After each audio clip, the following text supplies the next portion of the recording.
Ejemini Ekebo Akobi ewe ayo Ewe tu eje Itun lo ni ọtún ẹṣe Ìfà ló ní kan fà ìmọ́ra Àìbínú gbogbo àtàrí Gbogbo méjì ọkà bàbà Gbogbo mẹ́ta ọkà wáṣẹ́ Orí ló túmọ̀ ẹ̀dùn Gbogbo ọ̀nà ní túmọ̀ ẹsẹ̀ Akọni ìmọ̀ tú ìmọ̀ ọjọ́ Ìmọ̀ èmi ni wọn kì í dálẹ̀ Wọ́n bá lọ mẹ́lẹ́mọ́ Wá fi jó ẹlẹ́mọ́ Akọni wọ́n bá lọ gbé fèrè Wá fi jó ẹrùkù Bọ́wọ́ wọn bá tẹ̀lé Wá fi jó aláre Àwọn mẹ́tẹ̀ẹ̀ta parapọ̀ Wọ́n wá jọ ń pẹ́ mọ́ ẹ̀ẹ́mọ́ olóko jẹ wọ́n pa Akíntọ́lá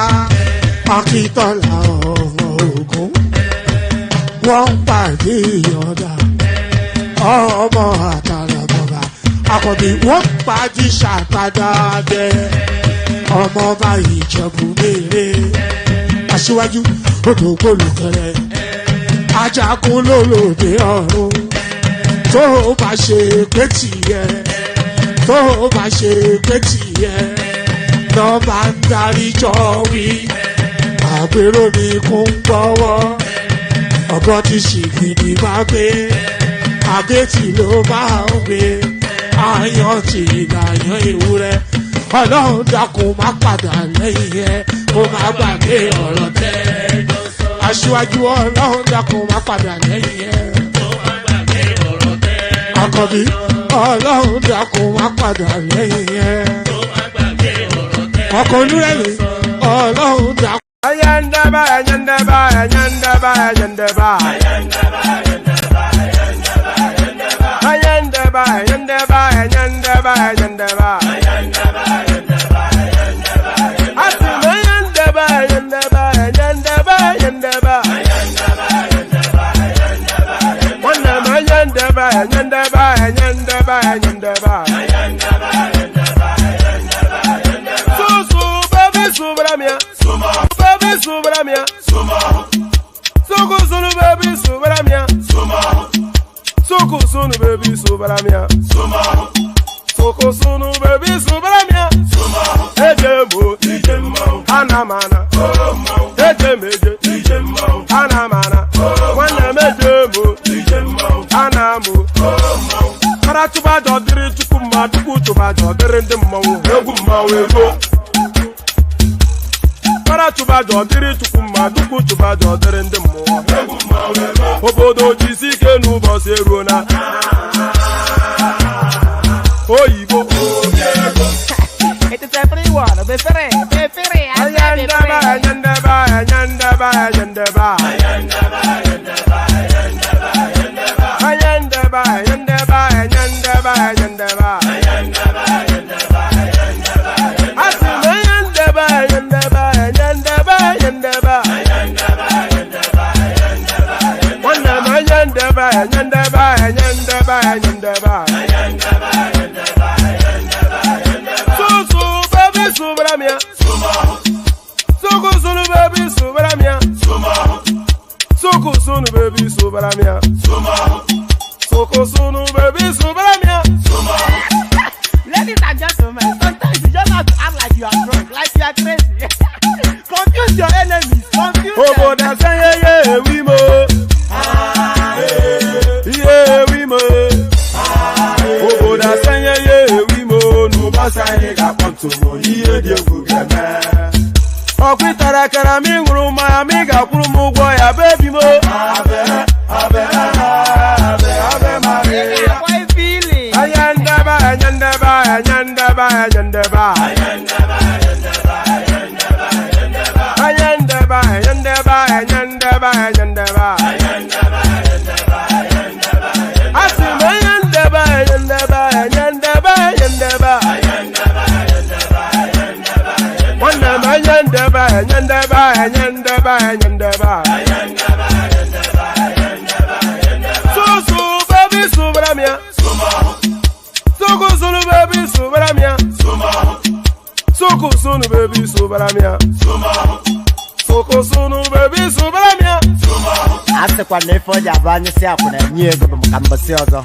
Since I was born, but now I am getting youth. Akuna mota akuna koga book. Your name and your testimony. Church, praise the Lord. Praise the Lord. My name is Dr. Betta Edu, and I came to thank God. Last year at Shiloh 2022, I prayed and told God that by the next time I come for the next year's Shiloh, I want to be a minister of the Federal Republic of Nigeria. On the last day of Shiloh, just as I was working out, I saw Papa, Bishop David Oyedepo, and I went to greet him and meet him as usual. And I whispered to him, I said, Papa, I need you to pray for me. I have just one prayer request now. And he said, what is it? I said, I want to come back to Shiloh 2023 as a minister of the Federal Republic of Nigeria. He put his hand on my head and he said, it is done. I stood up and I left. I came today to return all glory to God.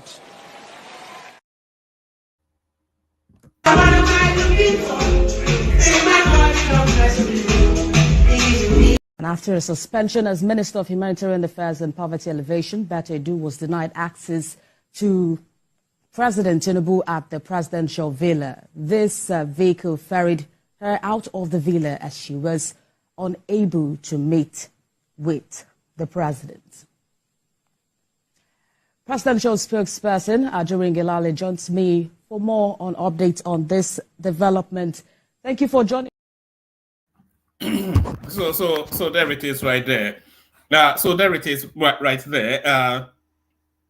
The long and short journey of Betta Edu. The long and short journey of Betta Edu. So there it is right there. Politics a cutthroat business, and the first throat to be cut in the course of this administration, that pretty young lady. So there she was going to Shiloh, preening and peacocking and doing booga and all that. So don't booga too much. Oh, you know that nature abhors people that are loud in the mouth and show offy. Let me put it that way. So karma, it abhors people that are loud in the mouth and show offy. So there she was, dancing all over Abuja, preening and peacocking in her church, flapping feathers, wearing designer glasses to disaster situations, and there she is right there.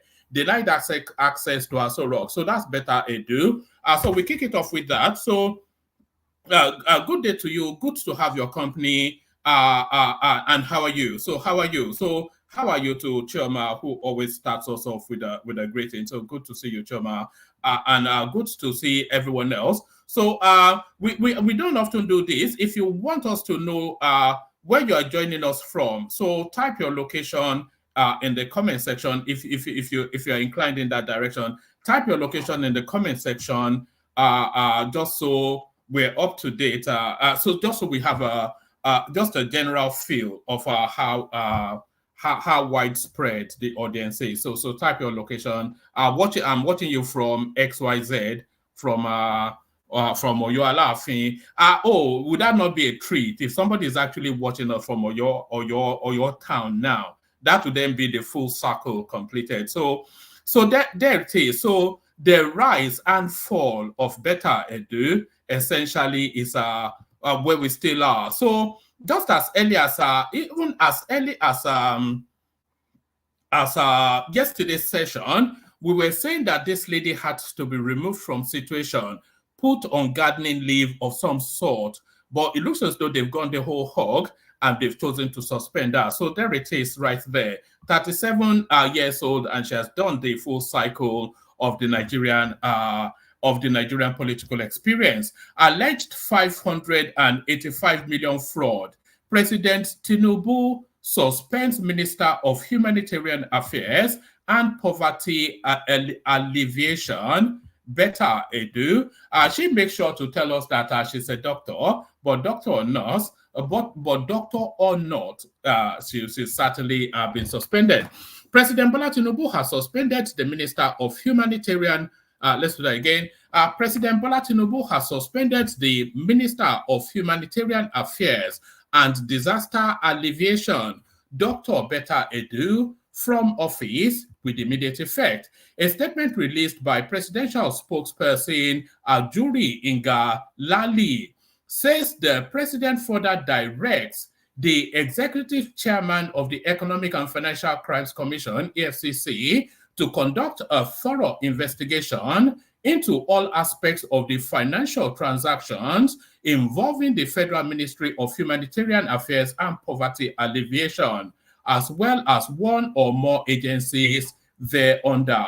The suspended minister is hereby directed to hand over to the permanent secretary of the Federal Ministry of Humanitarian Affairs and Poverty Alleviation, and she is further directed by the president to fully cooperate with the investigating authorities as they conduct their investigation. Furthermore, the president has tasked a panel that is headed by the coordinating minister of the economy and minister of finance to, amongst other functions, conduct a comprehensive diagnostic on the financial architecture and framework of the social investment programs with a view to conclusively reforming the relevant institutions and programs in a determined bid to eliminate all institutional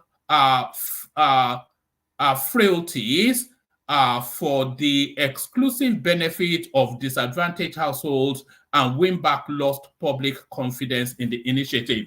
So that's quite a mouthful, actually, the remit. So let's just pick it up from the top. So the first course of action is that Betta Edu has been suspended. So that's one. And then the next course of action is that she has been handed over to the EFCC but the language somewhat is quite excessive for the allegation. Some of you may suggest a diagnostic. They were using words like diagnostic and all this kind of high functioning language. The suspended minister is hereby directed to hand over to the permanent. A statement released by the presidential spokesperson Ajuri Ingalali says the president further directs the executive chairman of the Economic and Financial Crimes Commission, EFCC, to conduct a thorough investigation into all aspects of the financial transactions involving the Federal Ministry of Humanitarian Affairs, as well as one or more agencies thereunder. The suspended minister is hereby directed to, where do I want to be? She is further directed by the president to cooperate with the investigating authorities as they conduct their investigation. Furthermore, the president has tasked a panel headed by the court. So there are several things happening here. So this lady has been suspended, one. So that's the first course of action. She has now been handed over to the EFCC for an investigation into is it misconduct, misdemeanor, naivety, whatever it is that happened in that particular highlighted financial impropriety. So she's been handed over to the EFCC to do that. And then the whole ministry has been handed over to, is it, who is the coordinating minister of the, whatever it is, the coordinating minister of the economy and minister of finance. So that whole ministry now has been handed over. Is that Wale Edun? Yes, Wale Edun. So that whole ministry now has been handed over to Wale Edun for a root and branch, because it's a very important parastatal, by the way, and the dividend of democracy, the fat of the land, the little crumbs that the general masses get from the fat of the land really can only really come via that agency. So that agency parachutes right down to the pocket of the downtrodden. So it's a very important agency. But also by talking of what it is also, by talking of what it is a ministry and a parastatal that is subjected to so much manipulation and underhand practices. Because of course, it's a ministry that parachutes to the severely disadvantaged, as I said, and the severely disadvantaged, they are not equipped in any other way than cash. So this agency at some point will have to handle heavy cash if it's to fulfill the fullness of its remit. And of course, with the Nigerian penchant, with the Nigerian predilection for misappropriation, it's a ministry then that is very susceptible to corruption. So what Tinubu is essentially telling with the Wale Edun to do is to do a root and branch walkthrough of that ministry to identify the frailties and plug all the loopholes so that money can serve its true purpose. So it's a very detailed and a very comprehensive brief to Dele Alake. The suspended minister is hereby directed to hand over to the permanent secretary of the Federal Ministry of Humanitarian Affairs, and she is further directed by the president to fully cooperate with the investigating agencies. Furthermore, the president has tasked a panel that is headed by the coordinating minister of the economy and minister of finance to, amongst other functions, conduct a comprehensive diagnostic on the financial architecture and framework of the social investment program with a view to conclusively reform the relevant institutions and programs in a determined bid to eliminate all institutional frailties. So there it is right there, a comprehensive task. But yes, there it is.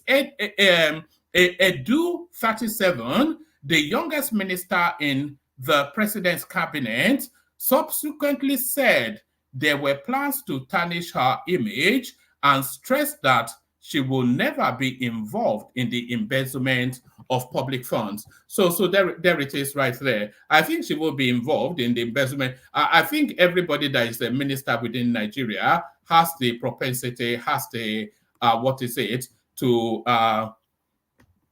to be involved in the misappropriation of public funds. So the misappropriation of public funds. So let me bring you this now, next one. This one is a light-hearted break from politics. This one just a light-hearted little insertion into the narrative. So let me bring you this.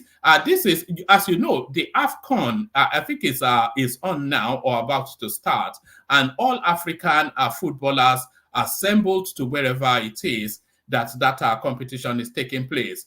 Assembled is also a Gabonese player called Gualo Kanga Kaku. So Gualo Kanga Kaku, his name is. But why is he making the news? He's making the news for this reason. Gabon national team player Gualo Kanga Kaku will meet with the Confederation of African Football Disciplinary Committee to explain why his mother died in 1986, but he was born in 1990. So there it is right there. So that miracle of the Nigerian, of the African footballer. His mother died in 1986, but he was born in 1990. But there it is. They did a documentary recently on TB Joshua. So that's like a TB Joshua sort of a territory right there. Let's go on from there to this. So there are two big news items: the Betta Edu one, and then the what's it called, Donye Okukwe one as well. So let's go on then to the Donye Okukwe headline. Obi, myself, others use Labour Party as special purpose vehicle. Now I quit. So this is Donye Okukwe preaching to the converted somewhat.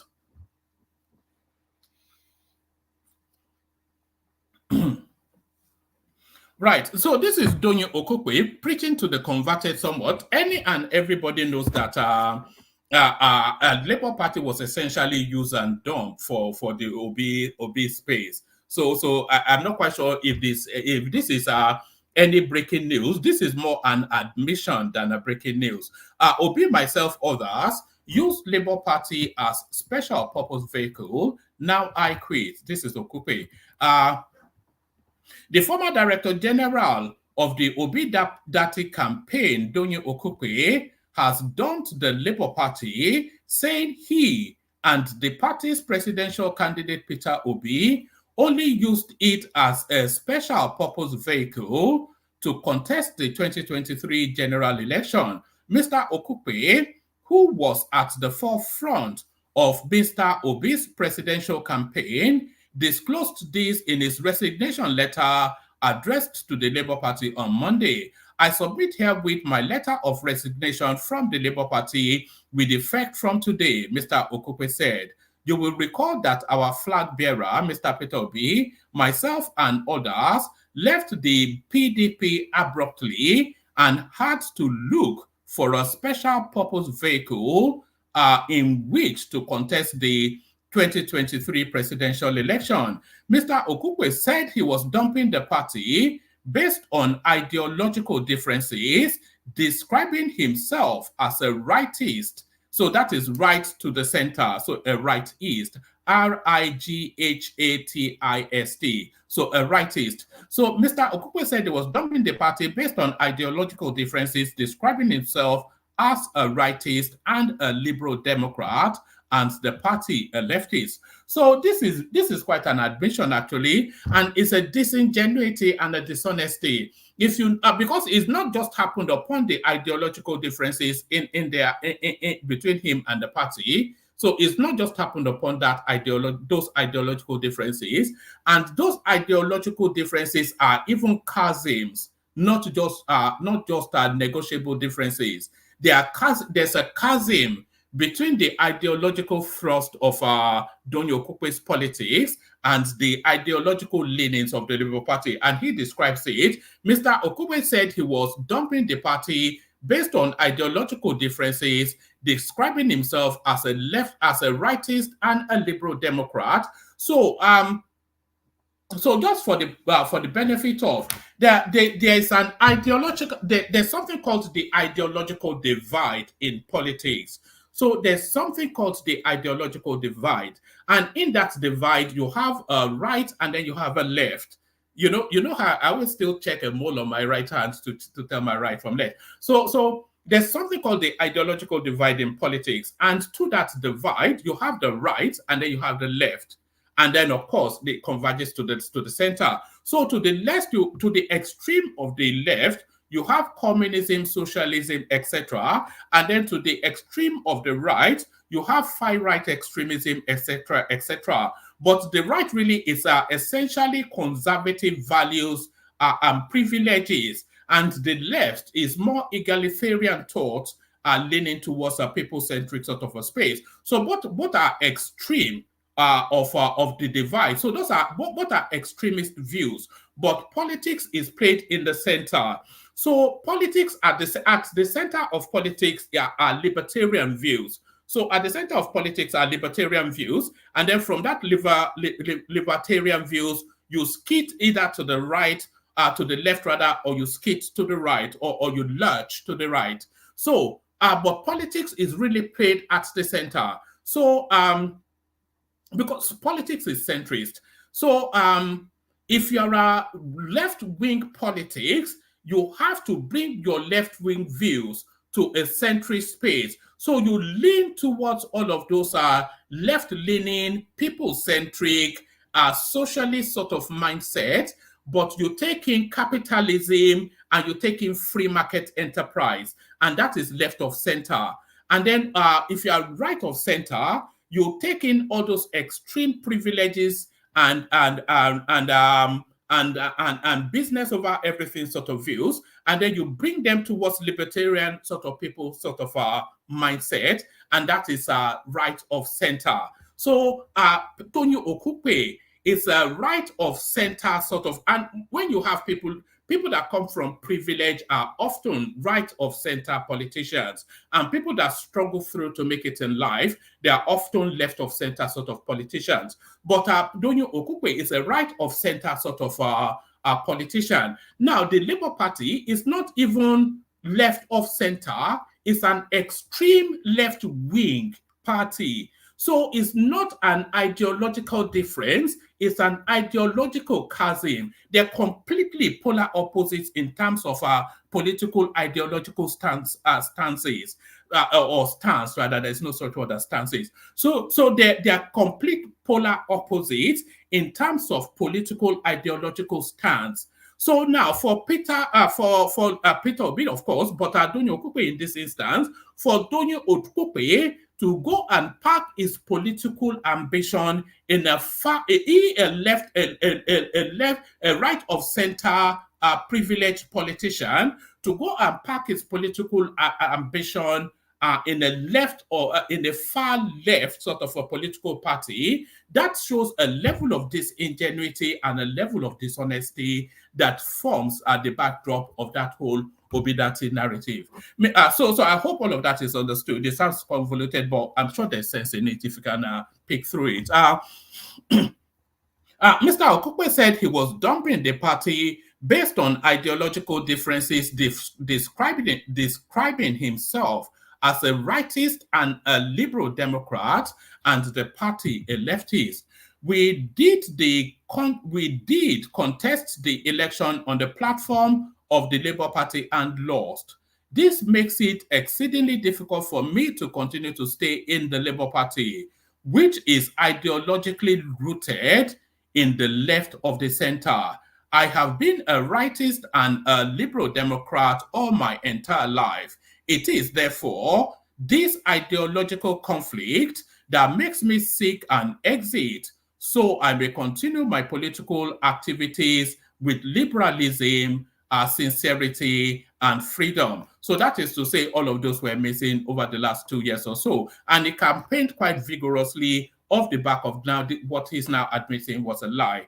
Mr. Okupe said. However, he appreciated the party and its leadership, stating, I wish to thank you in particular and other members of the leadership of the party for the cordiality and respect accorded to me as the Director General of the Obidati Presidential Campaign Organization. His resignation comes as lingering internal...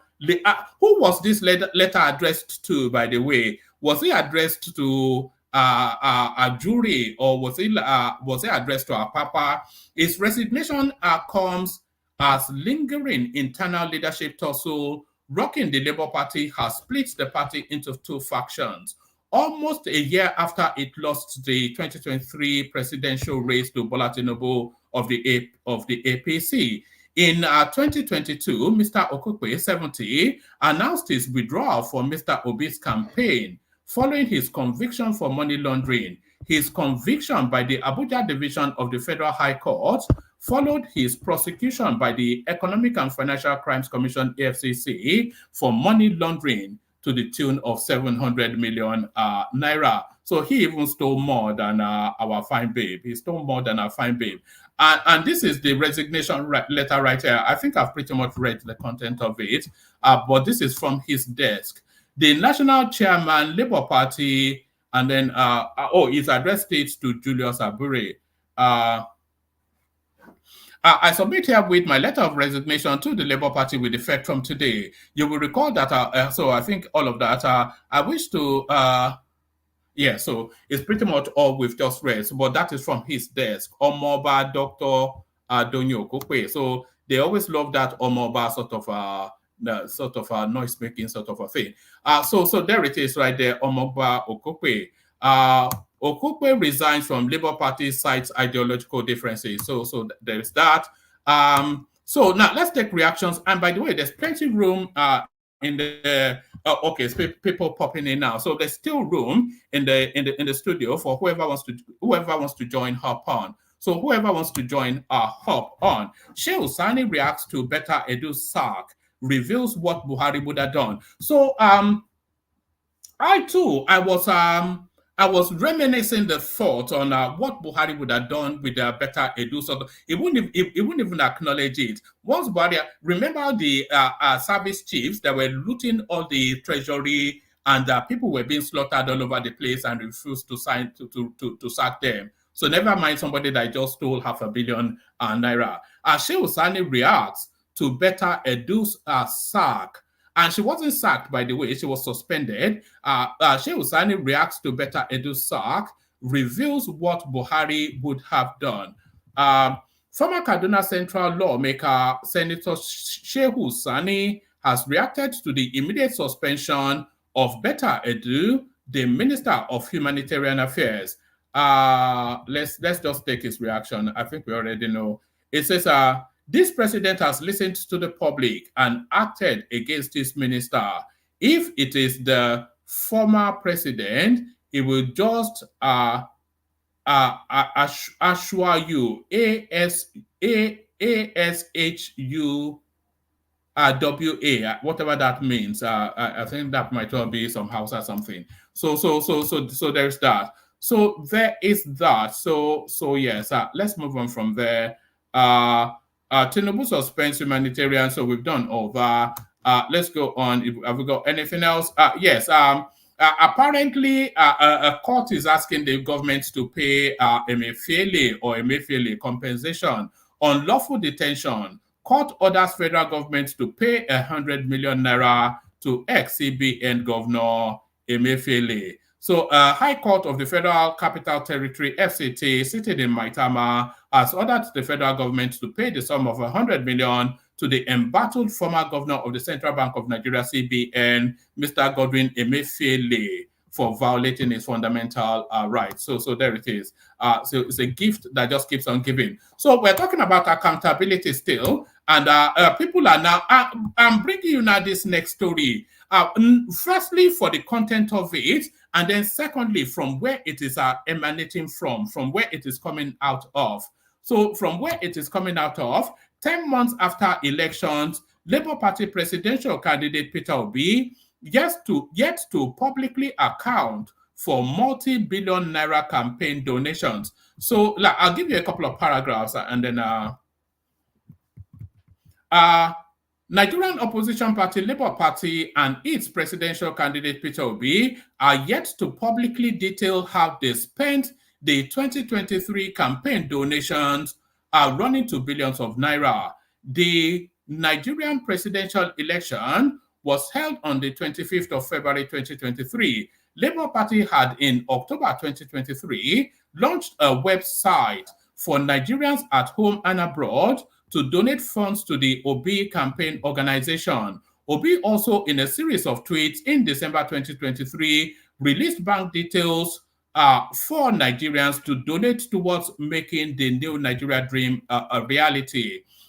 Whilst unconfirmed sources said billions of naira were generated, the party has failed to release statement of account for the campaign 10 months after the poll, despite promising to do so. One of the signatories to the Obi / Baba Ahmed campaign organization, Aisha Yesufu, in September 2023, revealed that the statement of account for the campaign will be made public after the petition by the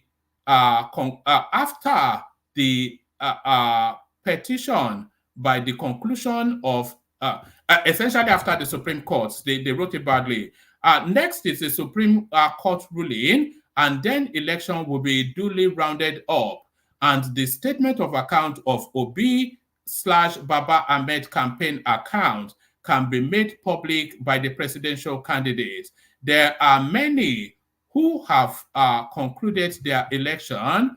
Obi Dati campaign has not, she has said. This is my second time of being one of the signatories of a campaign account. I was one in 2018-2019. As soon as we withdrew from the campaign, we made accounts public because we were done. This time also, we have to be done for the account to be made public. The Supreme Court, however, in October 2023, upheld the election of President Bola Tinubu of the All Progressive Congress APC. And by the way, the super chat is open, so we'd like to see some super chats showing up. I don't think we've actually had one for days. The Supreme Court, however, in October 2023, upheld the election of President Bola Tinubu of the All Progressive Congress APC. Meanwhile, a Twitter user, architect Uche Rochas, has mocked the LP presidential candidate for failing to publicly detail how he spent his campaign donations. And this is a guy that will be running commentaries on Betta Edu and everybody else. So it's just the pass that they give Peter Obi is the real wonder of this election. According to Rochas, Obi, as a governor of Anambra State, made the state budget his personal property and did not allow it to be seen or scrutinized by the press or public. He tweeted, during Peter Obi's time as governor of Anambra State, he did not allow the state budget to be seen or scrutinized by both the press and the public. He made it his personal property. The same way he is reluctant to account for the campaign donations, how much he spent, how much is left. Is their messiah afraid of accountability? Meanwhile, Omoyele Sowore of the African Action Congress AAC is the only candidate in the. So this is coming from Sahara Reporters, of course. So you can already guess. So they go on to pat themselves on the back. But there's that. But to Aisha Yesufu's tweet, it says time for the. When did this go out? If somebody can get it from her Twitter handle, but this seems to be her latest tweet. Time for the statement of account of Obi Baba Ahmed campaign account to be made public by the presidential candidate who happens to be my president. So she's passing the buck now to Obi. So Obi, over to you. You have an opinion on everything apart from accountability by yourself. So it's just the whole thing is just a farce, isn't it? Really, a categorical joke. But it looks as though this guy is it says this guy Tijani Ojo is being captured then in the in the, are we describing it now as the Betta Edu scandal? So that's the only real term to describe it as. So he's now being caught up in the Betta Edu scandal. How company owned by Tinubu's interior minister, this is the guy that is allowing your passport and whatnot, facilitating your passport, I should say. How company owned by Tinubu's interior minister, Olubunmi Tunji Ojo, got 438 million as consultancy fee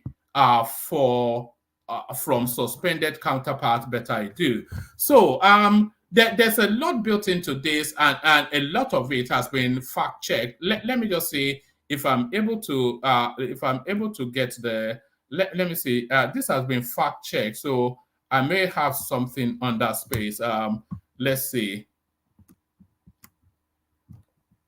Because there's a lot of made up BS embedded in a lot of these things. But I think I may have something on that space. Let me just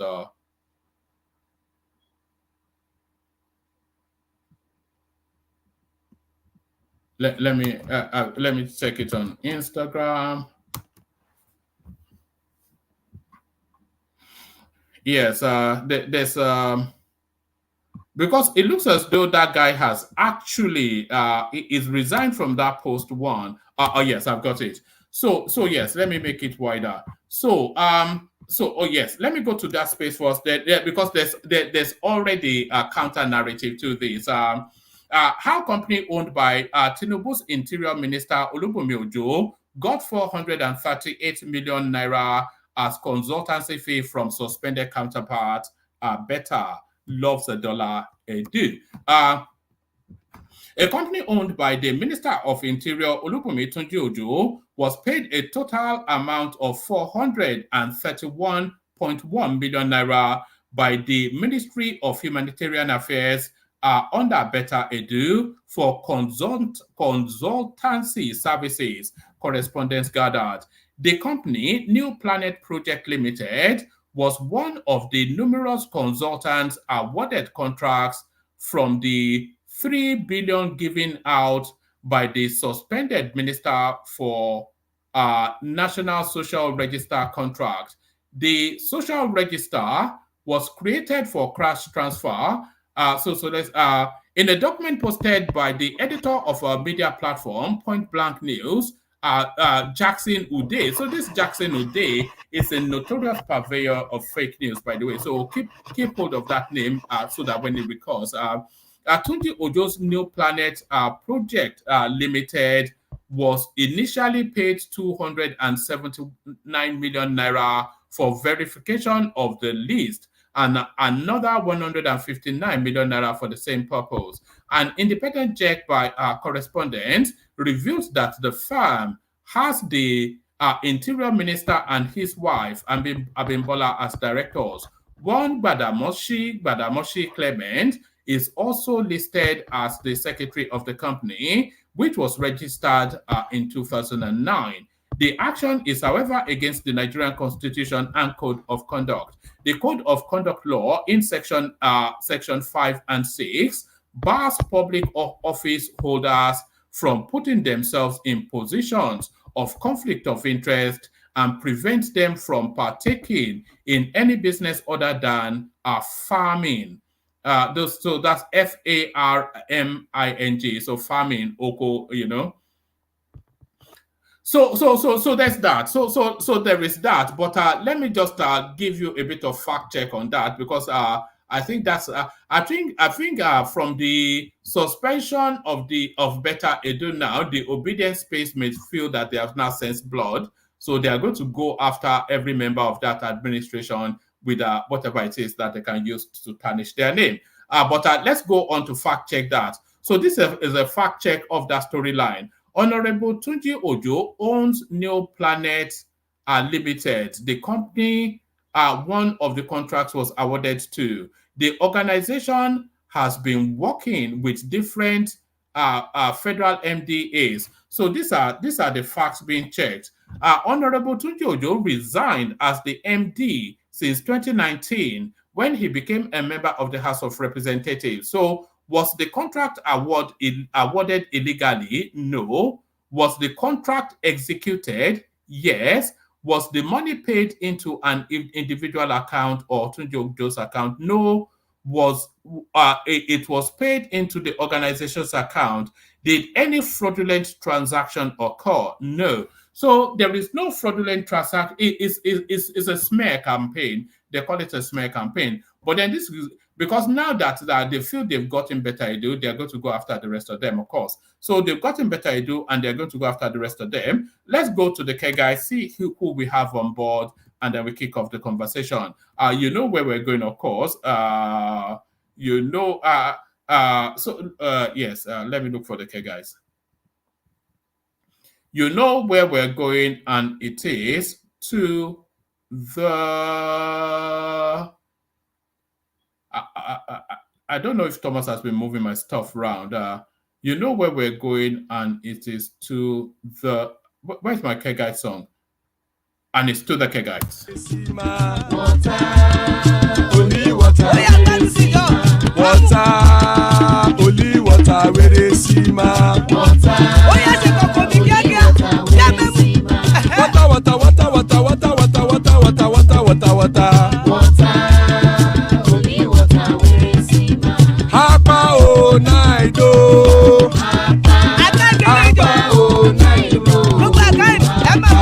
Hapa you don't come oh.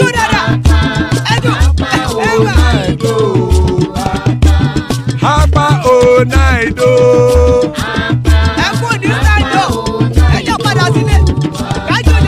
Oro keke elemu ye o. Ibe shodi ya keke elemu re o.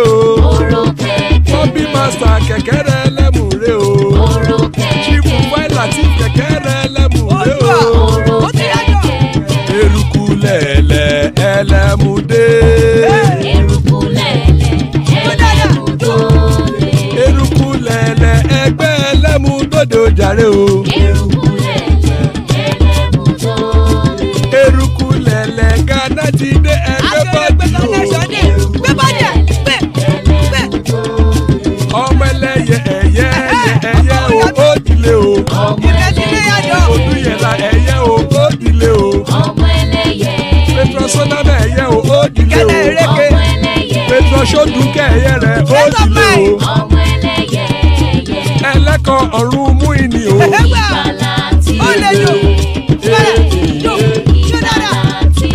Àkùkọ ọ̀run mẹ́kọ̀.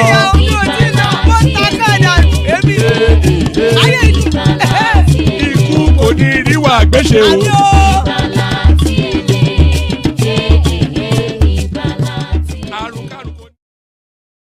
So there it is right there. Iku Koneriwa Agbeche joining us, War Peace. Good to see you, Kanachawa. The excellent King Emeka is in the house, father of the bride, Ajan Lekoko. So room for anybody that wants to hop on. So if you want to hop on, hop on. Let's kick it off with Emeka if he's ready to go. Emeka, Alpha. Yeah, one man. How's it going? Salam alaikum. Good evening. Malaikum salam, one man. Yeah, today is an exciting work week. The news are pumping in, and then the news are coming with a bit of excitement.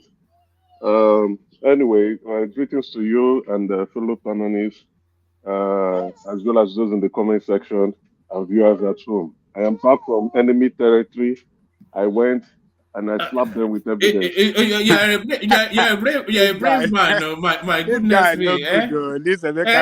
We sent Kulata in to go and rescue you, but they got rid of him and so my goodness.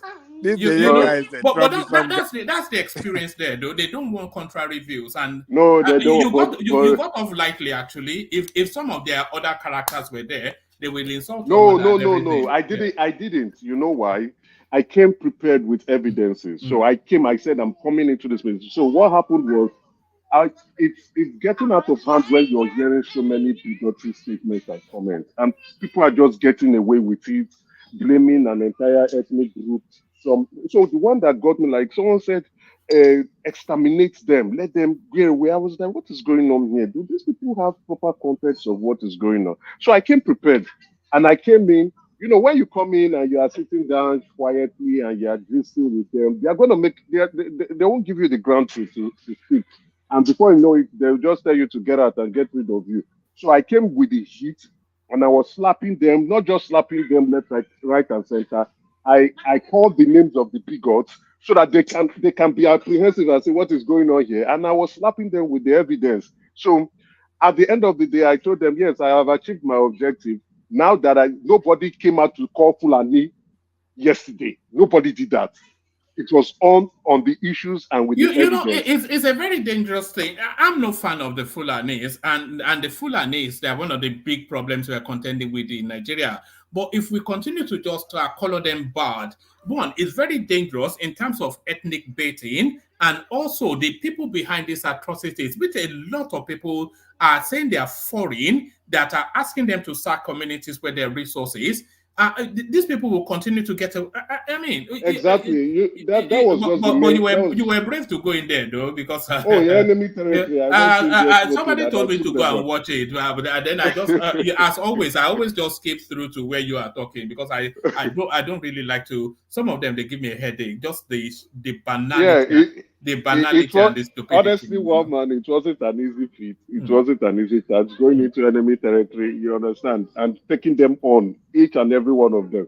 You know, what I will have to just extend my, I think I won't call to Niger or forefathers, and but he's one of an open mind, and he's always he's one of the panelists here anyway. So he's always welcome here. And he was just enjoying himself and laughing because I came in there with the smoke and he knew I came with the smoke and he allowed me to really give it to them very hot. So I will say thank you to Niger. Anyway, but to Niger. They went after to Niger now. They're always going after him. They are always going after him. Always. They said he caused all this man for allowing you to come and talk, and they went after him. They call him name too, but they didn't know that Do Naja is is a panelist on One Man Went to Moon, where we refine people and make people to be open-minded. Yes, you no? open. To Nigeria Demanded. is not just he's a good contributor. That's the one that saves. That's the one grace that saves to Nigeria. Is he allows himself to be open to a superior argument. Exactly. Yes, Yeah. you have to give it to him, right? Even though you may not agree with some of his opinions, but he's No, his open opinions are to dumb most learning. times. He's a dumbass, but he's allowed himself to. Yeah. But he opens himself to learning new stuff and listening to, especially when he's backed with evidence, he will listen to what you are saying. But anyway, let's go into the meat of the day. You know when I watched it up to a point, I paused it and I decided to go and get myself a glass of something. I think I poured wine on your. At the end of it, Those rascals. I poured wine. I'll be honest. They said they go and watch it, and that's the second time they told me to, but you are doing God's work. No, that's enemy territory anyway. It was a good experience to go there. But what I did, letting them understand this is what is going on in the country in terms of the insecurity space. Stop calling out. That space is starting to mellow though, because usually they would have just found a way to kick you out. But I think it's starting to. Oh no! If it was electricity would have kicked me out. Mm. Yeah, but with time, we cure them from their biases and their silliness and stupidity. We'll cure them. The only way to. Antuna just was making reference to Pansat that here you guys allow Pansat to make statements and get away with it, and this guy is making his own. Not even that, is making an outrageous statement, but he's just reporting what is factual to us, and you are saying that you are calling him names and you are calling him all sort of stuff. Pansat, they allow Pansat to make those frivolous statements because it aligns with their views and their opinions, even though some of those statements are very, very, very wide, very outlandish anyway. But they allow him to say it because Pansat aligns with their views. They like Pansat views because of the IPOB, Biafra, kill Nigeria, drown Nigeria, and throw Nigeria into the dustbin opinions. But I didn't go there to make sentiments. I went there with the facts. And I told them this. And what was it? If you watch to the very end, you will see that someone else from the panelists came back and he didn't know I was the one who was saying it. He said somebody mentioned about organ trafficking in the Southeast. I said I was the one. I showed him. I said there's evidence of it. He said that is true. That organ trafficking, the headquarters of organ trafficking is in the Southeast. That he's not saying it's the Ibozo, but it is in the Southeast. And he also made reference that I said IPOB is a criminal organization. He's made reference that even one of his cousins or one of his friends, they refuse to bury their uncle because some members of IPOB are coming to say that you must pay us money.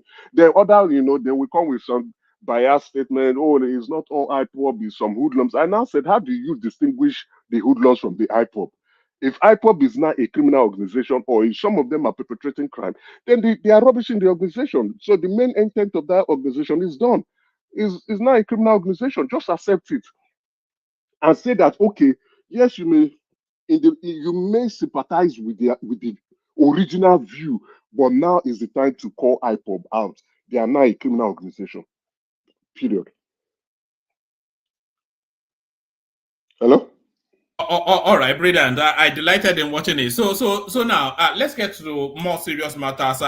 Donyo Okukwe bails out and told us that it was Badwe, just like Soyinka said, all the way exactly. to Badwe. The key, if I sent you this. I know you would have gotten the news anyway. I just sent you. Why I sent it was there was a key note he made, a key word. That key word was lost, and the key statement was, "We lost the election." Now, if you go into that space, the headless mob space, borrowing Madam Zita's word, you keep hearing that, oh, we were rigged, that we were cheated, that the election was stolen from us. P2P won the election hands down. You keep hearing narratives that cannot be backed with evidence. And when you say, let's go with the facts. They will tell you, oh, we cannot use INET number. Then show me your own numbers. If you can't use INET number, they will never give you a number. But here is a chief steward of PDP, no, Labour Party, who moved from PDP with P2B, who was seconded by Obasanjo to P2B to help P2B strategize on his election, who was, until he was caught red-handed from his previous crimes, was the Director General of P2B campaign. And let's not forget, he was also a stand-in. See, P2B could go find a VP candidate. He was a stand-in vice president candidate for P2B. P2B went shopping around, and a few of the Northerners rejected him. Then he now picked a guy that never will win an election, and the guy that lost his polling unit, and made him his vice president candidate. That was when Doyin Okupe resigned from the post of a stand-in. I'm not the one saying it. He said it himself in Arise News that he's standing in as the vice president candidate for the Labour Party. See, a more strong candidate comes in place, and they went to go and bring someone that would lost his polling unit, and yet they say they won the election. These headless mobs, they keep joking around that they don't know what is going on. They always enjoy joking. They like to make me laugh and make me give some comic relief. So from now this, because what Doyin Okupe said was that there's an ideological chasm between him and the party. He's right of center, and the party is widely known as a I discounted all those statements. Is he admitting that it was somewhat a fraudulent act? They are all frauds. I discounted that statement because all what he's saying is nonsense to me.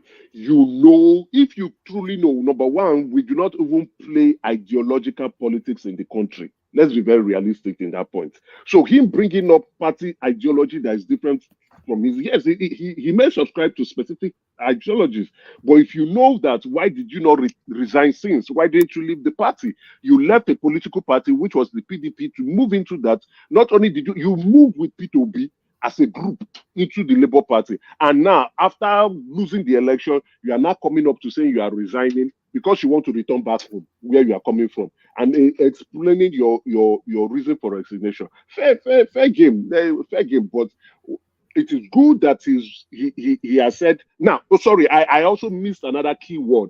Another key word that he uses when we were looking for a special purpose vehicle. Those two keywords, a special purpose vehicle, and we lost the election. So those are important keywords. You see, it is good when you read things, you begin to anticipate the mindset of the individual. Who is writing and why is he writing? Now I saw I laughed. Why did I say this? This is something we have trashed on this platform, specifically and on numerous occasions. The Labour Party is a mushroom political party, is a special purpose party for people to come in and look for how to win an election. He is not going to be the first, he's not going to be the last one that will leave that political party. As time goes on, you will see more people leaving where they can cook up whatever stories they want to cook up, but they will go back to where they came from. Are we looking for a response from because this is quite a well, he said they left they abruptly left the PDP, and they were looking for a special purpose vehicle to pack their ambition. So he has said that on behalf of that campaign organization. So that is SAV. I don't know if you follow tennis. So now, are we now expecting a volley from Peter B? Because there has to be a response from it. Well, this is quite a seismic allegation. So we're expecting a response from Peter B. One, and we are expecting very quickly to the press, Arabambi or Apapa. So he has opened up that because he has opened said anything new, but he didn't say anything new, right? It's admitted rather than. Yeah. Exactly. What you say is that there's trouble in Labour Party. They can't agree on specific things. Without him saying those stuff, he said, I am resigning based on ideology. Okay, fine. Your ideology, they don't align with yours. The Labour Party ideology does not align with yours, but you decided to stay there for quite a while. It means Labour Party is not united as they claim. Anyway, we actually know them because there's a different faction.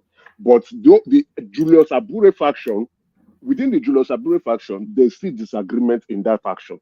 Now, what he has identified, he has said special purpose vehicle, which means the Labour Party is not a strong political party. That's for those who understand politics enough, well enough, they will know that this man is taking a huge shot at the Labour Party. So, like what you have rightly said, we're expecting statements from P2B if he's going to say something or if he's going about his usual way of parading false news on social media. He can do that. I'm fully expecting Arabambi to make the rounds in the in the media space tomorrow. Arabambi will always want to pick up on any opportunity they get to throw sand at the Labour Party. But again, that's the Julius Abure faction of the Labour Party. But again, that's what it happened. And I expect Arabambi, because notwithstanding, you see Sahara reporters coming up with the report of after 10 months they failed to give account. Well, a fraud will continue to be a fraud. There's nothing new about a fraud. No, I'm going to take. I'll take you to that space in a moment, but let's stay with this one first. Okay. Is this a come and get me, daddy? Is it daddy come and get me? Is it to Tinubu? is this what it is? Is it a love letter to? I don't know. I don't think Okupe aligns well with APC. One, especially he's from Ogun State. So the Ogun State APC faction is very, very strong. The leadership structure there is well organized. I don't see him going to APC and trying to want to tussle for, Okupe is not in politics is not a learner. He's well groomed in it. So if he's going to an APC, is where he should be going to a political party where his opinions will be valued, and that means shooting yourself to the top echelon of the leadership in that political party. And going to Ogun State, I don't see him succeeding. I think he will be returning back to the PDP. Yes, I suspect that that's the most pragmatic, most obvious move. Back to the PDP. He will be going back to the PDP, yes, and telling them that it's all politics. He's sorry for the disturbances and the noise. That they should just regroup and see how they can move on.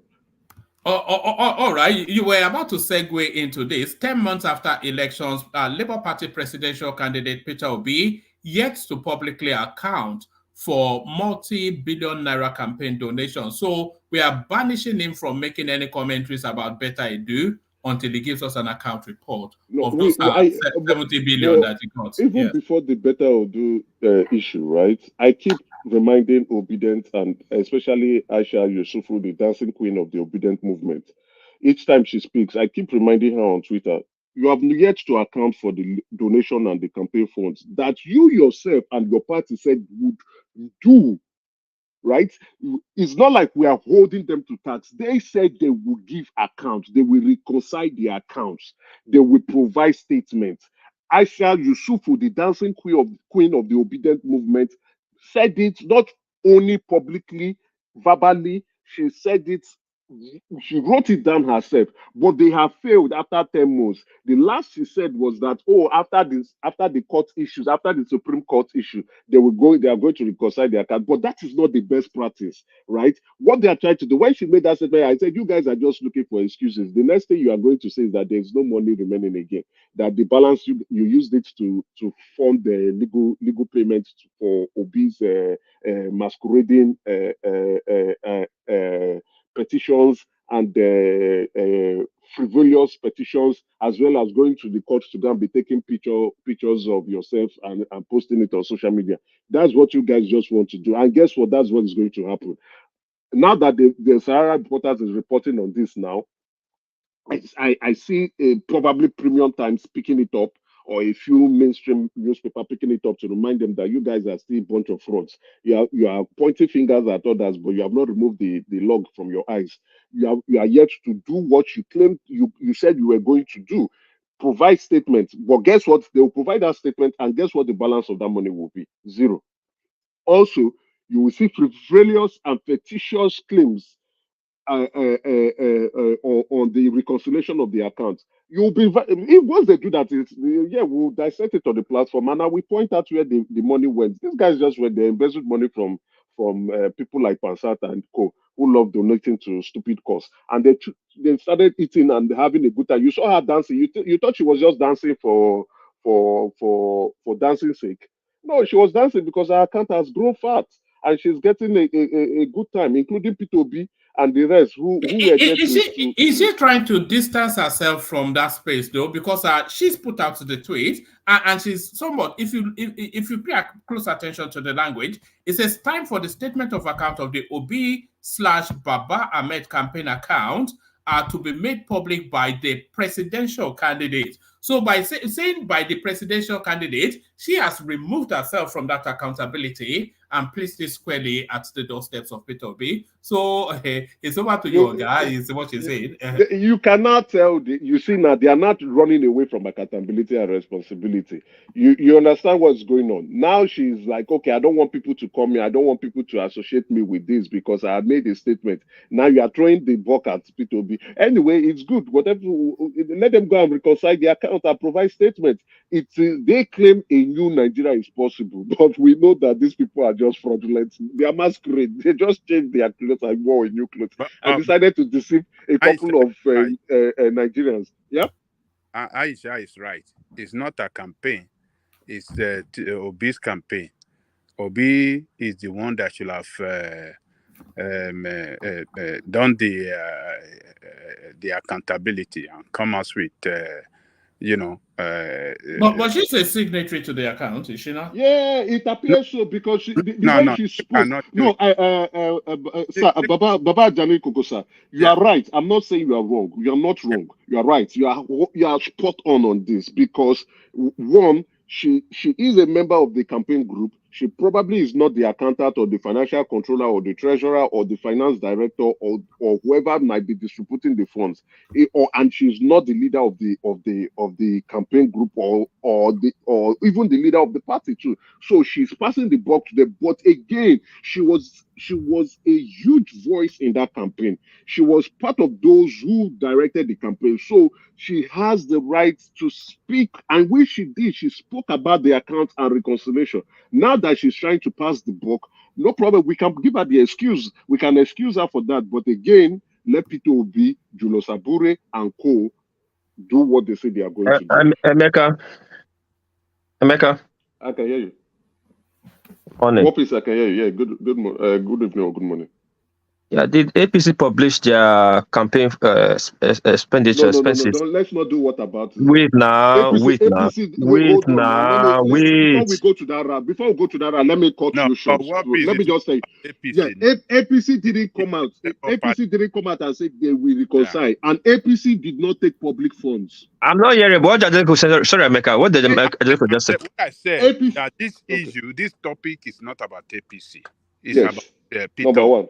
This thing. So let's focus on the topic. Then again, if you want to do some correct me if I'm wrong, but APC did not campaign for public funds. No, they didn't. We saw him as far as America. Do you remember when he was selling tickets at $10,000 a ticket? You remember we covered it here? Yes, we did. We did. So P2B campaigned for public funds and private individuals donated to him. And when they were donating, they said they were going to reconcile and there will be transparency in the use of the funds and they will make publish accounts on how the funds were utilized. But to date, 10 months after, they are yet to do so. And I think 1 year after, they will not still be able to produce the account because they don't chop the money. They don't chop up. They can't account. They can't account for it. What they will do now is to begin to look for frivolous. You said they don't chop the money. They don't chop them. No, seriously, I know they don't chop them. This one I have in-house details. I know who I said that. That's why when Asha Yusufu speaks on Twitter, I will just this. I say, Madam, go and reconcile before because I have in-house knowledge. They don't chop the money. They ate the money up to the date. They refuse to give polling agent funds.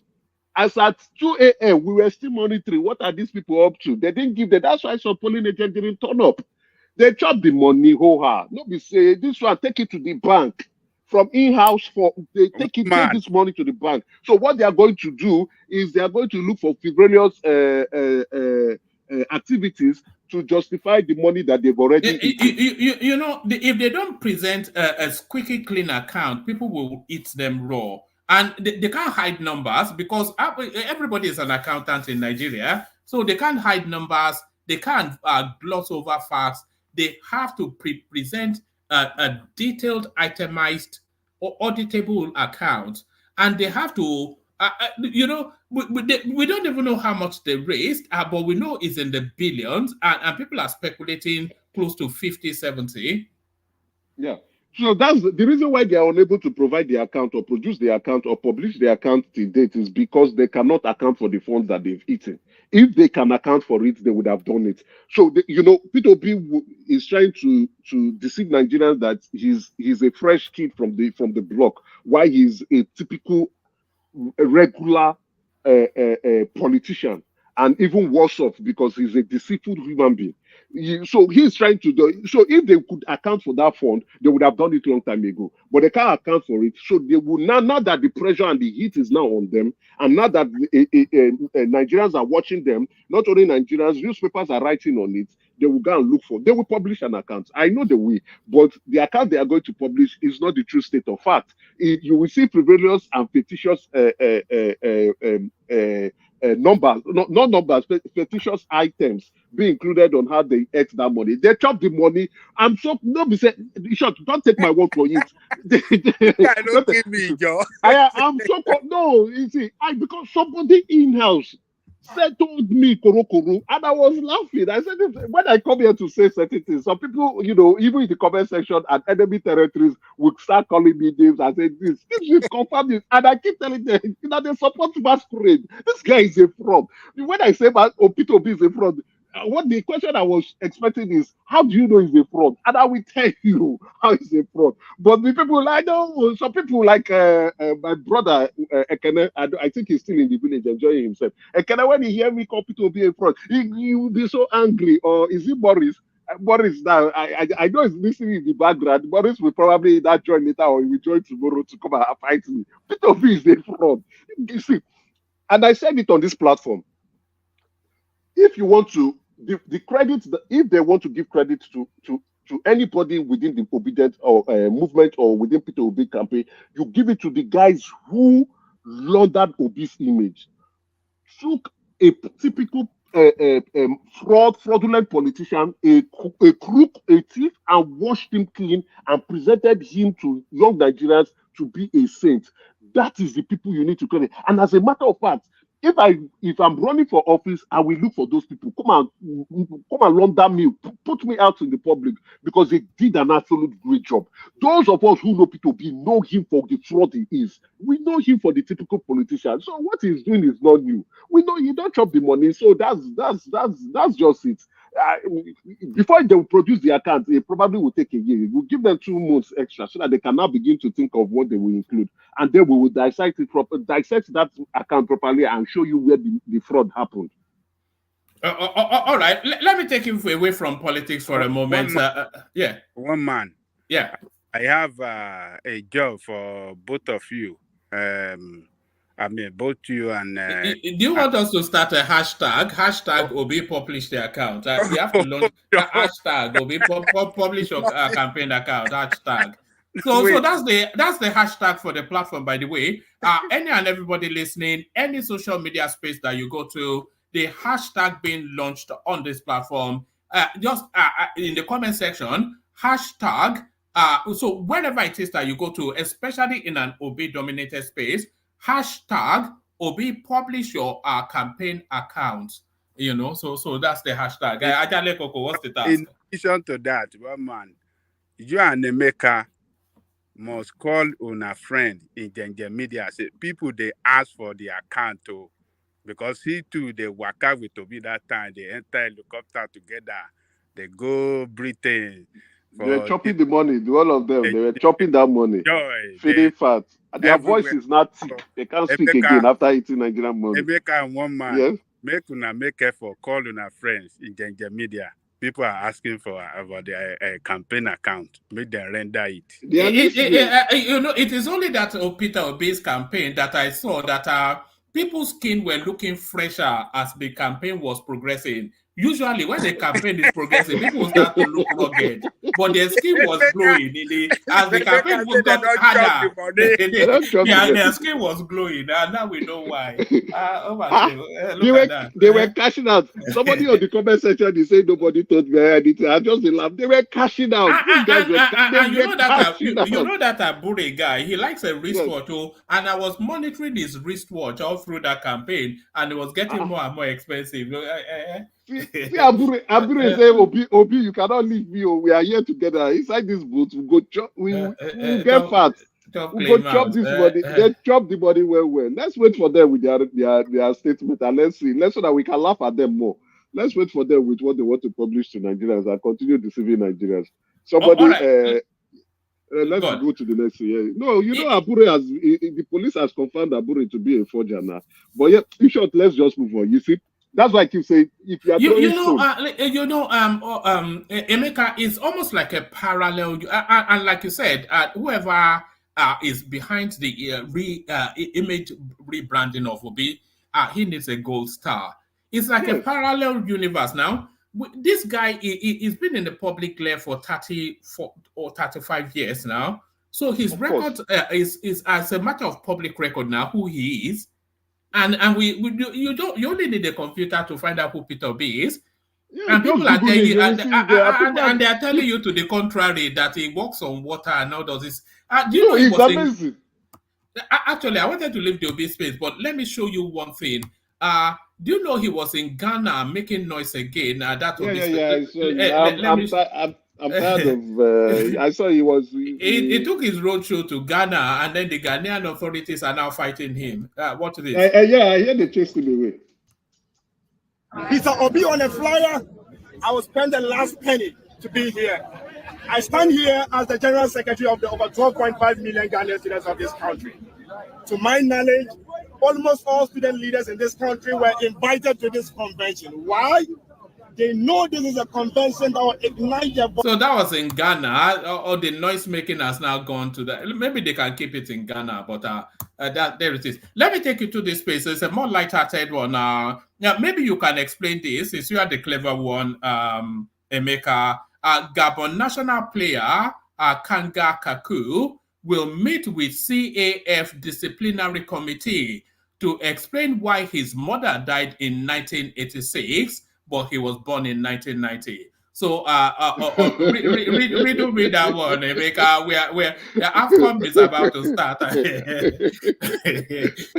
Unbelievable. Oh my goodness! I thought we'll stop this. There's this new technology, the age bone marrow testing that they can actually use to determine your age, especially for footballers. But this man is looking very old. You know. Anyway, it's a hustle, but it's quite strange when you are perpetrating fraud that you are not doing it right. It shows the silliness in you. If your mother died in 1986 and then you say you were born in 1990, who gave birth to you? Maybe Immaculate Conception. You can't tell these days. Anyway, maybe the mother kept the egg and went on her own journey. So the father that brought the egg out of it and impregnated the egg, and everything decided to bring the guy out. But we know it's a statement that is just so frivolous. And anyway. Still in the realms of comedy, Emeka, unlawful detention, court orders federal government to pay 100 million to Emefiele. So there it is. I hear from the grapevine that Emefiele has returned 4 trillion naira. As at Sunday. Yes, as at Sunday. Then I also saw it on the social media spaces. Those who are close to the State House in Abuja reporting it again. So it appears that where the mainstream media are yet to pick up that news, but I heard someone told me yesterday that he has returned 4 trillion, and I now saw it again from someone that I know. Yes, he's close to State House, though he doesn't have any appointment, but he's close to State House. Anyway, I'm not surprised about this. Saying unlawful detention, right? It is strange the way our law enforcement officers or law enforcement offices go about with their investigation. I'll be expecting them now to be more experienced in getting court orders if they want to extend the arrest of or the detention of any individual. If this is not the case, then I think Emefiele, because definitely he's going to fight. He still has some money, right? So he's definitely going to fight for his own rights. And then if you have infringed on his right, despite the fact that he has stolen money from us, he will begin to want to speak from that corner. But I would be holding the EFCC as well as other law enforcement agencies to be more experienced in this with this pattern. This is not their first arrest. If you want to keep someone beyond the required number of days as stipulated by the criminal code, then get a court order, justify it with a court order. Let a competent court or a competent judge, stamp on it and say, yes, there's every right for this individual to be in the detention while you are carrying out your investigation. Yeah, and they have enough good reason, because the guy ran away.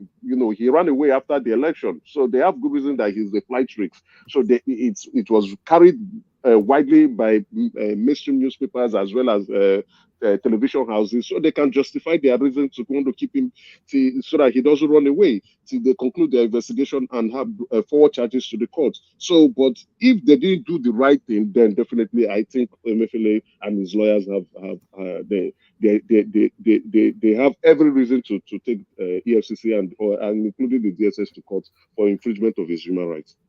All right, and finally to the big story that has held the headlines for the last week. Just as we anticipated, she has been suspended. Betta Edu. I'm still hopeful that she's naive rather than corrupt, but they are also trying to rope Tunji Ojo into the narrative. So what's your take on that space? I don't think there's any naivety in this situation, in my point of view, right? This is how they steal money from the public coffers. And like I said it in enemy's territory yesterday, that this is not the first time she has moved money to private accounts. This is actually the first time that, or people in-house was like, what the hell? She reported the previous minister, right? So, and I think those close to the previous minister are fighting her back. And they said, like the typical say, he who comes to equity must come with clean hands. Now, the narrative she wanted to paint was that, because I am fighting corruption, corruption is fighting me back. No, madam, no. You did something that is wrong. Right, you did something that is wrong, and in the Financial Regulation Act of 2009, it says if you move funds from public accounts into private account, it will be deemed as an intention to perpetrate fraud. So, except you are not, and this is not your first job as a public officer. So, you were once the Commissioner of Health in Cross River State.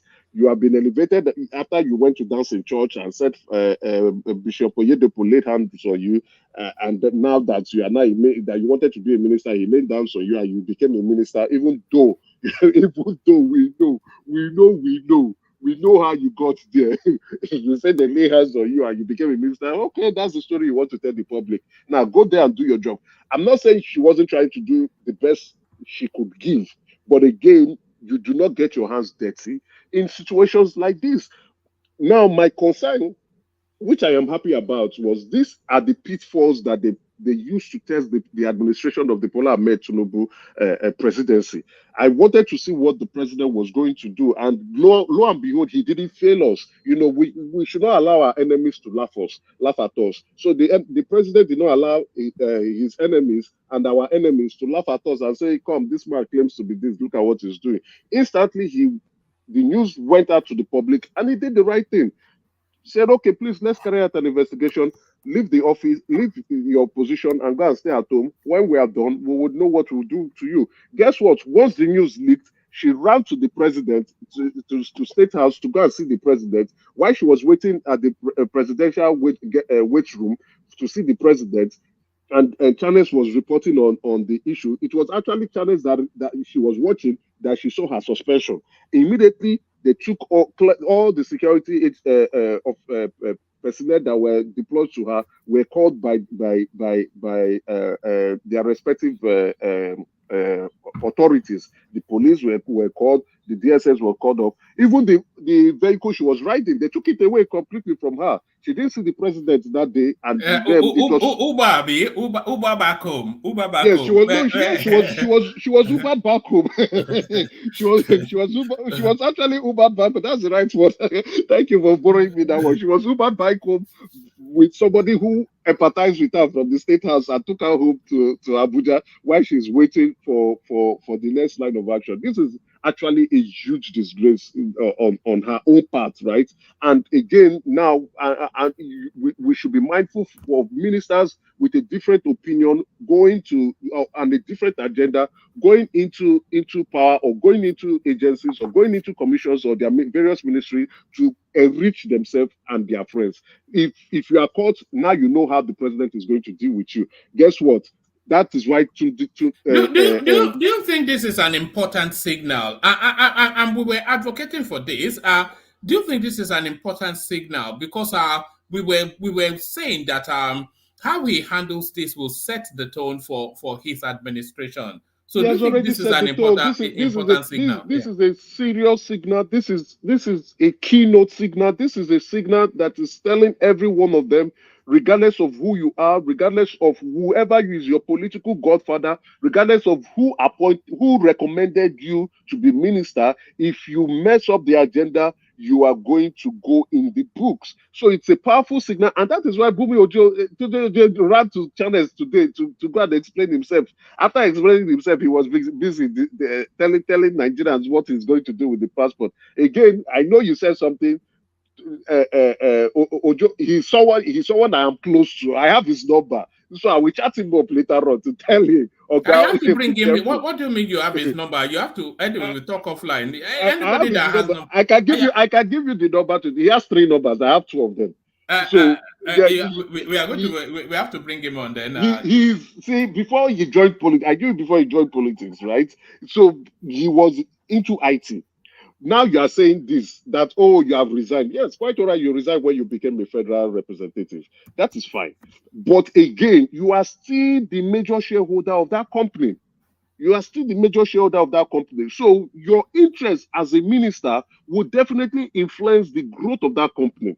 So whatever he's saying, he's not making the right call. He's not denying that the funds were not given to him as consultancy. Neither is he denying whether the work was done. Yes, I can agree with him that he's not there running the day-to-day activities, operational activities of the company. But the company he opened it with his wife. He is the highest shareholder of that company.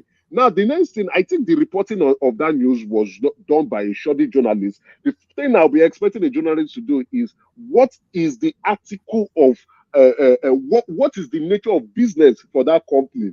What was that company set up to do? And why is consultancy from the Ministry of Humanitarian and Poverty Alleviation sending him funds as a consultant? So they will be able to look at this and say, is it the appropriate company? Is that company the appropriate company to be providing this kind of consultancy services?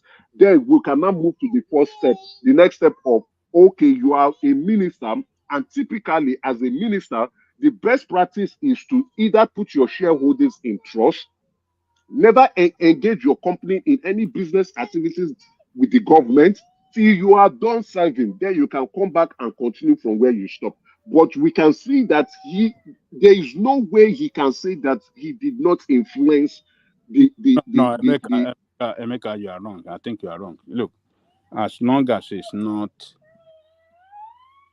a member or is not participating in day-to-day running of that business, as long as he doesn't sign any document whatsoever, the business organization have the right to legal business anywhere in any part of that country, with the government, with private organization and private people and stuff like that.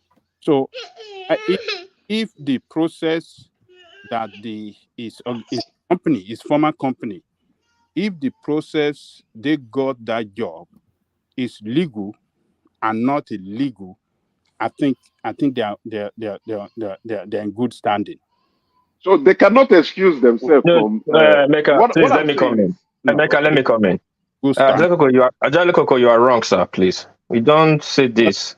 What are you talking about now? What do you mean? Let me tell you now. Can you just relax now? Hold on.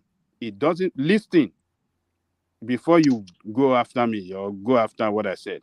It does not sign document anymore for the past 5 years. You have to look at the company, the two shareholder of that company is him and his wife. A separate entity. Yes, legally, sir, legally he's right. Oh yes. But morally and ethically he's wrong. Legally, if you take him legally, yes, they can contest. Yeah, his company can go about to bid for contracts and then try to see how to get business for the company. Yes, that's what they are set up to do as a company. But again, he is the highest share. In short, the company is owned by him and his wife only. So now that he has left,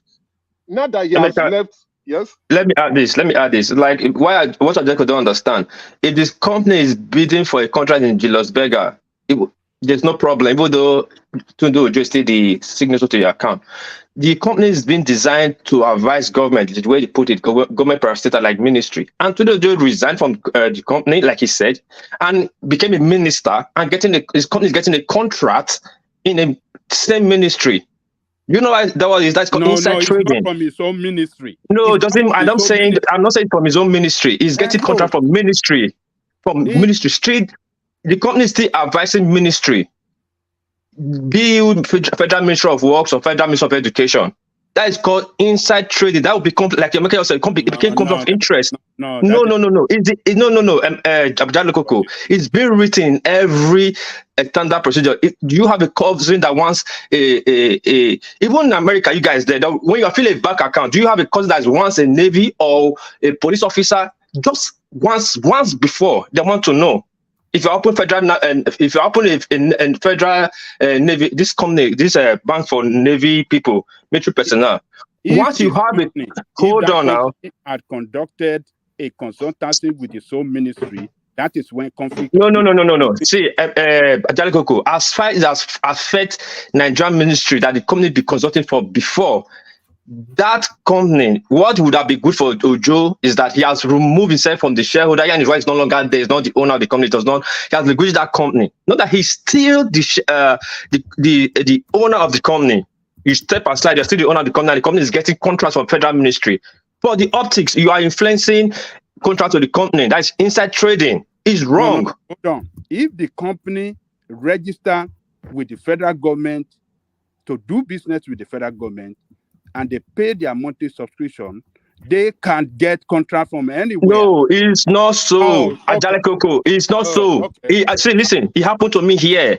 I was once, they said, hold on, let me tell you. So, hold on. See, their own personality is different from that of company. Company can go anywhere to get business. No, Baba Ajalikoko. No. What are you arguing about? What are you arguing about? In the West, yeah, you resign for it. You resign. This thing that he has done, they would have asked him to resign. He would have lost his job. And let's see, this is another way to measure what Bola Ahmed Tinubu is up to. Because what he's explaining to channels, that thing is nonsense. At least we own company in Nigeria. We know about businesses. This is clear conflict of interest. There is no way he can explain that he did not influence that decision to give that contract to his company. Now, again, he is a political exposed person, and his wife too is a political exposed person. So that he has left the road, that he resigned as a director, and his wife is still running that company. That is nonsense. He can tell that to the wind. He can't tell that to people who know what is up to. Yes, I know him personally. I can tell him the truth. But he can't tell that to those of us who know what is going on. He influenced the decision, then he cannot come and explain otherwise. What he's saying is pure conflict of interest. And typically in the West, you resign for this. And let's see what Bola Ahmed Tinubu will do. Or that is corruption. On first order. There's nothing. That's corruption. That's corruption. Clearly. That's corruption. Emeka, no worry. Emeka, let me use my company in Japan here. You know, in abroad, they send you people later city council to be a member of city council. Then they'll be sharing leaflet of businesses. So they shared a leaflet to my house. My wife said I should just sign to be diasporan consultant of businesses in Japan because I have a private liability. So I was holding that position for 6 months. Guess what? I stayed in the high rising. Then like the bicycle was showing one man. So the caretaker of this thing called my wife, like, since your husband do pass boat engine, we have a lot of bicycle that we want to give away and back. If he's interested, we can give him for free, because it will take this high-rising building to, they'll pay to destroy it, you understand? If I'm taking it off them, I'm doing it free for them, you understand? I didn't think anything about it. But one good thing is that I just called my friend, come and pick up this bicycle, because I was not ready for bicycle. Do you know the day they were picking that bicycle, the house, all these council people showed up and police. They were asking me who gave me the permission. I said that is the caretaker of the house. But that didn't make me lose my position on that this thing, because I'm a member. I'm not supposed to. They are supposed to draft it to my company if I qualify. I got it. But it's like I got inside bidding and I got those bicycle. That's how I got out from my building here. That's why I got out from that. The first question we are going to ask is, who is going to be the biggest beneficiary of that company from that contract? It is him. He's the highest shareholder. If they're sharing dividend for the end of the year, he's going to have the highest dividend. They've benefited from it. They profited from it. So that is why they say if you have business interests and you want to go into public office, you must declare those business interests. Not only would you declare those business interests, carry the shareholdings and keep in a trust. Sell off your shareholder if you truly want to serve. So it shows that some people or some ministers or some government officials are going into public office to enrich themselves.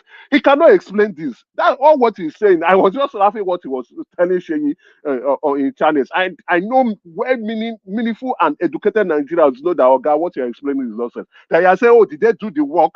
Was the contract awarded to them? Did they do the work? Has the work been done? I have resigned in 2019. I left that. I am no longer into the day-to-day operational activities of the company. Yes, we understand that. Yes, we know the job is done. But the person who gave you the contract. Do you think he should be suspended as well? Yes, he should be. Yes, clearly, he should be suspended. One man. America will only use reference to. We've seen many times when American senators be suspended for what is not involved. Be arrested for fraud, inside trading. He should be suspended. To be fair, to be objective.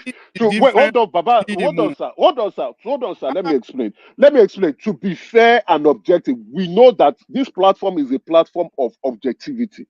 To be fair and objective, he should be suspended too, so that the investigation can continue. I will explain. For somebody that I know, since that I know him, if I want to be biased, I'll say, "Okay, play your game next time. Play it clear." He should be suspended because one, he is the highest shareholder. He's not. Wait, hold on, sir. There's that. Wait, hold on. That ministry. He must be involved in a crime. That ministry is actually going through investigation, right? Emeka, hold on. Emeka, let me ask you one question. Hold on. Did the ministry awarded that company work, right? Yes, they did. They awarded his company the job. Consultancy fee. Has it been shown that award was done in an unscrupulous way?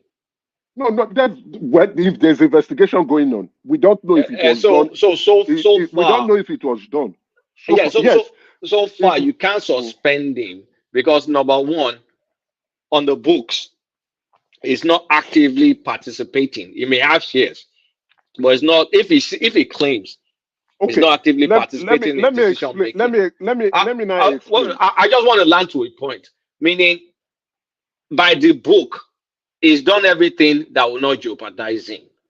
You can now say, "Oh, you people now, they do sabi," but you can't prove the sabi except they say he used undue influence to get any. Yeah, that's undue influence. That's undue influence. Number one, there's undue influence. That's an assumption. Then number two, there is undue. He's the one that will come explain to us whether there is no undue influence. Then number two.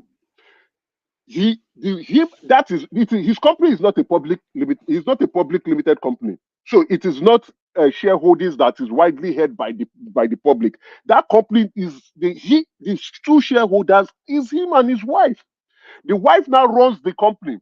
He is a political exposed person, and once you're a political exposed person, your spouse, your children And even your friends are considered to be political exposed persons. So the reason for that is to ensure that you do not, one, abuse your power, two, do not use undue influence to benefit those who are close to you.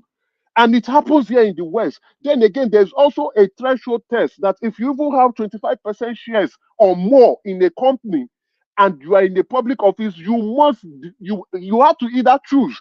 You leave the public office or you sell your shares or you put it in a trust, like what he should have done. He should have gone to put his shares in a trust, not only his shares, that of his wife. Go and put them in a trust, then let somebody else run the company, or you cease operation. When you are done, you go back to your company. But no. So what he's explaining, let's be very honest, what he's explaining, to be objective, it is, those are noises, those are story.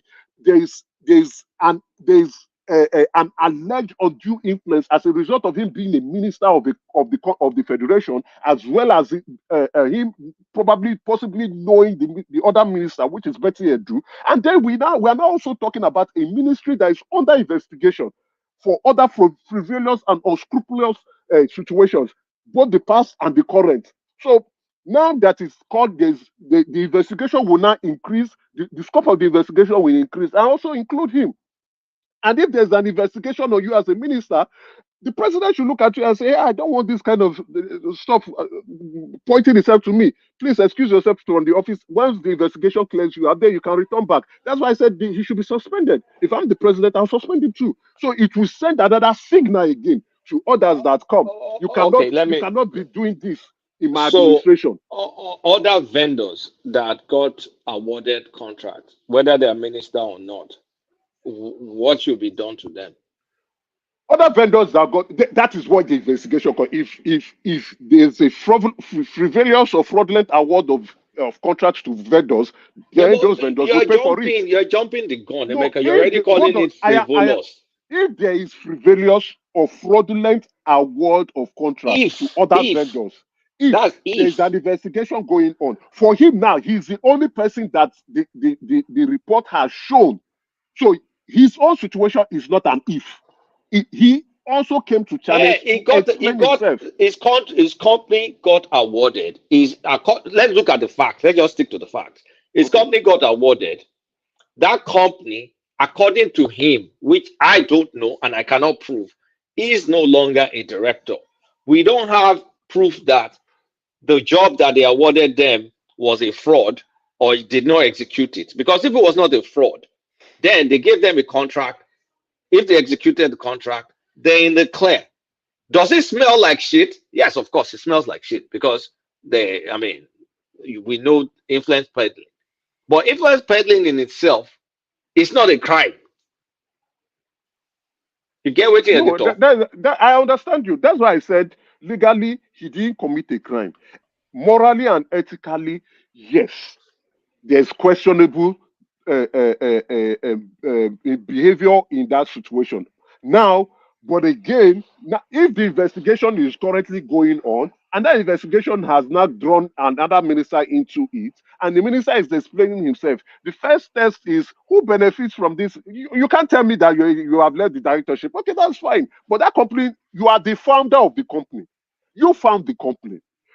On the memorandum of incorporation, it is your name that is there. On the article of association, you are the owner. You are the owner of the company. You are the director. It still shows that he is the director in CAC.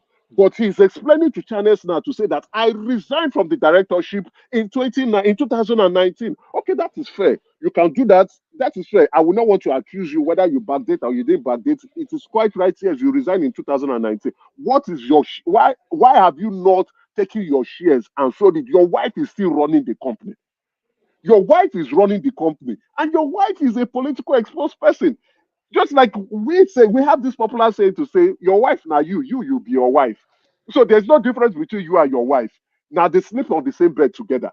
So whatever, if she wants an award, if she wants contract from one of your colleagues from the ministry, she will talk to you. She only needs to rub your head, and you pick up your phone and call the guy. Say, give my company the job, and the person will look and say, okay, no problem. Now we, and he will give you the job. So that is why they don't want that undue influence. They don't want you to like, especially in the West. This one, if it has broken in the United States or in the UK or in Canada, we shouldn't be able to be debating this matter. They don't sack him. He's gone. Emeka, He's it's gone. like the case. Emeka is like the case. Is this kind of case like you own Zenith Bank, you and your wife own Zenith Bank. Then later on, they appoint you the director of stock market in Nigeria. Then soon after Zenith Bank start buying stocks in Zenith Bank in stock market, getting contract for stock market. What would they say? He's on. What would they say? I'm not. What would they say? I am the one influencing the stock Yes, market. you're not influencing it now. It's called conflict of interest. What are we saying? I'm surprised what you're talking about. We shouldn't be debating this matter. To be very objective, this is not a matter to begin to debate. It's ethics. If you're a company, we shouldn't be debating this matter. That ministry is number one. Emeka, your conclusion. Hello, good evening, Emeka. Hold on, please. Emeka, you concluded earlier that on the legal aspect of it, he did not commit a crime. No, legally he didn't commit any crime except the investigation. You are talking about this. So far now, right, sir? Yes. Now, legally he has committed no crime. Legally, no. Yes. He has committed no crime, right? Then it now depends what the investigation would turn out. That will bring out all the illegalities. Then we can now see. But morally, what he has done is not appropriate. I'm not even sure that you should concede that he has legally committed no crime. Because let me say this, and then coming after me, Larry. Good to see you, Larry. Yeah. It says the action is, however, against the Nigerian Constitution and Code of Conduct. The Code of Conduct law in Section 5 and 6 bars public officers from putting themselves in positions of conflict of interest and prevents them from partaking in any business other than farming. Yeah, there you have it. He has committed a crime. He has committed a crime. He has committed a big crime, a very big crime. Hold on, let Larry come in. Yeah, he has not committed any crime. Because according to Public Service Rule 030424, and I read those, public servants are not prohibited from holding shares in both public and private companies operating in Nigeria or abroad, except that they must not be director in private companies and may not be director in public companies if nominated by government. That's what the Public Service Rule says. So okay, thank you, Larry. Thank you, Larry, for clarifying that with us. Yeah, right? That's Public Service Rule 0304. It still boils down to what we have been discussing on So this based on matter. morality, I can Morality, say Larry, it's still unethical. Larry, can you read the end part of that just statement? Just read it again, the end part. Okay, the end part. Yeah. So the end part says, okay, let me just read that section, that thing again. Public Service Rule 030424. Public officers are not prohibited from holding shares in both public and private companies operating in Nigeria or abroad, except that they must not be directors in the private companies and may only be directors in public companies if nominated by government. And what was he before they were nominated? He's the director, and he's still he resigned. He was the director, and he was. He's still the director. He's still the director now. He's not the director. No. Jesus Christ. Hold on. He brought a CAC document. No, he didn't bring CAC. He didn't bring CAC document. He brought a letter of resignation. He brought a letter of resignation he said, it's not CAC. Probably Shehu told him, but on CAC, you are still listed as a director. No. He said, I have resigned from that role, sir. Woman, I sent that to your WhatsApp. Play it so that we don't need to. I sent it to your WhatsApp. All right. You can play it. Yeah, let me say what I watched, right? He brought two documents. It's two documents. The first page, right? It's what CAC gave him in terms of when they certified that they received it from him. That was in 2019. There is another page that says when he resigned. So probably if one man plays it, you guys can actually say it. So it's let actually one man two play. bottles. All right, let's play it. Let me remove your or last super chat. Thank you, Ola, for that. Say this, as I've always said, I came into public office with a commitment to base my service based on sincerity of purpose and openness, obviously, because I believe that Nigerians deserve to know and they deserve to be kept. They don't deserve to be kept in the dark in terms of public office operations. I have to say this very clearly. I saw it, and actually, I was shocked because the company in question was a company where I was a director.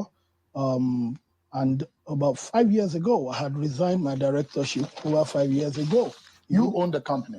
Yes, I founded the company 15 years ago. Because the document online shows definitely that yourself and your wife, isn't it? I founded the company 15 years ago. But in 2019, when I got to the House of Representatives, when I won election, precisely, I did a change of this is it. You can have a look at it. This is, you can see there. This is the CSC document. Certified true copy dated 2019, almost 5 years ago. I had resigned as director of the company. Ceasing to hold office. Yes. So I'm not a director. Well, Sheon said right there, this is a CSE document. So I'll just scroll it back so we listen again. We heard you. We heard it. Yeah. House of Representatives, when I won election, precisely, I did a change of this is it. You can have a look at it. This is, you can see there. This is the CSC document. Certified true copy dated 2019, almost 5 years ago. I had resigned as director of the company. Ceasing to hold office. Yes. So I'm not a director. August 2019. But I resigned 1st of February. You can go to the back. Okay. The last page, that was the board resolution, certified true copy by CSC as far back as 2019.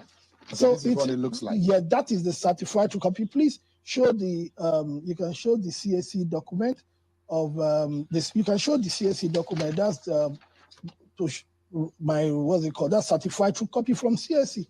Dated 2019. So I had 8/8/2019. Yes. That's what is dated.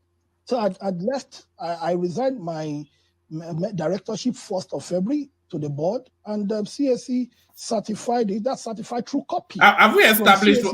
Have we established what we want to establish? One man, this guy is smart, man. This guy is a smart guy. No, he's a smart guy. That's why he's a very smart guy. He brought the document to convince Nigeria. To He's a very convince smart Nigerians that don't believe this nonsense, and he brought an evidence to show that look, even my directorship is already forfeited. He's a smart guy, he's a smart guy, man. But on CSC website, he's still listed as the director. And Shehu asked him, he said, "Well, I'm not the one who updates the website." What this means, and we know how smart we can be. I don't want to go into this if and what about. You understand? We know how smart we can be. He's a very powerful man. He's a minister. Are you saying that document is it Oluwole? Is it Oluwole document? He's a powerful. Wait, hold on. It's a false document. Wait. Now, make it like this. We need to establish now. We need to establish that CSC is either incompetent or CSC has colluded. Which one would we take? If somebody has resigned for 5 years, and CSC, who has a true certified copy that they have received this and acknowledged it and refused to do the update, then CSC is incompetent. It's easy to imagine. Hold on, Emeka. Emeka, hold on, Wapis. It's easy to imagine CSC not updating their websites. We are looking for a shortcut because we were trying to just glorify something that is not. Is wrong. If somebody else lesser than this do this, we say name to the world. No, hold on, Emeka, hold on. Hold on, Emeka, Baba Jalokoko, hold on. Hold on. You hold on now. How can your own word be the moral standard? No, calm down now, relax. If I give you respect is reciprocal. Calm down, about Jaloko. Calm down. No. You keep doing this. But if I will give that honor, then you honor it. Don't just use your word above the other person now. Okay, talk. We are not done now. Okay, We see people throw in jail. Talky. No, not talky. I'm your baby. Say Don't your trigger me own. this You morning. don't leave stage. Why you dey start me? Hold on. What is the floor is yours? The floor is yours. No, while we see people throwing in jail, we hate them. Trump has been sentenced twice in this kind of matter, Mar-a-Lago. We saw it here every day. Conflict of interest. We said no, he's going to jail. Now it's happened that I want to try to cut a short corner. He's going to jail, doesn't go to jail, he doesn't change anything. But the action is wrong. And for once, let's stand for one thing. When Betta Edu came out the first time, we were cutting calls for him. Until now, they naked him in the market square now. People came out to read about Betta Edu, he didn't do anything. Same Larry here came and said, oh, he had no crime committed. Is it not now he's in jail? Do you know the meaning of conflict of interest? Stolen funds get to his account. That's conflict of interest. Now it becomes difficult to exonerate him. That's why they say stay clear from things that is not clear. That's the meaning of conflict of interest, so that you can be exonerated easily. Now, better do money that is stole. In my opinion, I know he's one of the best performing ministers in the country. I understand. I agree with World Peace. This is conflict of interest. This is undue advantage. He's still the highest shareholder, and the only shareholder, if we go by the family name, is the highest and the only shareholder. Let's exclude whether the wife or not. He's the highest and the only shareholder of that company. Let me land, sir. Let me land. This is somebody I know. One man, I will give you his number. This is somebody I know. So don't be saying, if I want to be biased, I will say, no. I am being objective as an objective Nigeria here.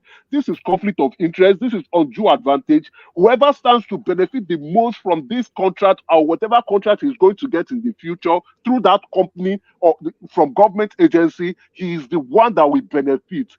Whether the wife is not the head of the company or not, he is the one that will benefit. He is the founder. He is the owner. He started that company. He just included his wife because he was going to office. He is the founder and owner of the company. You guys are wearing me out. Let's be objective here. Legally, he has not committed any crime. Legally, hold on now. Emeka land it and then let Kulata Larry. Okay, let me land it, right? I think they disagree with you. Okay, let Ajale Koko come in, then Kulata Larry. Okay, let it come in. Okay. No, land your point though, because you are in the throes of a thought here. Legally, he has not committed any crime. Yes, even Larry himself has gone and has explained with the law. I will go with objective evidence, but morally and ethically, yes, he is found wanting. You don't change up with that now. Morally, morally, he's found wanting. All right, Ajale Koko, you disagree? Understatement of the year. I don't get it. American World Peace. Are you guys? Can you imagine that I'm agreeing with World Peace? Yes. Are you guys telling me that this guy can be so stupid to come out with a fake document on a public TV? That is white theory. No, I'm just I'm just giving those instances. I'm not saying he's coming out with fraud. No. I'm just giving those instances. So with what did look, come on, I have respect for this guy, man. This guy is a very intelligent, very smart, and is ready for everything. Every challenges, this guy is prepared for it. And I'm not surprised that is the best performing minister that we can see so far.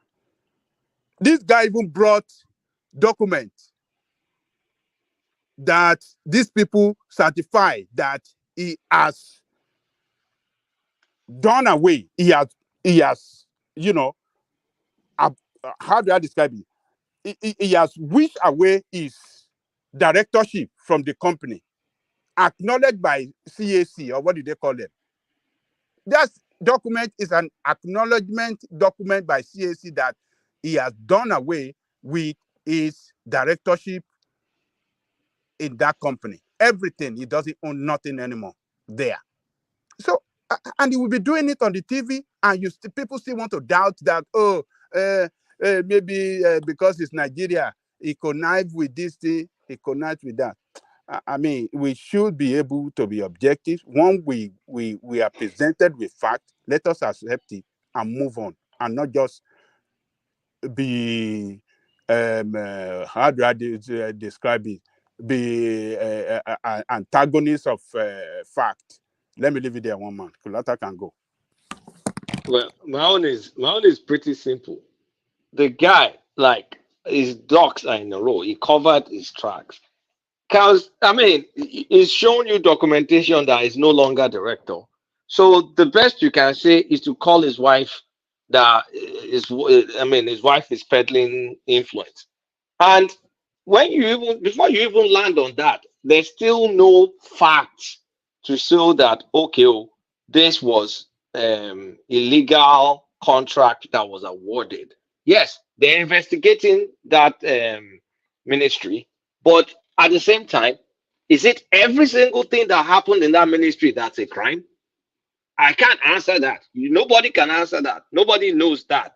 So you can't tell him to proactively resign for, number one, not being an active director, and he has paper proof to show that he's not an active director in that company.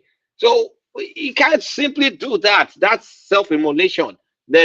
As far as it is right now, the only thing you can say is, yeah, it smells shady.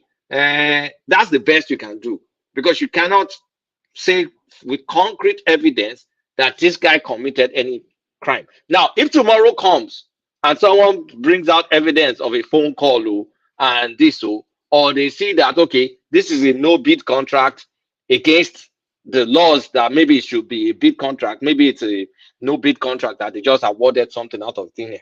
If things don't line up, then we can call it immoral, we can call the wife criminal, but him, he absolved himself. He's a smart guy. I am not. Yeah, he's a very smart guy. He's very intelligent. I am not calling him a criminal, and I keep saying, and I'll repeat it again, that he has not committed any legal infraction according to the law. But what we are saying is that my question to you now, Kolata, is this: how is this even any different from you? Now, you are a minister of the country, right? And I am your friend. Now, you have, under your influence, allowed me to gain favor or contract in another ministry because you are my friend and you're a minister. And if it goes out to the public, how do we explain it? It's even worse because it's even your wife. I'm going to answer you with this. Was there open bidding? We don't know. So we don't know. So okay, Emeka, assuming there was, Emeka, you see, okay, assuming there was a competitive bid and you won, and I won, is that going to be a problem? Oh, well, definitely. If there's a competitive bid and I won, and we can see there's a competitive bid, yeah, definitely it raises any question, any great questions. But again, now with what you are saying, there are still question marks that needs to be answered. Was it a competitive bid? We are yet to know. Was it a bid at all? We don't know. Was it even a bid? We don't know. But because he said consultancy. And when you are hearing, if you look at the budget, once you are seeing consultancy in budget, oh, my brother, that is money that is going somewhere else. So that is money that is going somewhere else. So it is consultancy. Now, the other question is, are they the right company to even undertake that operation? That's another question. So there are lots of questions that needs to be answered. Then again, yes, what's the nature of Tunde Ojo's business? And what's the nature of that contract? Exactly. Company now. What's the name of the company? I know. I don't know. I'm not looking at the company. I know. It's called Planet. It's an IT company. Yeah, it's called. Hold on. It's called New Planet Project Limited. That's the name of the company. New Planet Project Limited. You want to search for it? This one is. Of course. This is what we do here. We America. You remember one guy that was in the House of is it Replica in America? That was in charge of the ethics about to regulate Wall Street. Ethics. Then the one time there was a crash in the Wall Street, and the guy sold his stock before crash. Okay, that is that trading. Yeah. I remember the case. Now this is what I just want to refer to Kulata. Like, did he bid? That guy, everybody beat it now, but he was arrested later because it was called conflict of interest. He had an insider bidding. He did it legally, was not wrong. But conflict of interest, they got him arrested. So that one don't hold waters. Walpis, conflict of interest is a moral issue. It's not a criminal issue, right? We know, but it's there so many things that is embedded in a government the government that's crime. To clarify, insider trading is a crime. When you talk of conflict insider trading is a security fraud. What I'm trying to say that through that conflict of interest, they investigated more to get him the not opinion on insider trading because he was a Senate rep regulating that place. How do you not get that information? Though he used his friend's company to do it. Wapis, let Larry come in. That was the other way said. So Larry, come in. Okay. So what I want to say is this. Number one, what we need to know is what is the nature of that company? It's a limited liability company, which indicates that it's an entity. So basically, people that have gone through accounting, there is one concept called entity concept, which basically says there's difference between the business and the owner. Now, in this case now, it's an entity in Nigeria that is registered in Nigeria, that pays tax in Nigeria, that is not found wanting in Nigeria. So if there is a bid, every company comes in to bid as a company, not as Tunji Ojo. So they bidded for the contracts and they won the bid. Now the next thing is, after winning the bid, what was it that they were supposed to do? Did they do it? Are they built to do the projects that they were actually, they bidded for? These are questions we don't know yet, right? Yeah. So this is why I would rather say we should leave those that want to investigate. Exactly. And now this is where I'm not taking it further. Now, since there would be an investigation, and once there is an investigation and you would be a subject of that investigation, you should be suspended. And that's why Betta Edu was suspended.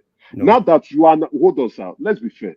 Now that there's an investigation and it appears that you will be part of that investigation because your name and the company you own has now been called or roped into it, and the investigator would look at everything. Do you know what I said? Why I said no? Wait, now we are being emotional here. We are being emotional. No. It's now not there will be an investigation because from the that's the objectivity I'm explaining. The objectivity because hold on, sir. Now hold on, Larry, sir. Please hold on. And because there are questions, we don't know if there was a bid. One, we don't know if he influenced it. Two, we don't know what has taken place. So those questions will be left for the investigator to do that. And in the process of why those questions will be going on and when it will be going on, you have to step aside.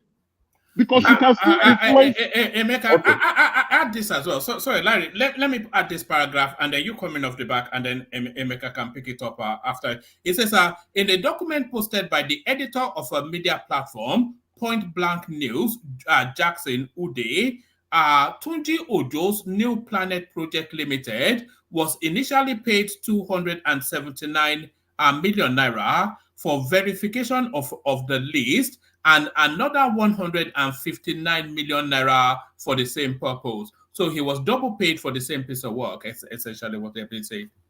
Maybe one was instrumental payment, the remaining one was balance payment. But again, what verification exercise did Betta Edu do? Will cost 500 million naira. No, not even the cost. Which verification did she do? She said she was going to do verification exercise. I don't think that verification exercise has been done. So if that, now we are not fleshing it out, right? We are fleshing it out now. More questions are coming up. So he ran to Emeka, there is no piece of work that could have been done within this 5-6 months time span of these people being appointed ministers that would justify in excess of 500 million naira payment just going out like that. I'm not looking at the pricing, right? Yes, the pricing may be outrageous, but I'm not looking at the pricing now. I'm not looking at, because I know Betta Edu was telling the public, we are going to verify. That verification exercise has not been carried out. It has not been carried out. Now, questions, now we are not fleshing it out. So questions are now arising. Now, since there will be questions coming out from this space, which means that's why I said if I am the president, I am not the president, but if I'm the president, your name has been called on this. Investigation is going on, step aside. So once you are cleared from the investigation, should he come back on. should he recuse himself rather That than is what I am saying. One man, That's what I'm saying. one man, that's the right language to use. He's supposed to recuse Exactly. himself. Even better do that.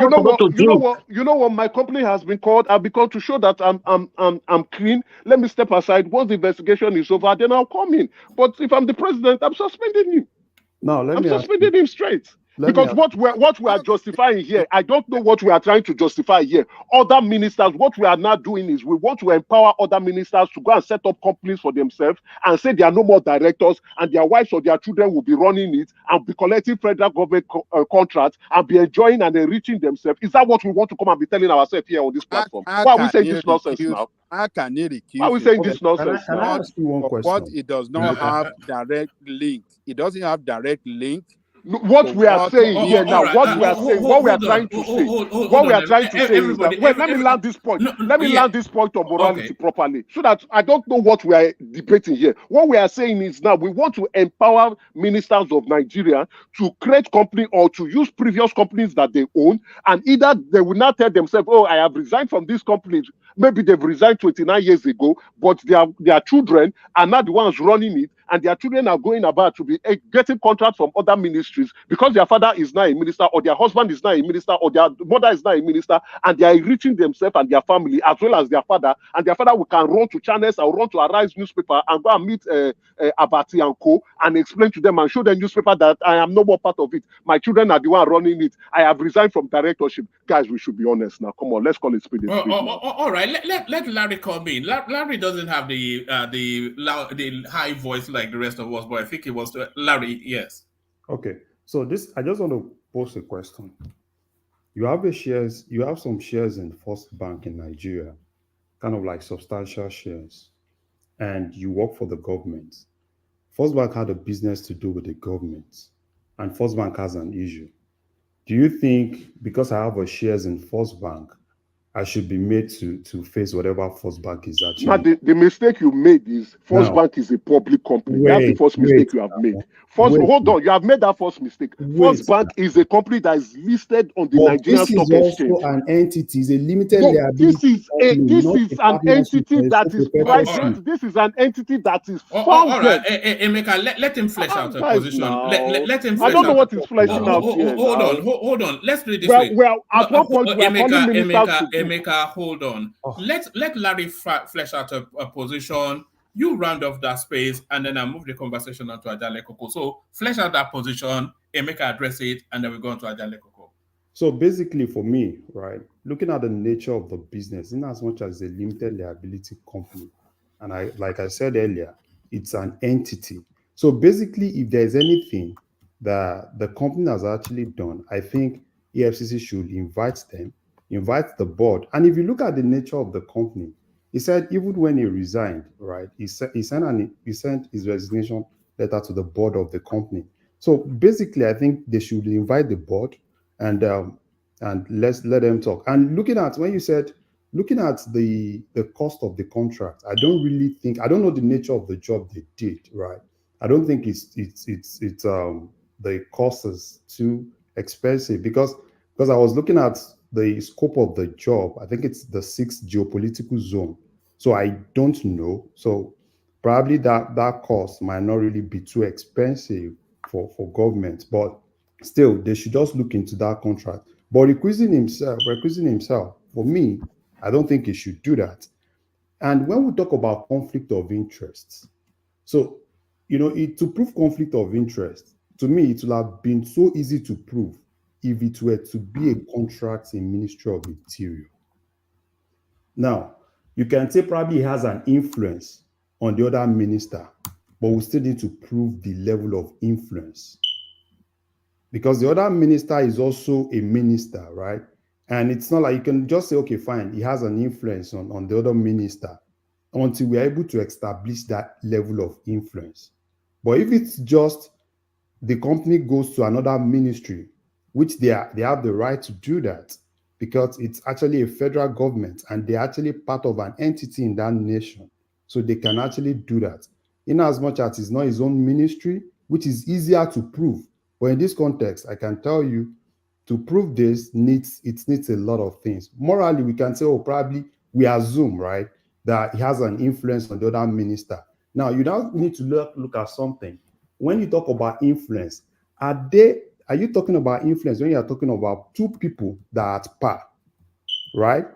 Now, if probably Tuju Ojo is a senior minister, the other person manning that place is a junior minister, you can actually say that person has a domineering influence on the other person. But in this context, these are two people, right? Two different people, the same level. So for you to prove that level of influence, I don't know until it's really established. And to establish that, it takes a lot of things. So that's what I just want to say. Okay, let me round up. Yes, go on. Let me round up. Yes, from what I can tell, yes, he's a personal friend and acquaintance to me. He's not my friend; he's an acquaintance. If I want to go through that route, I'll be speaking like Larry, Baba, Jane Koko, and Kolata. But if I want to speak as a Nigeria, we are here. We on this platform as well as other media spaces where they write and they say, oh, look at the nonsense ministers are doing, how they are enriching their families and their friends, how their families, children and families, or even distant cousins are going about in Abuja and getting conflict, getting contracts. You understand? And this money is flowing, and we are busy speaking on this matter. But what I would say here is, I think we like him. Yes, we do like him. I like him. He's performing, he's doing a good job, and we do not want to lose someone who is doing a good job. I think that is why many of you are speaking this way. But again, there are questions to be answered. These questions will be answered by the investigation. And if we agree that what Bola Ahmed Tinubu has done with Betta Edu, who was, because Betta Edu still has a case, Betta Edu can still argue her case. But now what the president has said is, yes, you can argue your case, but step aside. When they finish the investigation and the investigator is asking you a question, argue it with him. Let me see an objective report to clear you. If the report clears you, come back. If the report does not clear you, stay at home. Same hand and same equity should be passed across to him, because he is also going to be a subject of that investigation.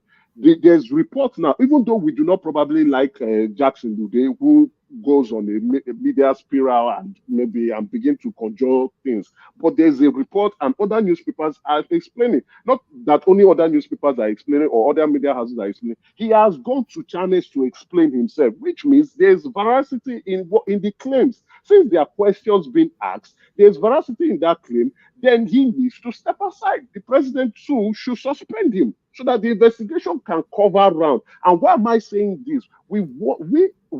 This platform has always been a platform that promotes the truth and objectivity. And we also want to hold public officers accountable when the time calls for it. So with that respect, I would say equally, he should step aside, let the investigation clear him off, because we are not the ones that can clear him. We do not have enough information. And so far and so good that we have read the publication and what he has said, there are still questions that needs to be answered.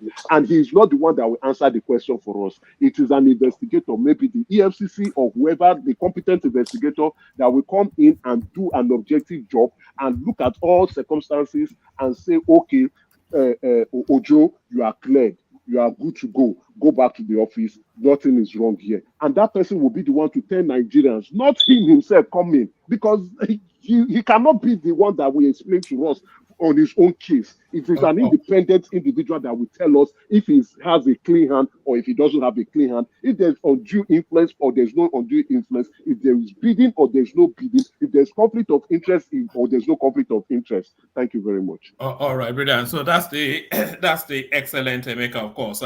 No order. And are we grateful that there's just one Emeka? Is really the question. Yeah. Sorry, I was allowed Emeka to talk. Emeka, what do you mean by saying, can you imagine? Hold on, I'm joking now. All right. What do you mean by that? Emeka. Emeka has been talking for 2 hours only. Let him have What some. I know.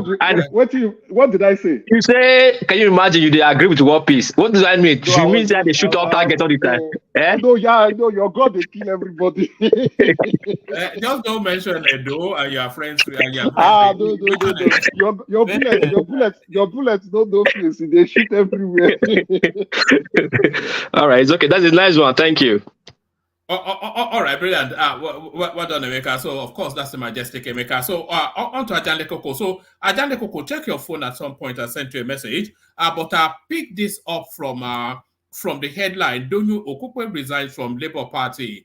Ideological chasm was what he described. And he went on to tell us then that the Labour Party was essentially a special purpose vehicle. And of course, it was that's not breaking news. We all knew that. But then there's the admission. But what eagle-eyed Emeka also spotted in Okupe's submission was that he said that after they lost the election, he feels that there is no longer any need for him to be part of the Labour Party. So that was his resignation letter. But embedded in that is the first senior person within that space to concede then that they lost the election. What says you, Ajale Koko? Thank you, Woman. Greetings to our listeners around the world. Click on the like button, share, and subscribe if you haven't done so. Well, Okupe is not a politician that you can take his word serious.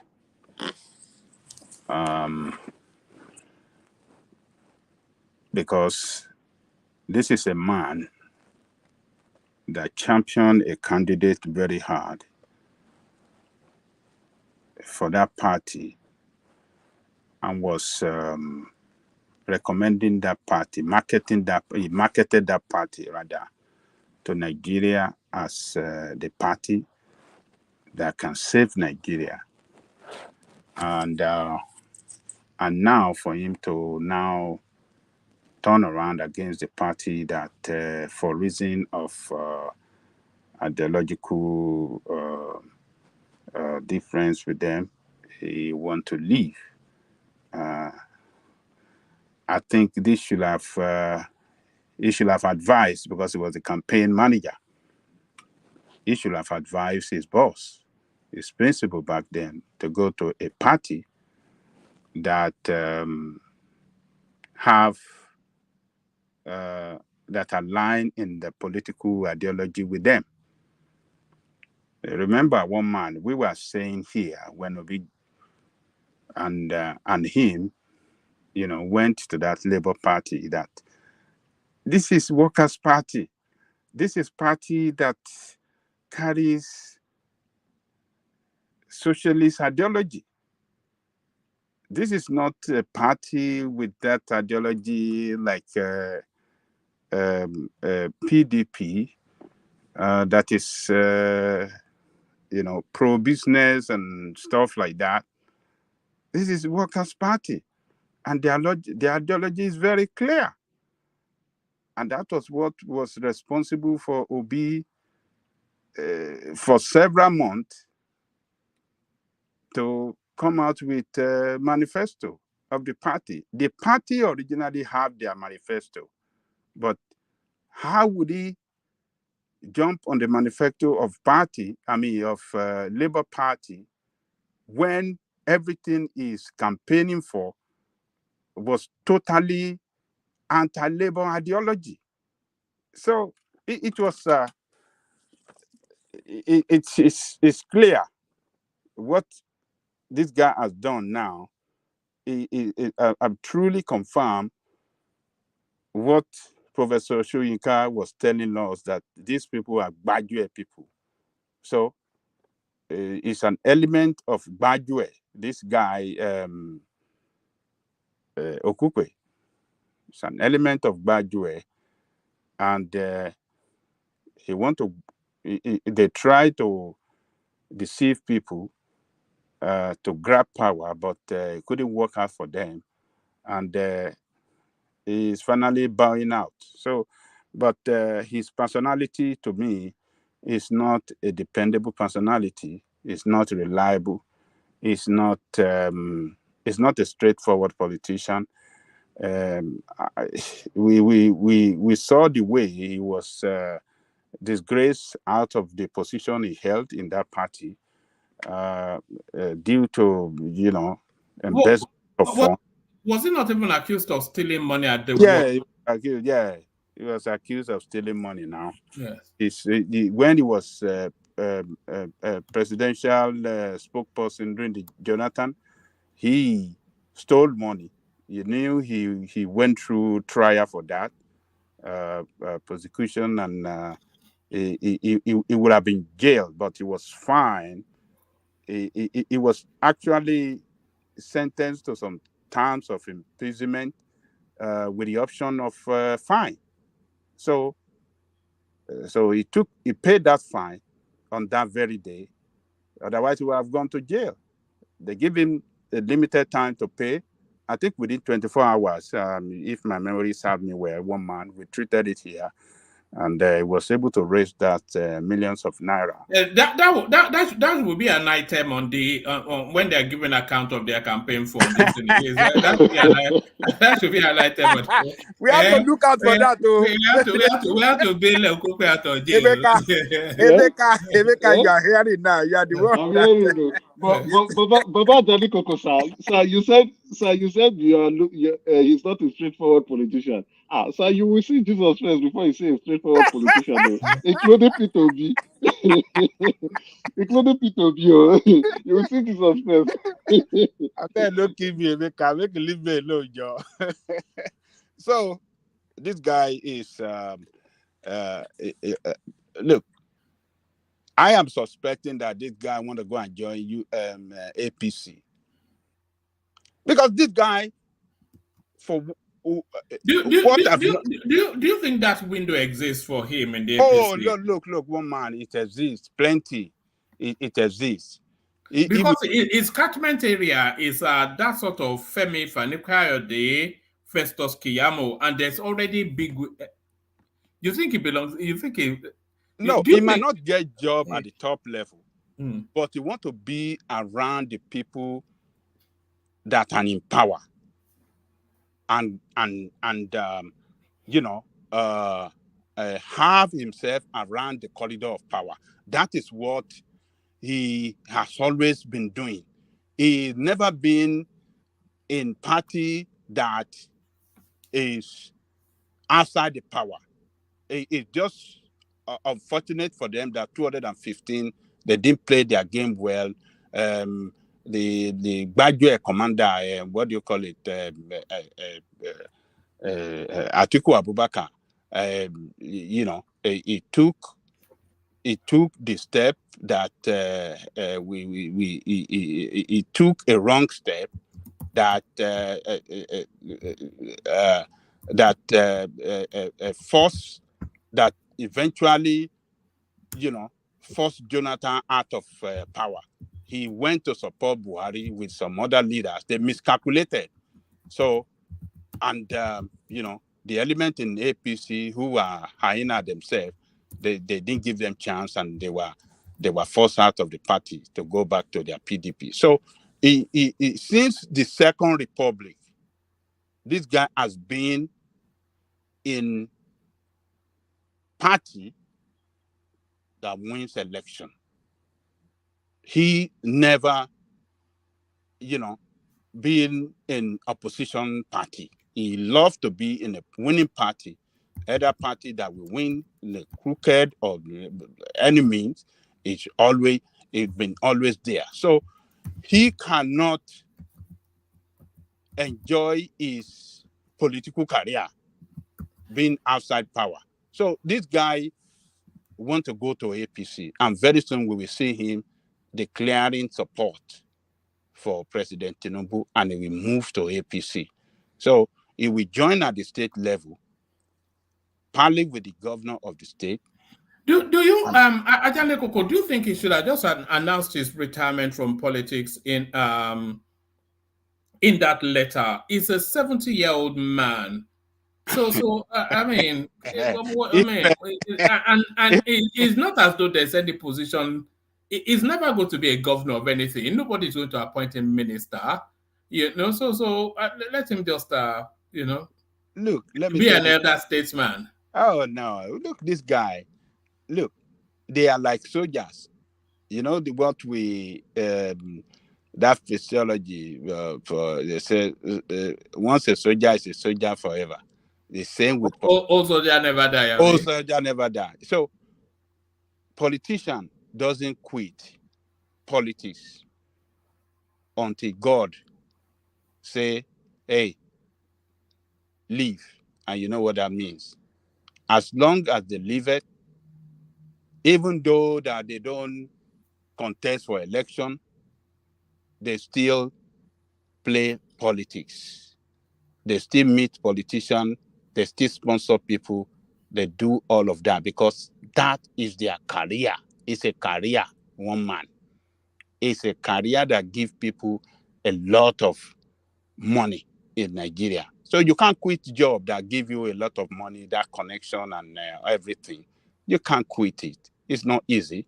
So what it's going to do is going to parley with the governor of the state. Let me tell you, that guy in Ogun State, he knows who is who in that state, and he can walk his way to who is who in that state. Obas, politician, who, military officer, he knows all of them. And, they have a way of helping each other. So it is good that it came out finally to tell Nigerians that, look, it was gradual that they were trying to do, because how can you say that the party does not align with your, they just want to use as a special purpose vehicle. So he knew that what they are campaigning on, that they were going to do on that platform of that party, was a fraud. It is impossible for Obi not to respond to this now, because it's quite a weighty thing that is being said. So what sort of response is he likely to give? What did you say? I said it is impossible for Obi not to respond to. He must. Yes, he has to respond to this because he stands accused. Yeah. Oh yes, he stands accused. This is the strongest, closest partner or ally you want to call. They went together. This guy convinced him to leave PDP and go to a different party to pursue his political career. And they listened to him. And they worked hard. And he stood in as, what did they tell him? The vice president, that temporary, what is the name they call them? A placeholder. I think they call them. So he is the one that can be most trusted, the most trusted person to Obi to hold that position back then for another person to come in. So he is the closest to Obi. He carried out his campaign. He led his campaign. He organized his campaign. He managed his campaign. He directed his campaign. So Obi have to respond to this. He must say something. If he doesn't say something, that's a confirmation that, yes, this is a gradual, fraudulent, like, what do you call it? Emeka usually called Obi. I think he called him fraud. So that we should all accept him as fraud. If he does. What if they're both on their way to PDP with this guy going first? It could be. You could be right. It could be to PDP, but this man, he likes government in power. He doesn't like to be a loser or be outside government. No. Oh, by the way, I've got something to report. It's a bit of bad news. Don't report it. No. Oh, okay, all right. Okay, I'll tell you offline, and then Ajale Koko. Did you know what? Do you know what I wanted to report, Kulata? Of course. Oh, okay. Let me. It's nothing to do with me personally. I'm safe. I'm well. Everybody's safe and well. But it's something we've been monitoring. But I'll tell you offline, Ajan Lekoko. Yes. Let me But then, take. one man, it's not good now. So, But you have no, I mentioned don't it know now. about it now. Who is that? Yeah, What's that? exactly. Well, how do Uh-uh. we get to know now? Who get to Why, know You have now? why mentioned must It's it. Glata why new. I must don't know you know now. everything now? All right. I'll put it in the You have private made us chat. curious. You have No, made us curious. I'll put it in the private chat. But People are too nosy. People are too nosy. Why must you want to know everything? yes. Guys, I don't want to Because kill. I One don't man want to don't kill post the it. mood. I because don't he want to. announced on the public. One man don't post it. Just Don't say post it. Wait, Ajali Koko, hold on. Because Yeah, one man thought put it on feel the private chat. Put it he on the felt that private people chat. on the panel need to know. That's why he's saying if let you felt that it's not needed, it's not. I mean, you don't need to say it out. Bulata He has won't say it out. advised him No, not no, to no. let nobody know.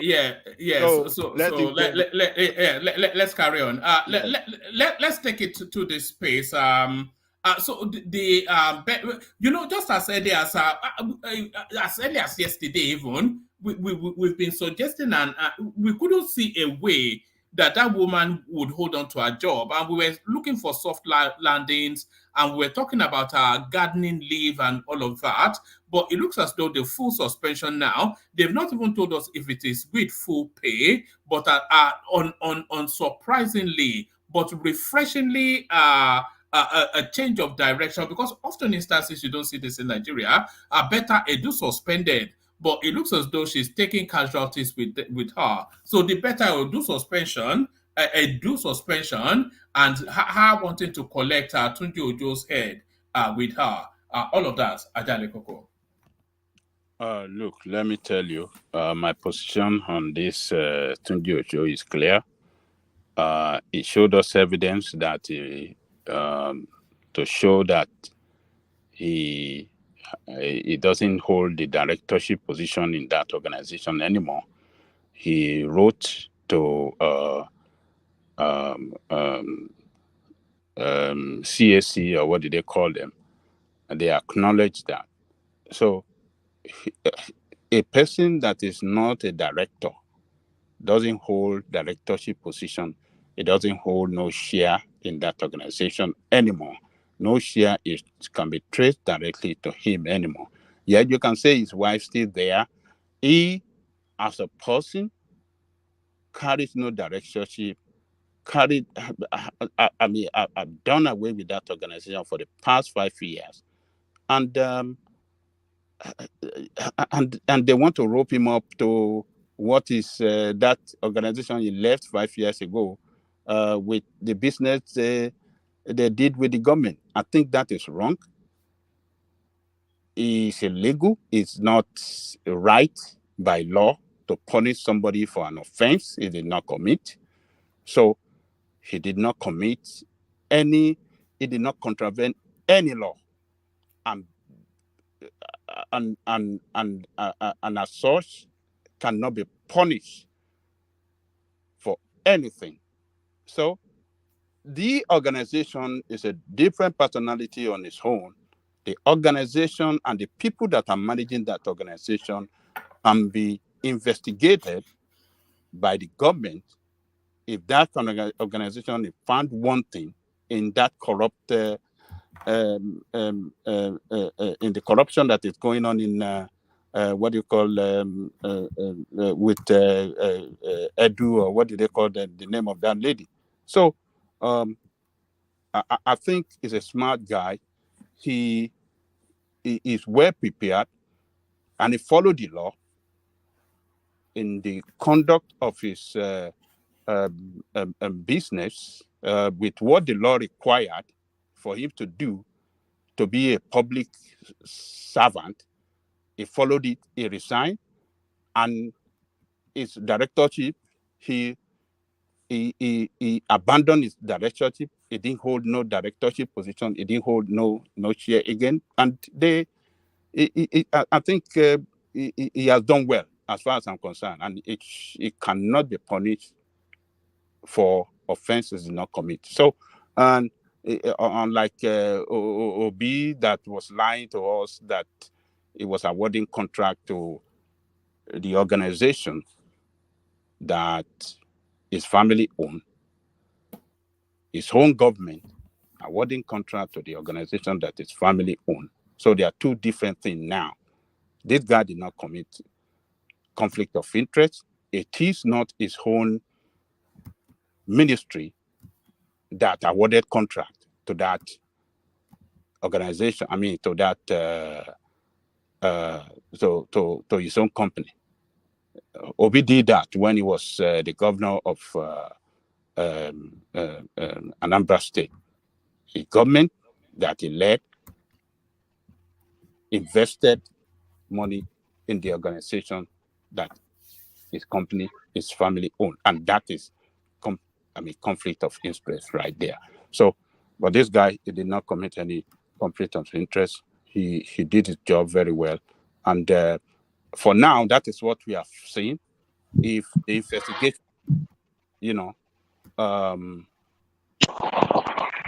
outcome prove otherwise than what we know today, a different ball game, then they will take it up from there. But so far, with what we have seen, I don't think he has committed any offense. I don't see nothing wrong with him. He has not done anything wrong as far as I'm concerned. All right, brilliant. Kennedy, did you want to come in or otherwise mute yourself? Look at that. I know we smoke at it. I just know. Yes, look at that. He's battling that village. You can hear the battle with the village network. Look at that. Even though he's enjoying village life, I know Ekene will not hold this stress. He must come out. Ekene Alpha. No, people even matter the color. You understand? But for me, that's not. We're talking about accountability now. Is that not you are the biggest champion of accountability on this platform? So you should be. So lend your voice to it. Then where is the money? Is where even Aisha Yesufi is asking Peter Obi, where is the money? The 75 billion naira. The 75 billion naira. Even the money you are talking about, the company you are talking about, Fidelity Bank. We're not talking about Fidelity Bank. But hold on. Let me come to you. Your system is a bit quickie. Let Ajale Koko carry on, and I'll come to you soon enough. Ajale Koko, back to you. One man, I wanted to ask about that question, please. All right. All the obedience are in the house now. Okay, go for it. Yeah. All our people are here.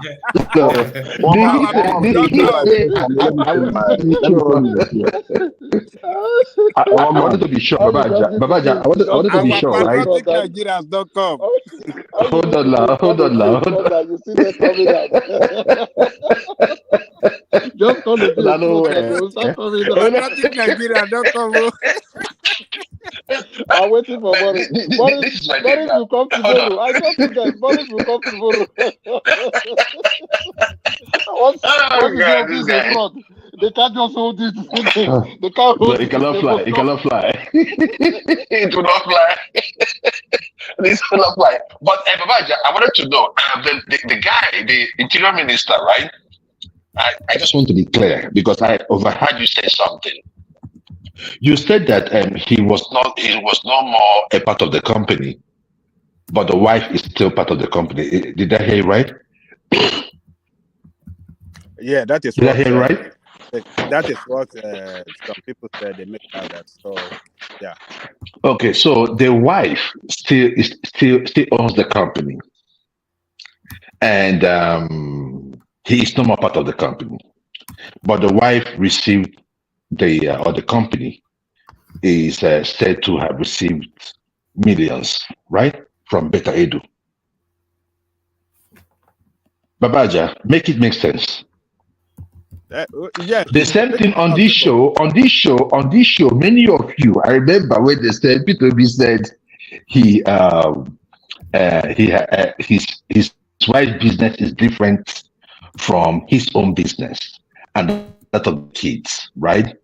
And most of you were saying, oh, that he gave contract to companies that were owned, by the wife or by the family members, which was not true. I mean, that was just you guys just trying to mop up nonsense. But in this case, I see you giving this guy a pass back or trying to exonerate him. Why? Why? I mean, it's just a clear. See, let me tell you. A forensic investigation ought to be carried out. Betta Edu could not have made that transfer without the Oga at the top. She's the side piece to many of them, we know, right? But the issue there is that the truth must be told, Babaja. You cannot continue. You have really changed from the Sowore mantra. You really have to start being fair. If the wife was involved, by implication, if that business was owned by him before, and the wife went ahead and got that contract, then he is implicated by association. There is no how you want to look at it. Did you and I get that kind of contract? Why did that contract come to your wife? Why must it be someone in power? So that is why I was saying that they should be better. My brother, you live in America, yeah? It happened here in America. Don't let us see when things is going on in Nigeria. We will start doing like it doesn't happen. Even in America, yeah. Go and see people who collect contracts, road contract, bridge contract. It's the people in the politics. What are you talking about now? Well, we are not saying that. Hold on. Start pretending like he doesn't have rights to get the contract. The company has Hold on now. Yes. Can you call the same slack for Peter Obi? Because why I mentioned this was that the company have rights to get a contract from federal government. Let us stop all this. The company has no. You have no. Okay. In that case, let me tell you, brother.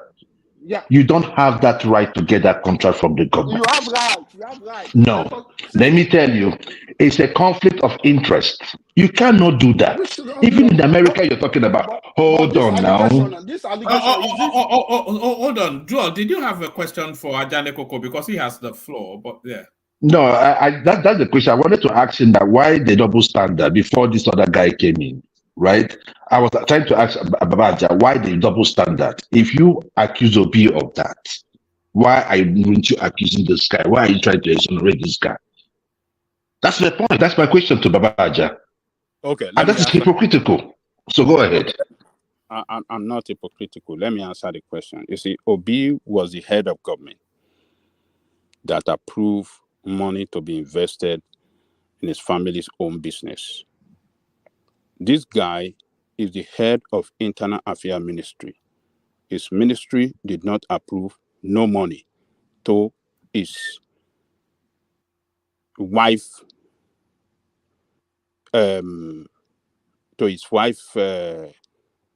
control business organization. So there's no conflict of interest here. He's not involved. He doesn't have no directorship in that business. It's the wife that head that organization. And as long as that organization is registered with the government of federation, they can conduct business with them. The only thing that the only ministry that business cannot conduct business with is the is Internal Affairs Ministry, where the husband is a minister.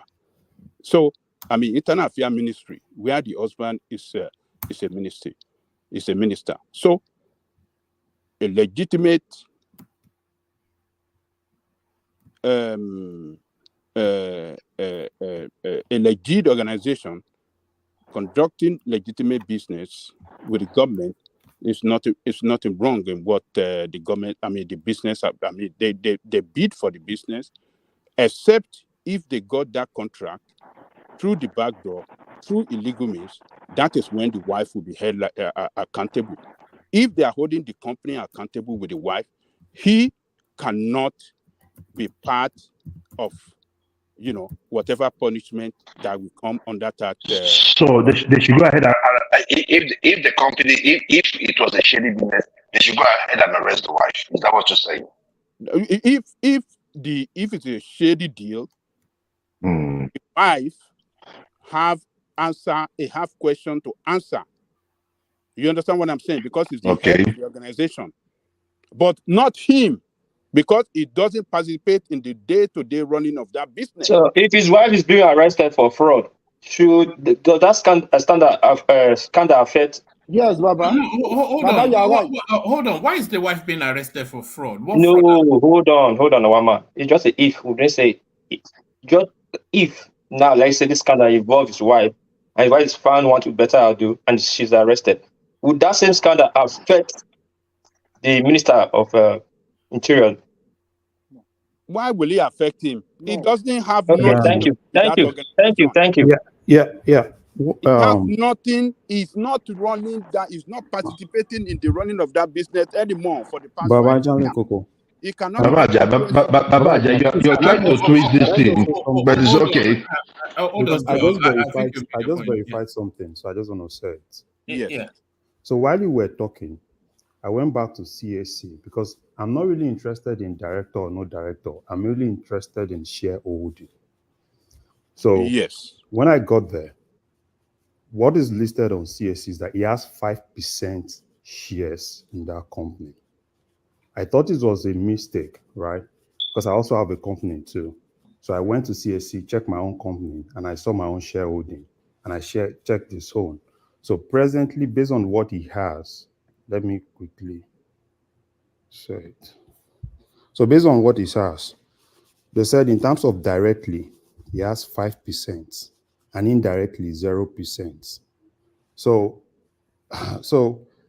those are things that probably they need to look at. Who has the 95%? I don't know.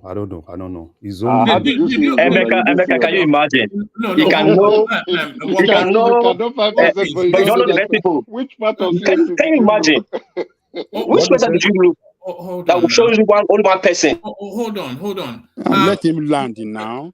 We are talking about the guy. Hold on, Emeka. Larry, did you see the full share? How much does the wife own? What percentage So I does the wife don't own? see the wife. So I just went in. What I did, I saw Tunji Olubunmi Ojo. Yeah. And I went to see what he has in that company directly.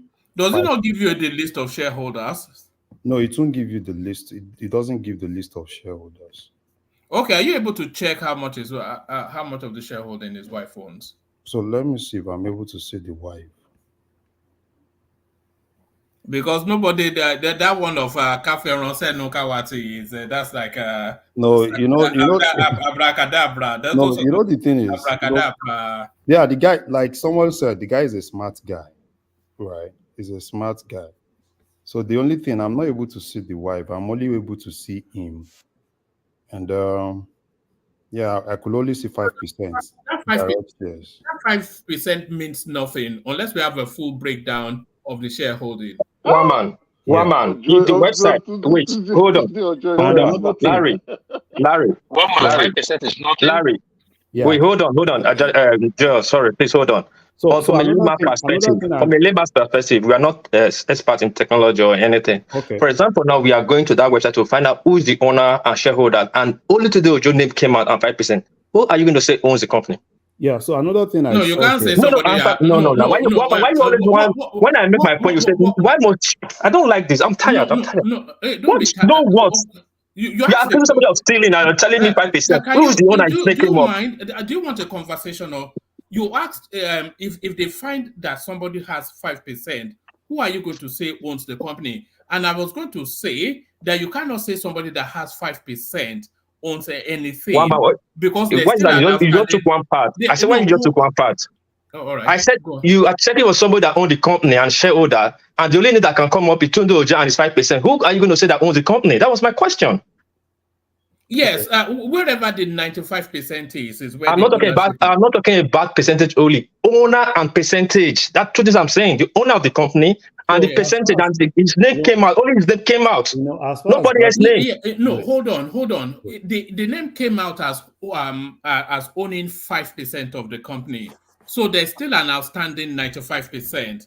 And where that 95% is where the ownership is. Nobody that Okay. owns 5% of anything owns that thing. Okay. Let's agree to disagree. One man show. Now I'm going to your one man show to find out who owns one man show. And your name came out as 5% owner and the owner of the company as a director. Who am I going to say that owns the company? At a layman perspective, that's why I said layman perspective. No layman would think that. When you say somebody owns 5%, no, that guy is just a maker that is here that don't know this name. It's your name that pop up that will be calling the owner now. Another thing that is funny. You see, when you check companies like that, there are some key questions. These other questions: does the PSC directly or indirectly hold the right to appoint or remove a majority or director or partner in a company or limited liability partnership? He said no. So does the PSC or the WISE have the right to exercise or actually exercise significant influence or control over a company or limited liability partnership? They said no. Does the PSC have the right to exercise or actually exercise significant influence or control over the activities of a trust or firm, whether or not it's a legal entity, but will it itself satisfy any first four conditions if it were individual? They said no.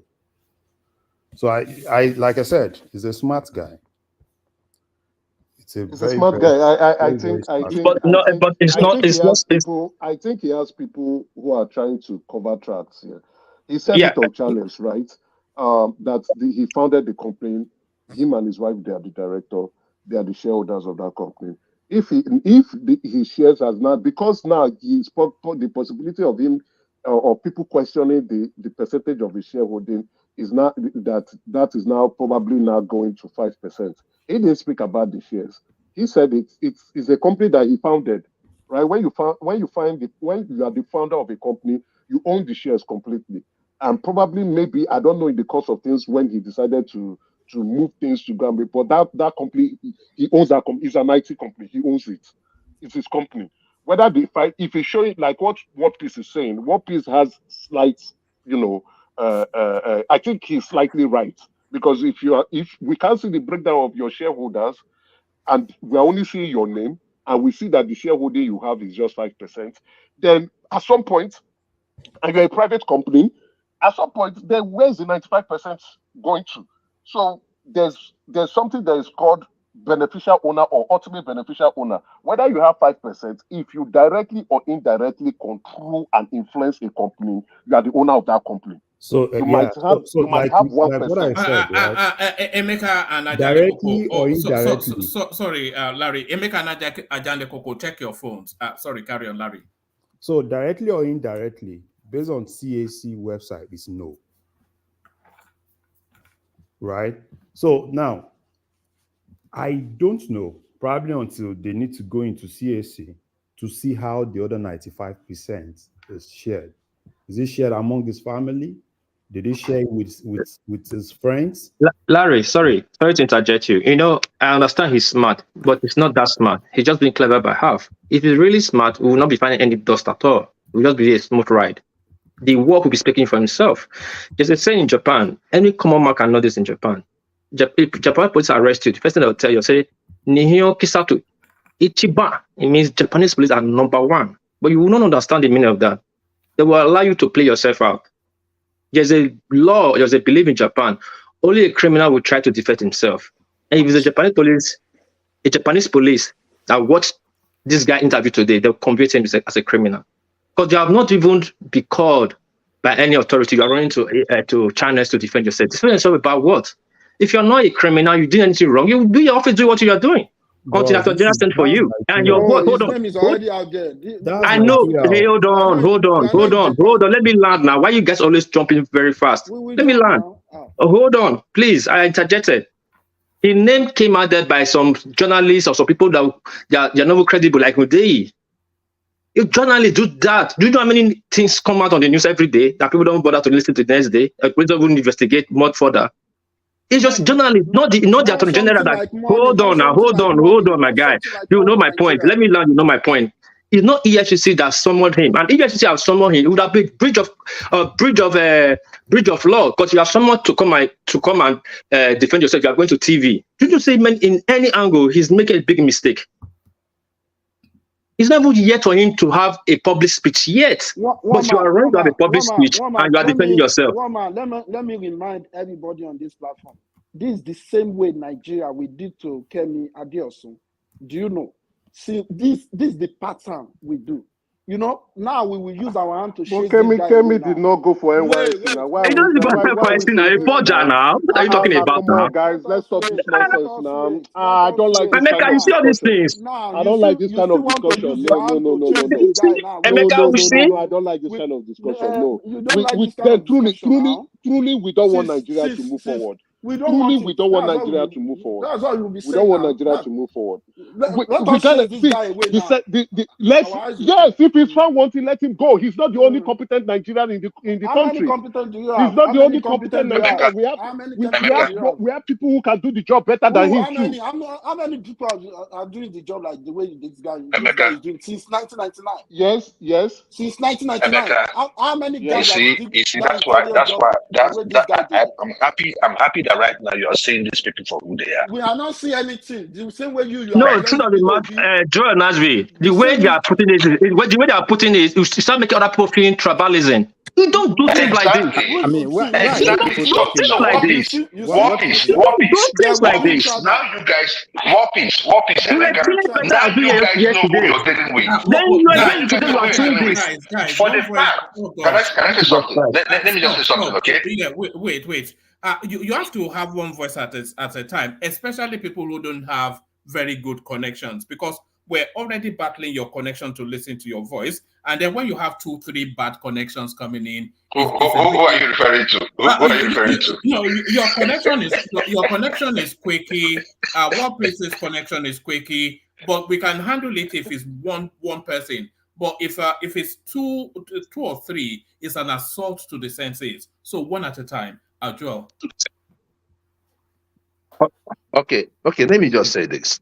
War Peace and Emeka, this is the reason why sometimes, whenever we look at things in Nigeria, and I told you guys that people above 50 should stop voting in Nigeria. I had a reason for saying that. I believe that people above 50 have killed this nation. You can see the kind of argument they are making. It is insulting. Let me use the word. You come out and you insult our intelligence. That a man that you said that he relinquished all his shares to the wife's company, that is his damn company. Who are you trying to deceive? So that's the issue, guys. So whenever it's not like, sometimes when I come up on this show, it's because I had about Peter Obi. No. Sometimes, it's about the lies. And when I see it, I cringe. When I hear them, I cringe. That man knew, look, who was that? Yereko was talking about him being a minister and Peter Obi being a governor. You forget that he sat in this same government. Who has a closer tie to Betta Edu than any other person there in the streets? Is he not the person that he goes to federal executive meeting with? He knows her office. Obi awarded it directly. Invested Can I just say something? Look. Who is the thing there is that Obi and Bosun that did not award any contract to family business? Unfortunately, we are not discussing Obi. Obi was in government over 60 years ago. Look at you see, right? Hold on. You see. Hold on, let me say something. No. Hold on. What we are discussing today, we have discussed Obi for over 1 year. What Obi did 16 years ago doesn't affect the life of Anambra people, right? Even the current president, if you want to accuse everybody, the current president is involved. Please, let's not look at this from the lens what I'm just saying. If we want to start the discussion, we bring also Tinubu into the discussion. And we know who is better. That's the point, right? So Peter Obi was the governor like 16 years ago. Let me finish. Let me land. One man, please. Hold on, please. Guys, please. One by one, please. It's not sounding. It's a real assault when you hear all those. It's It's very heavy going when you No, hear one man, it doesn't. three, Anybody three that to the voices. speak, ears. Yeah, yeah, one exactly. man, Yeah. anybody you don't want him to speak, just kick him out. No, I'm or not put him kicking in the anybody out, background. but I'm expecting people to Please, moderate themselves. They're please adults. now. It doesn't Yeah. sound good at all. Ìjọba ológun Please. ti dé o. All right, carry on. So I will just land and before Thomas comes with this, you never contribute, but you come to say stop and shut up and kick people out. That's not the way to run things, but it's okay. That's Thomas for you. The issue there is just this. Peter Obi was governor 16 years ago. Joel, you have a unique skill of digging at people. You know how to just those tiny little digs. Am I not being truthful? I'm being truthful. It's a missile launcher. It's a missile launcher. I'm being truthful. Somebody does not talk throughout the whole show, and even when he talks, I am mature. I'm mature than you. I am mature than you. I am mature than you. Don't know what you are talking about. You don't know what I can mute you. I can kick you out. I am one man. Guys, what did I say now? Did I mention anybody's name? No, it was what is Joel doing? You are calling me a mature. Come on now. Let's respect each other now. I think it was just fooling around with you. No, one man, please. He said I didn't come here. I didn't. What? One man, no problem. Let's go on. All right. Oma, can you highlight life is good comment on the screen so that people can read, so that you can calm their nerves down, please? Because I don't want to be vibrating. Woman, I don't want us to look at this conversation or this topic with the lens of tribe, please. Let's not. It would diminish it. Exactly. It would diminish it if we turn it into a tribal something. Tunde Ojo is, if not the best performing minister in the country, one of the best, right? But again, to say that he's competent enough to handle the job and the portfolio that he's been given, and then he being found wanting, that he should continue to stay, I don't think it's fair to the cause that we are pursuing, especially on this platform. We are looking for a Nigeria that works. The man never committed any crime. No. Hold on. The conversation is more sophisticated than that, Samuel. Yeah, go on. To juxtapose the conversation with Kemi Adeosun, who forged NYSC, I think it ridicules what we are trying to explain here. Please, let's not put that into the proper context, right? I don't think then people will begin to look at it like, okay, what are we trying to say here? Well, you say now the man is a performing prime minister, right? Yes, he's a performing. He's a performing minister now. We should just kick him out now. That's what you want. No, and it's not his office to commit crime. Hold on. Samuel, the fact that he's a performing minister does not mean he should be excused, questionable. Exactly. Hold on. His office is not doing anything wrong. Well, he personally is in the storm of corruption allegations. So whether it's a performing minister, he doesn't have a unique set of skills. But he has the requisite set of skills, but not a unique. It's not that he's not replaceable. He is replaceable. And if they want to set a new tone, maybe they should also drag him. So they have to set the tone of how they want to run the administration. I agree with you, woman, on that. I agree with you.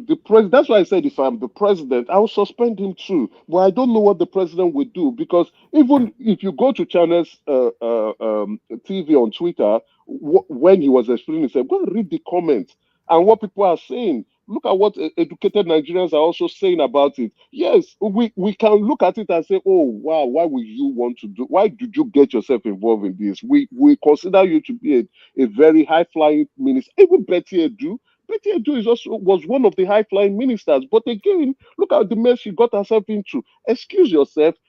Let the investigation clear you out, or no. There's same thing in this same investigation that they are carrying out. There are questions for Tunde Ojo to answer. So I would tell him, okay, sir, don't be angry. Just step aside, recuse yourself, and let's see. Now with what Larry has done, going to CAC to go check the percentage of shareholding, the question I'm now asking is, which ministry is CAC under?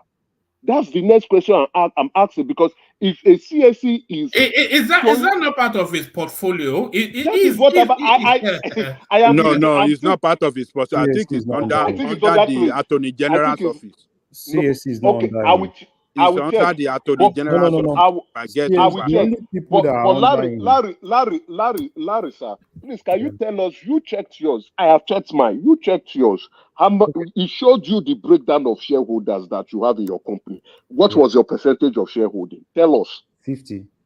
50. The other person, he showed you who owns the other 50%, right? Yeah. Okay. Now, why is Tunde Ojo's company only showing 5% and not showing the breakdown of the 95%? Now that is. So sorry. Can you put a link to the CAC website on the? Yeah. Let me just put it in the private. Yeah. Then maybe it's something we can even investigate right here now. Yeah. So these are the questions. Those are the questions we are asking, right? That is what we are saying now. Him being a minister, which is a very powerful position, and also having the connect with other ministers, you understand, he should recuse himself. Now more questions are coming up. Why is this showing this? Okay. More questions are coming up. So for the 95%, why is the 95% not showing? Go ahead, Ekene. I know you want to hear me. Yeah, it make a long time now. Happy New Year, my brother. I wish you the best. When I was talking about this, Betta Edu, is it not this rally that was defending her that day, that she should not be suspended? You see, the way we play politics in this country, because of, I don't know, the kind of law we have for these corrupt ministers and politicians, we tend to defend them because it's our party all. That's why the country continues to move down, go down the lane every day by day. But I thank God that the government of the day have taken a bold action, at least to let most of you guys here, educated ones here, that used to support evil, to know that evil is evil. Call a spade a spade. Even one man was supporting this woman that day, that she shouldn't be suspended. All that and another, trying to use all manner of English to cover her crime in this platform. But I thank God that the government listened to the voice of the masses to make a very bold step by putting that woman aside. And the woman with the audacity went back to Asorok. She was shut out. That's how it should be.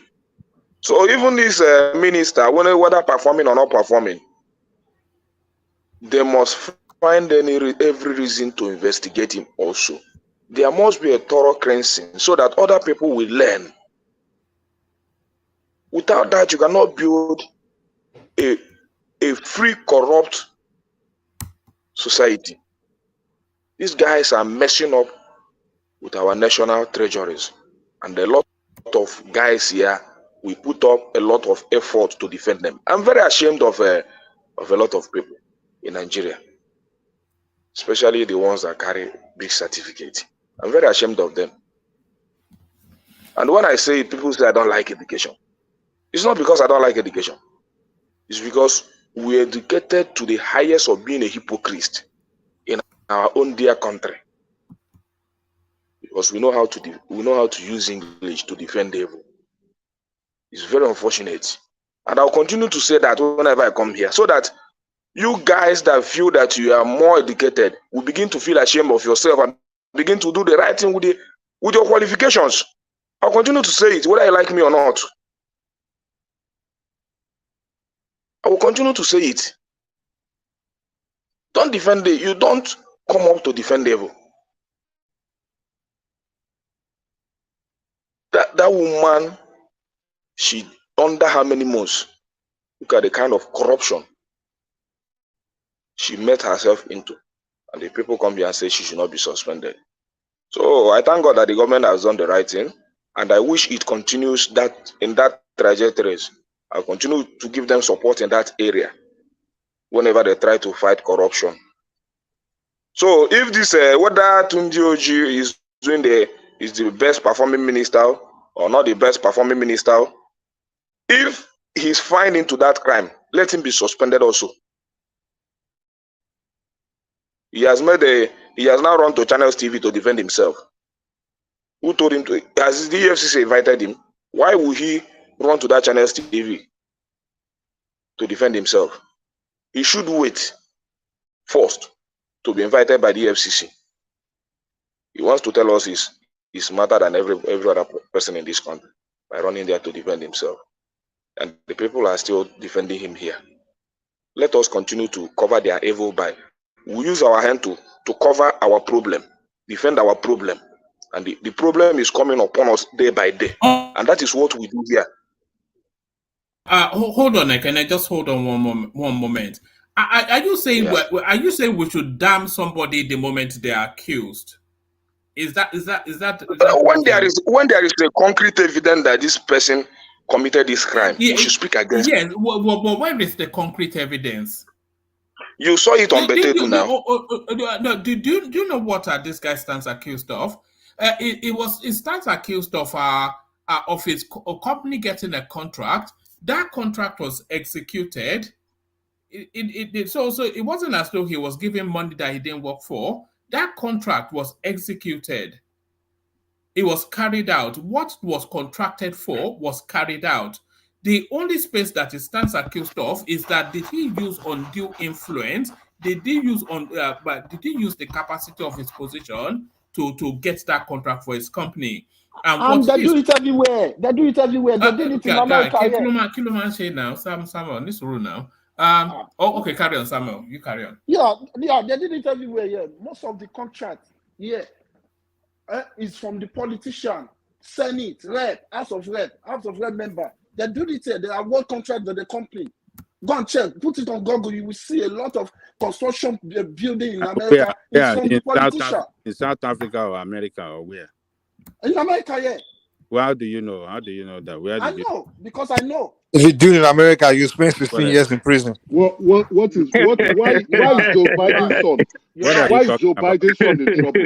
Why is Joe Biden's son in trouble now? No, just give him time to speak now. Why is Joe Biden's son in trouble? America, please allow him have his time. America, please let him have his time. Politicians don't lobby. They don't lobby to get contracts. No, but the issue. But what is the issue? They lobby. They get contracts. Hold on, Samuel. You have not heard my question. Joe Biden's son, Burisma in Ukraine. Why is he in trouble now? I don't know about the Ukraine something. I'm not about. America, let him have his time now. Let him talk. You just leave him, please. Continue, Samuel. Yeah, that's all I can say. Politicians, they lobby to get contract from government, in America, yes. Thank you. I want to quickly say this. Emeka, before somebody take my shine, I just said it just now that sorry is your friend, but it's clever, but it's clever by half. I'm the one that have the time. I don't know what. I know. Sorry, I just quickly want to. I said I don't want anybody to take my shine. Only Emeka and Egmatic is agreeing to it. Even right now, what we're accusing him of is just one thing, but he just opened kind of one for himself by going to channels. Who asked him to go to channels? What are you defending? It's just a mere allegation from a journalist. Attorney General have not charged any case against you. In America, or in any saying what is called influencing the investigation. By going to the news, you are trying to influence not even your own case now, or that Betta Edu by going there to the. What are you defending? You're not saying you're embezzlement. You're being charged about influence. If they're going to charge you, it's going to be point of interest. His name is mentioned. The name of his company is mentioned. Yes. What are you talking about? Hold on, So go to where Wapis just said. Ajanle Koko. Did he move? Because I was going to ask anyway. So what spotted Wapis? Did he move too quickly, running around the media houses and is he going to be responding in this manner to every allegation that comes out? No, let me tell you this. Did he move too quickly to be running around? No, what it did the right thing. Look, let me tell you. The problem we have in that country is that we don't honor the journalists, or let me say the press. When the press roll out an information like this, you, as a person being accused or being mentioned in this kind of fraudulent act, as a public office holder, you have to come out quick to defend yourself, to say something, to debunk it, or to make some clarification. You are accountable to the people of Nigerian people. The press are doing their job in one way or the other, representing the people too. So when they, as the mouthpiece of the people, the press, watching the activity of their government, and they got hold of some documents, say, oh, look, there's a fraud there, and this man is mentioned, you have to come out quick and say something. So he has done the right thing. And it is because of the evidences that he brought out, that, and what he said, on the basis of that, that is so clear to me that this guy have no question to answer. That is why I'm with him. If you have not done that, it's going to be a different ball game. The press information will have destroyed his image completely if he sat down there and not doing nothing. So he has done the right thing. He has done the right thing, one man. When the press speak in a country where democracy is working against politicians must respond quickly in order to correct that image if it is wrong, if the press is making a wrong packaging a wrong information against them. They have to come out quick and correct it so that the people in the country can know the true situation of things. So it is now left for the government to investigate this guy. If what the press is saying, if it's actually true, they have to investigate it. But on legally, this guy have not directly committed any offense. He has not directly committed any offense. He's not directly involved in this contract. It's not directly, it's a separate, the company is a separate personality from him as a person. So can I ask you a question? If they sue, hold on, if they sue that company today for anything whatsoever, it's not going to be sued. It's the company that will pay the consequence for it, because the company is a person on its own, different from its own individual personality. Can I ask the question now? Yes. Okay, so do you know that this may create a problem for the president? Why do I say this? Or do you think, rather, because Tunje Ojo is Bajaj's boy. That's how he got the job.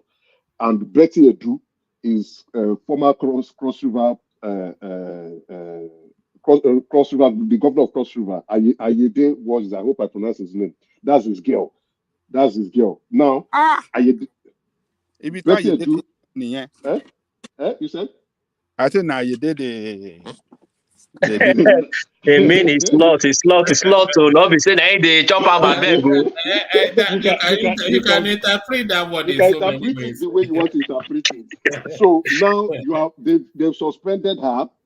Now the chief of staff's boy, right? I'm not saying we Nigerians, right? We are not influencing power, but those who are influencing power, they will be watching the president, what the president will want to do. What do you think? Because if they know, you understand. Now we the colleagues, they will be watching the president or what the president wants to interpret this. So do you think this will create a problem? Already it's creating a problem on this platform. So what do you think will happen? Well, let me tell you, I don't think this will give the president any headache at all, because the president has been in this game of business, this game of politics, and the way that the law surrounding political office holder when they are holding office and managing other businesses, the president is quite aware. He knows how it works.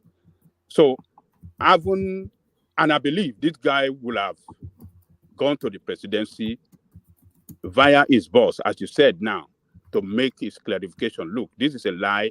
I am not this. I have resigned 5 years ago. This is the documentation. This is the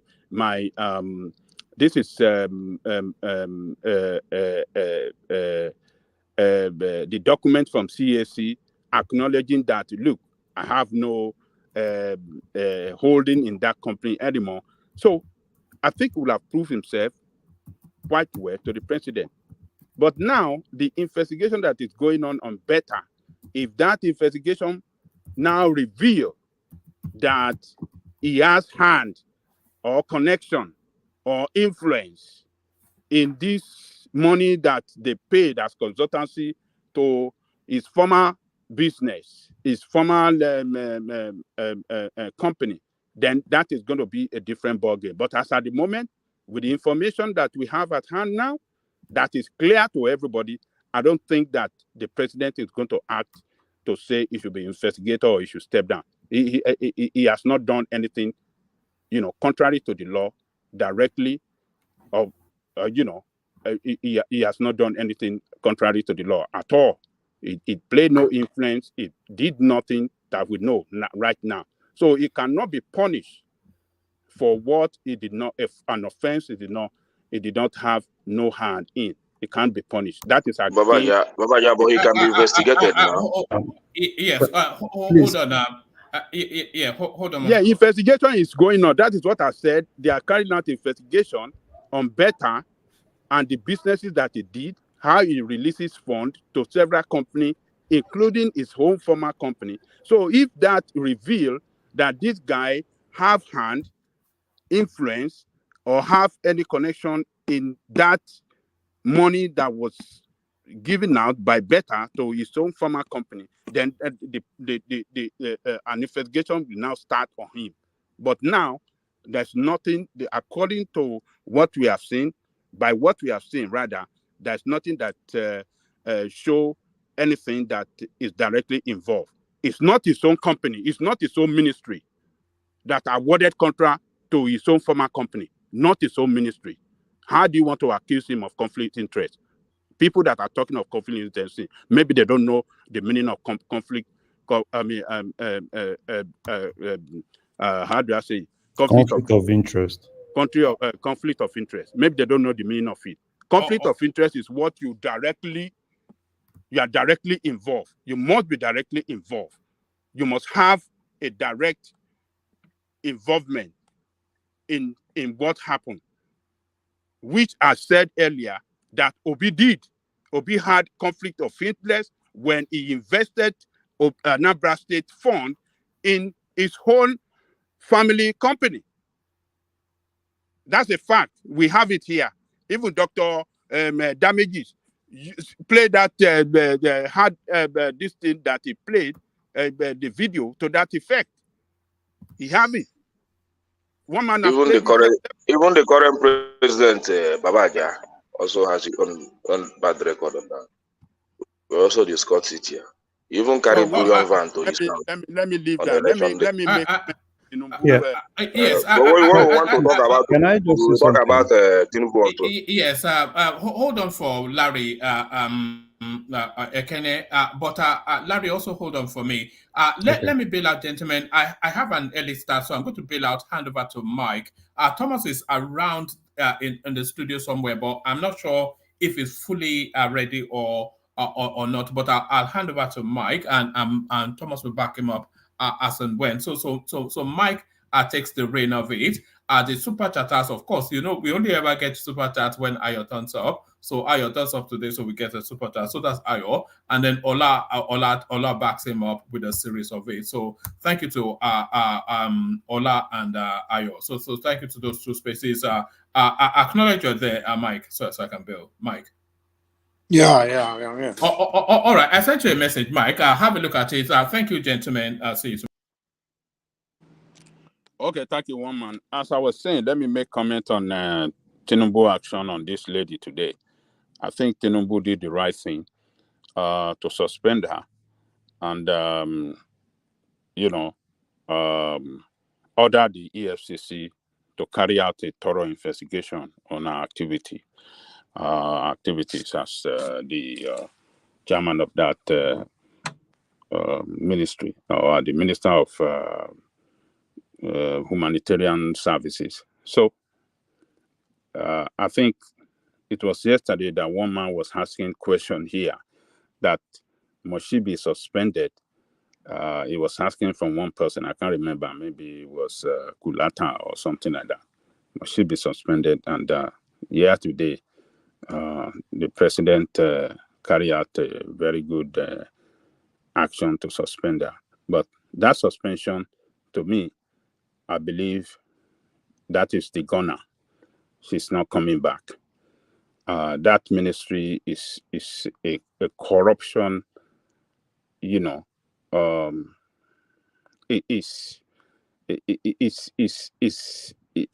a ministry that the corruption that is going on there is so strong, and there must be thorough investigation there, and some how do I say some corrective measure. Baba, that ministry has consumed a lot of billions in from our national cover. That ministry, if you check their records, is one of the most corrupt ministry in our system. That humanitarian ministry, and a lot of them, even the past minister in that position. She was. I thought she was invited by EFCC and she rejected to come. No, she already went today. She went today. So okay, okay. She went. It's a very bad minister. I don't know why people are in that position are used to misbehave. Well, what is so surprising to me is that all of them, you see, the coordinator of what do they call her? The coordinator of that ministry, of that program itself, social services. They call it some kind of name. I can't remember. She is. She's been investigated now. Yes, they are investigating her for 17 billion naira that is missing. The former minister of this ministry, they are investigating her for 4 billion. This one that have never even sat down have issued out so many money, paid out so many money, including the 580 million that just came to limelight that is responsible for the problem she's going through. So it's a corruption within a ministry, and corrective measure must be investigated thoroughly.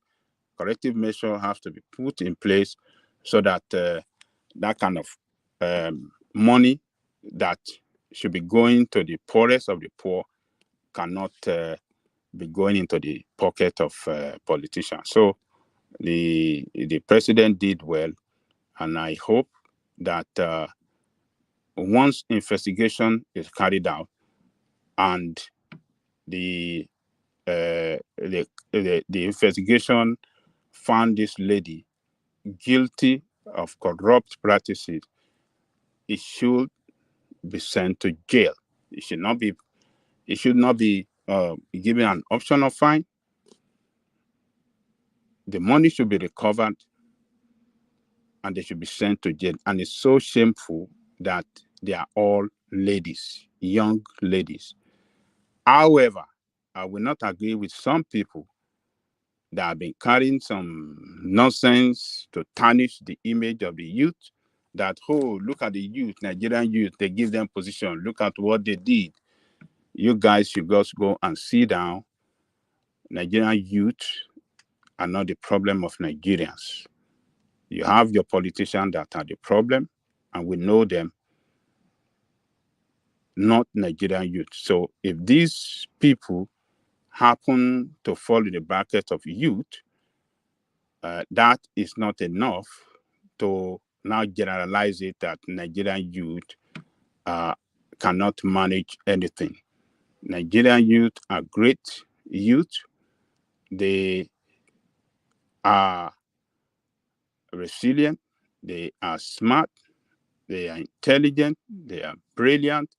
They can stand shoulder to shoulder with their counterpart around the world in any field, and we have seen it. They have shown that they have capacity in many fields of life, in music, in sport, in education. In United States, they stand to be the best in their various schools around United States. I believe the same in Europe.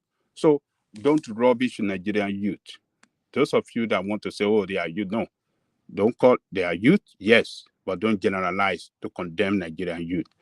They have their godfathers that are bad politicians.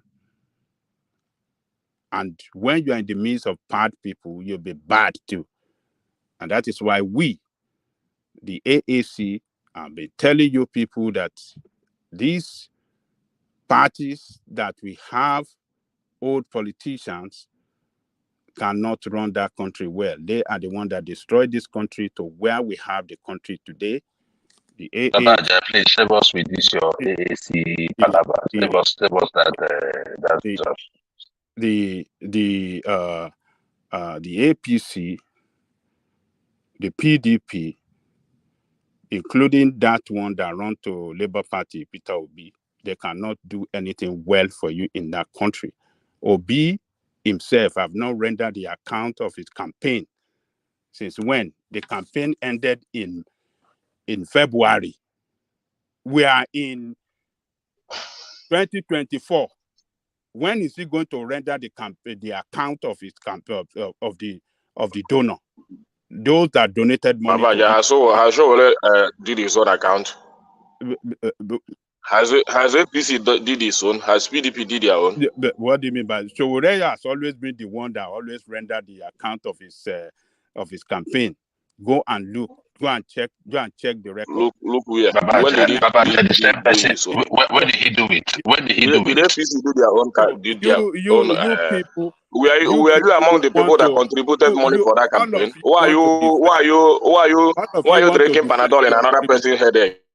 All of you want to defend your criminals. That is the problem. No, there is nothing to defend here. Why you are not? You did not contribute to that campaign, but you are the one requesting for the account. You didn't contribute 1 naira for that campaign, but you are requesting for the account. The people that contributed, people like us that contributed for that account, for that campaign, didn't ask for anything. You are the one that is asking for an account. Why are you drinking Panadol in another person's headache? We have people that are calling for it must follow the law. That is what the law says. When you but we are not eager for him. We are not eager for him to do any account for us. Are we eager for that? Who are you? You are Why just are you eager one for person. that? You are just one person. I'm not just one person. You are just I one know person. all of us. I know all of us. You know all of them around the world, even those in the United States. All of we are my not friends eager for that. Why are you drinking Panadol in another person's headache? That is my own question. Here now, Ebeka, you hear your people now. Ekene. Even Obi supposed to be next generation leader. Tomorrow now, when we call you a hypocrite, you answer Ekene, that's just. Now my money. If I want to be to chop, I'm making chop. It's my own campaign. It's my campaign. If we say APC, they are not. He's saying this government is not transparent. Nothing concern you concern campaign form. It's my campaign form. But nothing concern my campaign form. That is not applicable to Obi, but he called on Tinubu administration to show accountability and transparency.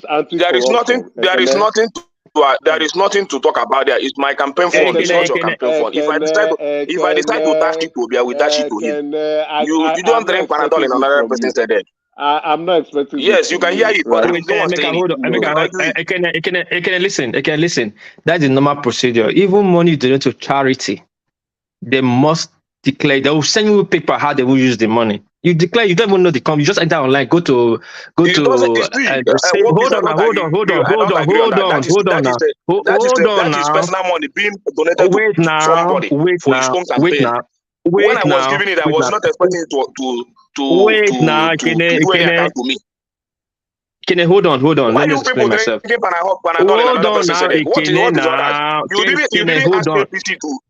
You didn't ask your party, your APC party, to do their own account. You didn't ask PDP. You didn't ask your Ekene is telling you guys, is it your corruption? Why you didn't contribute 1 naira? You didn't contribute 1 naira. What is your problem? That's what Ekene is saying. Ekene is your money. Ekene is just telling us we should not look into their corruption. That their corruption is personal. It is our corruption. Anyway you want to put it. Ekene always preach what is the moral. He always talk about moral. Ekene, what you're just saying right now. You just defeat the purpose of accusing Ojo and Obi is not in the hands of the government. Listen, you not controlling your affairs. No, hold on. Ekene, you now. What you just said now, you just defeated the purpose of Edu and Betta.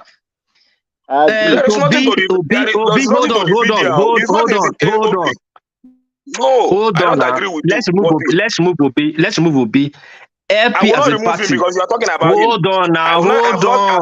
Wait, calm down. You calm down first now. You calm down before you attack me. One word at a time. Just let person land, then you can attack if you want to attack. LP as a party received money donation to run their campaign 2023.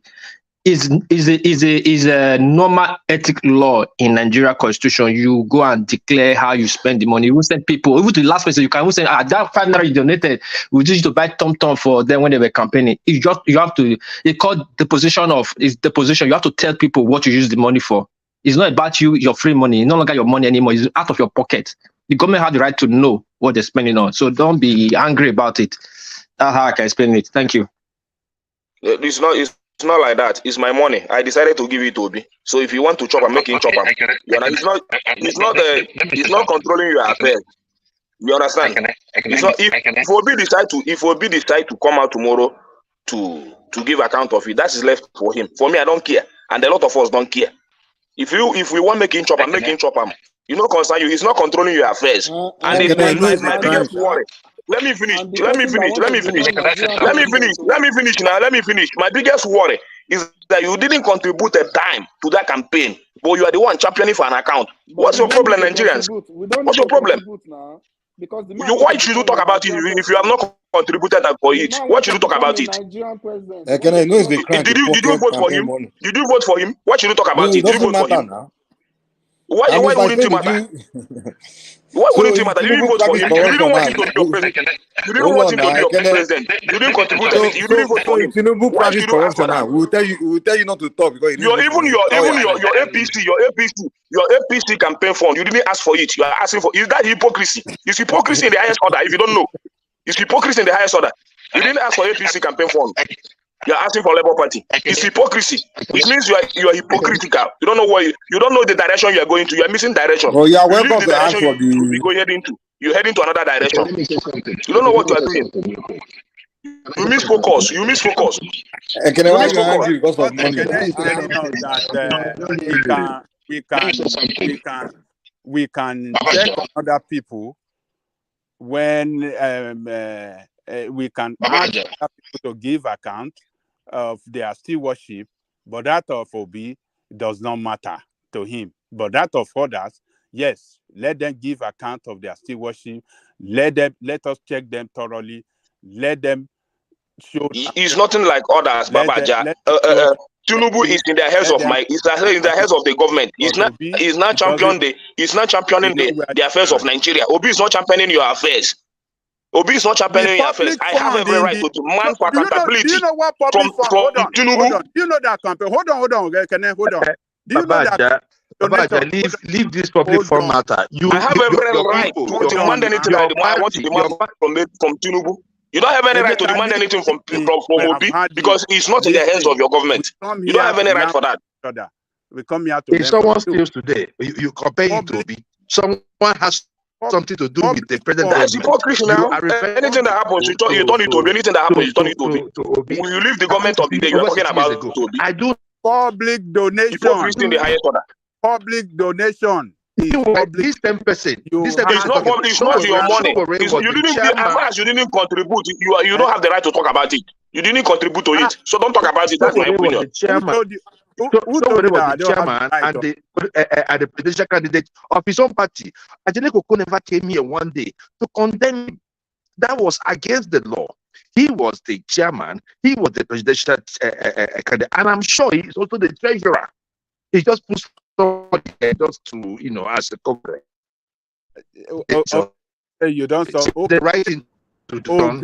It is the right thing to do. It's the right thing to do. Let me just calm down now. Let me calm down now. Let me calm down. Can I just stop something? I beg. Campaign. He has not read any account. I beg. He has not read any account. As far back as maybe May or June. It is right. It is the right thing to do. Over a year now. After the campaign, election was in February. We are in February. We are in January now. We are almost in 1 year. Obi never ran that campaign of that fund given to Babaja. Is that the man that can lead us to be the president of Nigeria? No, it can't. It can't. If campaign for will not make him the president. Will you give Excuse me. I need a favor from you. Please, can you sing "You Be Thief"? I know be thief. You be rogue. You be robber. I don't be robber. You be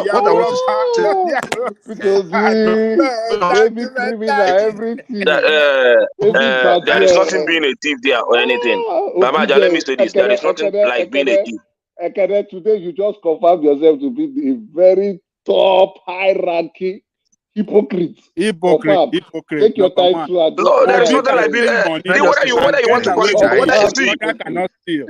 See, let me tell you this. Whether you call me hypocrite or not. Let me tell you this. I donated my money freely to Obi. I didn't expect him to give me anything in return for him to do campaign. So me that donated it with all my heart, with all joy. Everything that I did in that campaign, I didn't ask for him to account for me. It is the people that didn't show up, that was campaigning against him, who were not ready to donate 1 naira for him, didn't vote for him, that is asking for that accountability. Is that not hypocrisy? We are not asking for it. I'm the one that's supposed to be. I'm the one that you don't have the right. Let me finish. Anyway, you want to put it. Let me finish what I'm saying. Let me finish what I'm saying. You don't like this point now. Hear this point. We are not asking for it. We already know he's a forwarder. He's a fraud. We are laughing at obedience. Now look at the person you are presenting to us as the saint. Listen to me, Emeka. Listen to me. For you not, let me finish, Emeka. Emeka, let me finish. I know you have what to say. Let me finish. Let me finish, Emeka. Let me say my word now. For the fraud. We want him to continue to eat you people's money. There is nothing. If you want to account for it, I'm not holding him to account for it. If he can't, let him do. But for me, you, an APC member, you have not asked for an account from Asiwaju Bola Tinubu. It is Obi you are asking. You are the biggest hypocrite I have ever known. Can I give you one second? There's someone in the background. Hold on now. Hold on. There's someone in the background. I want to see his face. Let me. Hey, Akin Kinzo, can you show your face? Let me see if you're a normal person. Akin, the person in the backstage, show your face now. Well, if you can't show your face, I'll remove you. Trying to on his camera and off it so you can see him on the backstage. On your camera, that's what I'm saying. On your camera. So if you can say it, so that that backstage camera is not showing on the main screen, so the person don't get worried. It's only for Mike to see. Only Mike will see you that You are a human being. But, No, but, we on the but, but panel. what is, I don't know the reason why we still I will don't remove use him. our Okay, faces let's continue. on this platform, because that is the reason why Okay, people okay, hide I've seen his behind face now. Okay, okay. this All right, I've masquerade, seen your face. Okay. All right, now you they can turn off the will. camera if you want. Sorry, Joy, what did you say? I said that that's Yo, the reason. I said that I don't know the reason why we don't even show our faces, because that's the reason why so many people on here just come here, say whatever thing they want to say, and they just hide because they know they are liars. They know they are hypocrites. Look, it is the right thing to do. It is the right You thing are to do. leading the Hold pack on. of hypocrites now. Dre, you are leading the No, pack no. of Okay, see my hypocrites. face now. See my face. I just tell you. You can show We yours. don't want, You can show we are not yours. bothered about your face. You are leading the pack of hypocrites. That You are not you're turning your camera off doesn't mean you're a hypocrite. Yeah, exactly. There could be many reasons. Whether you show us your fresh face, We don't whether see you show us your smiley Badger face, whether you show us your bachelor face, you are leading the pack of hypocrites. We don't care. But what I'm trying to say is this, right? It is the right thing to do. It is one best practice. And Peter Obi, if it has come to the level, I think even now Aisha is saying, and they should publish. He should just go ahead and publish it. I know they're not going to find anything on him, right? But he should just go ahead and just give it to them. I have not seen APC. I mean, those ones cannot even bring out a paper, because those ones run their campaigns with state funds. So any Abadorian here will be the biggest hypocrite to ask for campaign funds. However, he should just give it to them. That is how it is. Just give it to them so that they will So go you and agree mobile. with us that he has taken too long for Obi to give account of his campaign? I don't think they've asked him for it, but I mean, most times most politicians don't even do that. But if they're asking for it, you should just go ahead and do it. It's just what best practice. It's a Of campaign. course, they don't need fund. to ask for. They don't need to ask him for They it. don't need to ask before Come you on. render. You can say they don't need to ask. You can say they don't need to ask him for it. Listen, But I the thing think there is that Mr. Jewel, I think he's not publishing it for people like me. He's not public because I don't care whether he publish or not. It's for people like Ajali Koko, I don't as well. Mike, and other people. We contributed, and you people want an account. We care You because didn't you guys are contribute. promoting We didn't want. Nigeria. We that contributed. We are not interested. But the people that didn't contribute want an account. The height of hypocrisy. So whether he wants to publish he's publishing it for people like Ajali Koko, for the Abadorians and other people, for them to know, not for people like me. So the hypocrisy there is very alarming. You go explain tire. Now you go explain tire. Congratulations. The people Congratulations asking, are they Nigerians or non-Nigerians? Babaja, and congratulations to, sometimes we come on this show and we talk and talk and talk. And some people will make a case, and the likes of the Chief Abadorian on the show, one man, and the likes of Thomas will tell you, oh, no, it's not true. But I read up something about I think within that Christmas period, and I thought it was important that I brought it up here, because this same guy on this show has been clamoring, has been talking about this same thing. But most times, the likes of the data crook, that crook in a good way, not really crook in a good way, but what's the best way to use for data? It's a fake data guy. Let me use fake data guy, right? So people like Pilata, Obi is a fake integrity guy. The guy they swallow. He don't swallow Ekene money.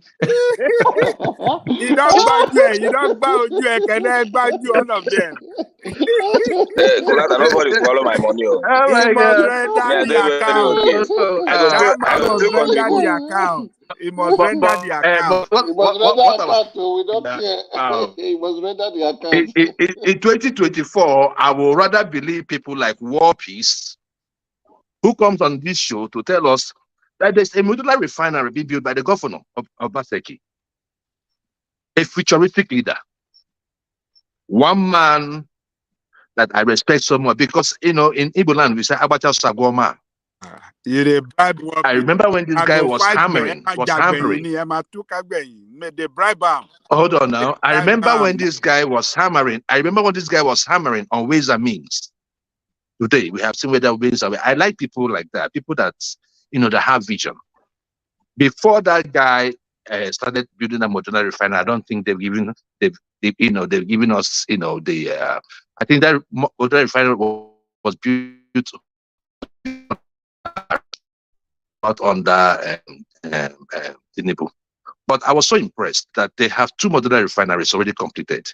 Whether it was built by the governor or it was really, really, really supported by the governor. So I want to say congratulations to people of Edo, and they should continue doing the good things. And one piece, please.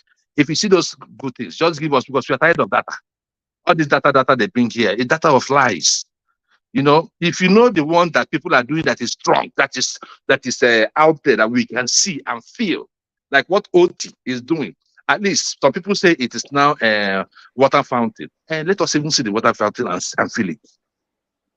If you did not catch Betta Edu now, that money that's going to this other account, or the one that went into the Minister of Interior, would have been an audio project. It would have been an audio money. So the ones that are doing something that we can see and feel, I respect them. So I just say I was going to say this one day, but I'm happy that I let it off my chest. So congratulations to the Edo people. And what piece you do well. And Kulata, you can now. Hold on. Before you let's hear this new voice. Let's hear Akina. The guy hasn't said anything. Yeah. Good evening, Mike. Well, good morning, good afternoon, wherever you are. I just have a question because I'm kind of lost in this conversation.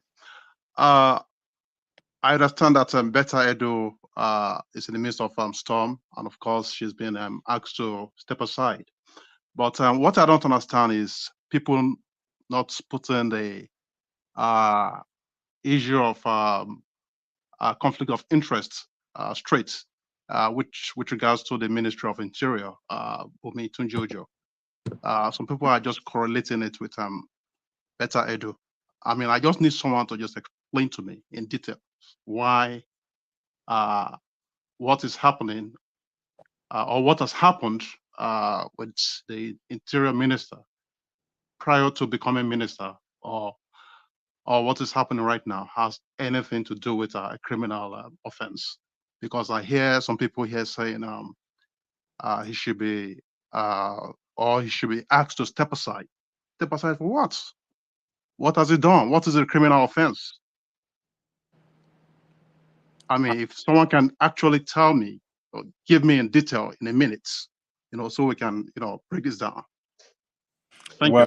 Well, the report that came out today from one newspaper is that the Ministry of Humanitarian Services that Betta Edu headed made a payment of 400 and maybe 450 million naira to a former company owned by the Internal Affairs Minister.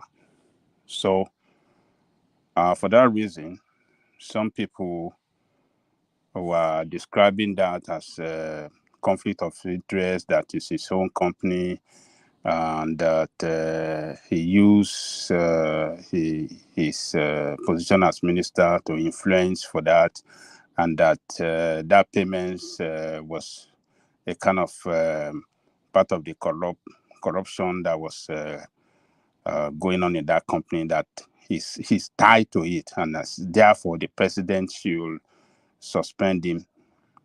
But this guy came on in response to that, to those allegations. He came on Channels TV to make a clarification that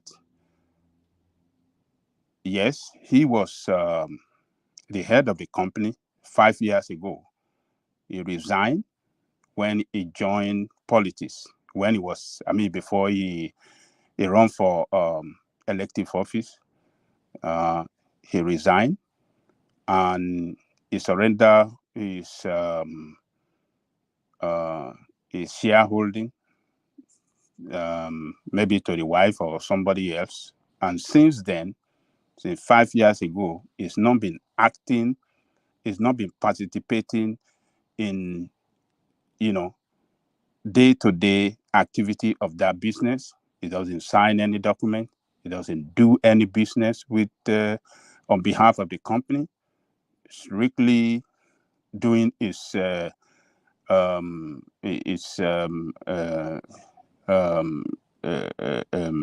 what do you call it? His House of Assembly job before he was appointed as minister. So what the position that he put out today is that he has nothing to do with it. He's not involved with it. He's a different personality from that of his former organization. If the former organization run a business that call for investigation, a business that call for questioning, the government should go after that company. It have nothing to do with the company. Give an overview without trying to defend him. Just ask for what is going on. So, but you're not defending him. Let me land. He asked a question and I'm trying to respond to him. So he wanted to know what the question is, what the issue is. Hold on now. You are not even clear. Into defense. We can hear you clearly. So, but some people are insisting that yes, he must have because his wife was still his wife is the head of the that organization now, and because of that, he cannot tell us that he doesn't have any connection with that business anymore, even though he claimed that he has resigned, he has surrendered his holding, and he doesn't have this thing. So, but I stand with him that he has no direct connection with Betta Edu or whatsoever that Betta Edu has been accused of doing. The release of funds by Betta Edu's ministry. He is Minister of Internal Affairs Ministry, and his former company did not get contract from Ministry of Internal Affairs Ministry. If that had been the case, then we can accuse him of conflict of interest. It was another ministry that his former company got contract from or did consultancy with, and you can't connect him with whatever that happened between his former company and the Ministry of Internal Affairs, because if his business is legally registered by CAC in Nigeria, and he registered the business as well to run, he registered to run business with Nigerian government, I think that business, that organization can pursue any business anywhere in Nigeria. So that organization have not done anything wrong, except it is proving that they got that contract or that consultancy with the humanitarian distance illegally through the back door or through a legal process, then that business can be investigated. But for him, as an individual, he has not done anything. He has no hand in it. And people that are calling for him to resign or for him to be suspended, I think they are not fair to this guy. There's no conflict of interest, and he has not done anything wrong. So that is my own position. But some people here are saying that there's conflict of interest and it should be fired by the president or be suspended or be investigated. So that's the situation, my brother. Thank you very much, Babaja, for that insight, and of course the way you broke it down. I really like it. yes, I think I'm in line with those who are saying that there's no conflict of interest. And of course, yes, there's no conflict of interest because just like you explained, there's no direct. I mean, before he became a minister of Federal Republic, yes, he was a director in this company, and of course he became minister. I'm sure he tendered his resignation from that being being a director in his own company, and now that all these are unfolding in the public space, and they're trying to link him with the um, allegation. Well, of course, it's still an allegation, and that's because of that, he should be resigning, or he should step aside. I personally don't think he should do that.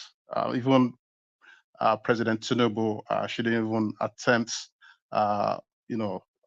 anything like that. Should there be any investigation? Yeah, there should. There should be an investigation. But for him to step down because it looks like there's a conflict of interest, I don't see any conflict of interest here because, of course, it's not like he's still a director in this company, and this transaction took place. No, he had already resigned, and even if he didn't resign, and of course, he's telling the public, telling the press that he is no more a part of that organization or the company that he one time supervised or superintended. There's nothing of concern here, and unless we just want to be sentimental, and of course, speaking along tribal line, and politically immatured, then we'll be looking at it as well. There's a conflict of interest, and as a result, he should be resigning. I don't think so. I don't think that should be the case. I have questions for you. Go ahead. I think your last choice of words doesn't settle well with me, but I would discount it. One, who stands to benefit from a company? Who stands to benefit from a company that has been created to be in business? Are you asking a question? That's the question, yes. Who stands to benefit from a company that is in operation? Who stands to benefit? Well, I don't know the direction you're going. No, it's just a question. I'm not going. There's no angle to it. Probably let's say the shareholders, right? The shareholders are the ones who benefit from the company. Any company that is in operation is the shareholders. I hear you mentioning director. The directors are just stewards. They are stewards of a company. Some directors do not own any shares, and they are just being paid salary. And possibly, if there are any other small benefit approach. Yeah, but forget the title. Forget the title now. Hold on, sir. Let me land. Those are just titles. Those are just titles. Hold on, sir. I don't think our conversation is tribal. The shareholders benefit. Now, one of us here, I don't know if he's here, Larry, went to CSC, and he said Tunde Ojo is one of the shareholders. Then Tunde Ojo himself, which I already know in-house, that company is an IT company. One, he is the founder of that company. He is the owner of the company. He is the owner. Whether he resigned or he didn't resign, he stands to benefit. Yeah, that is in the creation of wealth and the accumulation of wealth. That 500.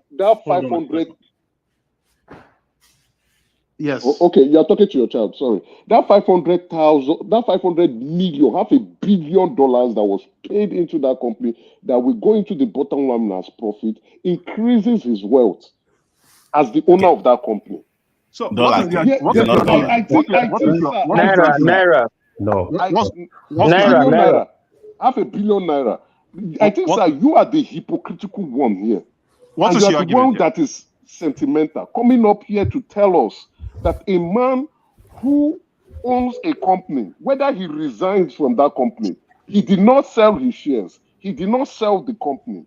If he has sold the company and sold his shares, then that is another topic for the day. Okay. A man who owns the company, right, that his wife still runs, the wife is still running that company, which he said on Channels News today. And he's coming to tell us, no, sir, wait, let me land my point. I'm not going any round. I'm not going any round. No, you just go around the circle. You're not making a point. I am not going any. You are the one that didn't make any points. I'm not going any round. Can I say something? Let me land. Let me land before No, I won't let you land because you're not making any point. Let me land. Hold on. Let him land. Let him land and then you my point respond. before It's almost there. Let him land and you respond. So the man who owns the company, right, that got 500, almost $500 million naira out of that company, that has increased his wealth and that of his family's wealth as a result of him being a minister. Whether we like it or not, as a result of him being a minister of the Federal Republic of Nigeria. If he was not a minister, he will not get that contract. As a result of him being a minister, he opened that company. He's the founder. He's still the owner of the company. The wife is still the one running the day-to-day operation of that company. Now here you are telling us that some of us are going tribal. I'm not tribal about this. All I am saying is that if the company, see, if it was a different ministry, there is still room for investigation to be conducted. If it was Ministry of Power, there is still room for investigation to be conducted because there's questions that needs to be answered. Now we are not talking of a ministry that we have a minister that has done something wrong. We have a former minister that is also in EFCC book and is being questioned. Now there is now fresh investigation going on, and in that fresh investigation, there is Tunji Ojo's company has been highlighted for one of those who partook from the sharing of funds, and here you are opening your mouth to tell us that we are sentimental. Did you hear? We should not ask questions. That Nigerians should not ask questions. He's taking it to the listen. That Nigerians. Wait now. Hold on. Nigerians should not ask questions. Can you hold on? Why are you telling me to hold on when I'm You're not landed making a valid now? point. Why are you telling me to hold on when I'm not landed? I will land and I will tell you to proceed. Hold on a second. Hold on. You're making a nonsensical point here. Okay. Okay. Let me explain my nonsensical. Explain your sensical point. Explain your sensical point. Can you just hold on? Explain your sensical point. I'm waiting for you. Hold on. Go ahead. Explain your point. I made a point. Listen. I don't know if you were listening to me or you were just listening to yourself earlier on. Okay. I listened to you. I made a point. I asked a question. I said, should they be investigated? I said, my response was yes. Okay. Yes, of course. If you are cited for something, should you be investigated? Yes. Okay. But you don't accuse somebody of an offense and you try him at that moment. And of course, you want to persecute Nobody accused him of any offense. He was the one that rushed to Channels News. Nobody, a journalist. Now, I think you yourself do not have context. You do not have context to the issue. What do you mean rush? A journalist told the world. If he didn't go to the press, you are the first person that would say, "Oh, he's not faking." You do not have context. Listen, let me provide you with more context. Can I say something? A journalist went to the press. A journalist released Jackson Ude, who many of us do not really like, said Tunji Ojo's company benefited from the who cares loot. if it benefits? That's benefited not the point. From the loot. No, who cares if it benefits? Who cares? Who cares if it benefits? Okay, yes. I don't have to discuss. You're in business. Emeka, it's like Emeka, it's like Akin don't understand. I wanted to come in before Akin. I probably Larry wanted to come in real quick. Please let him just come in, so then you come after me. After him. Okay. Was it Larry that wanted to come in? I think. Yes, I actually want to come in. Yeah. So one thing is this: there are facts and there are assumptions. So as a scientist, I always like to focus more on the facts and leave the assumptions. What are the facts that we've been able to establish here? Number one, the first threshold is to go by the law. We went to the public service rule to see if what he has done is illegal. And the public service rule said he has the right to have shares. That's number one. Number two, we went on to look at, okay, even if they say he has the right to have the shares, but he must not be a director. Now, we've been able to confirm that he's no more a director. That's number two threshold. Now, number three threshold, what is the capacity of the shares that he has in that company? We're able to establish, based on what we see, that what he has in that company and everything about that company is 5%. That's the number three. Now, if we now look at it, do they need to investigate? Yes, obviously, they should investigate. Has it done anything wrong? Obviously, no. Now, we've also had an assumption on this call that the other 95% belongs to his wife, which we don't have a fact to back up. Another assumption we have on this call is that he has an influence over how they got that contract, which is still assumption, which is not a fact. So I'm just trying to differentiate the fact from assumption. And another thing is this. Is it the only company that benefited from that contract? Obviously, we have a fact that there are 6 companies that benefited from that contract, which means that probably the 6 of them might have probably bidded for it. Another assumption we were like, okay, probably there was no bidding. That is still assumption until we have the facts. So for me, from my own perspective, we've been able to establish that going by what he has done, has he done anything wrong? No, he has not done anything wrong.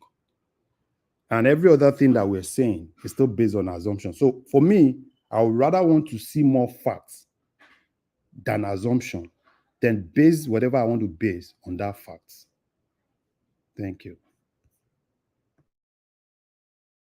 What piece wanted to come in, Abi?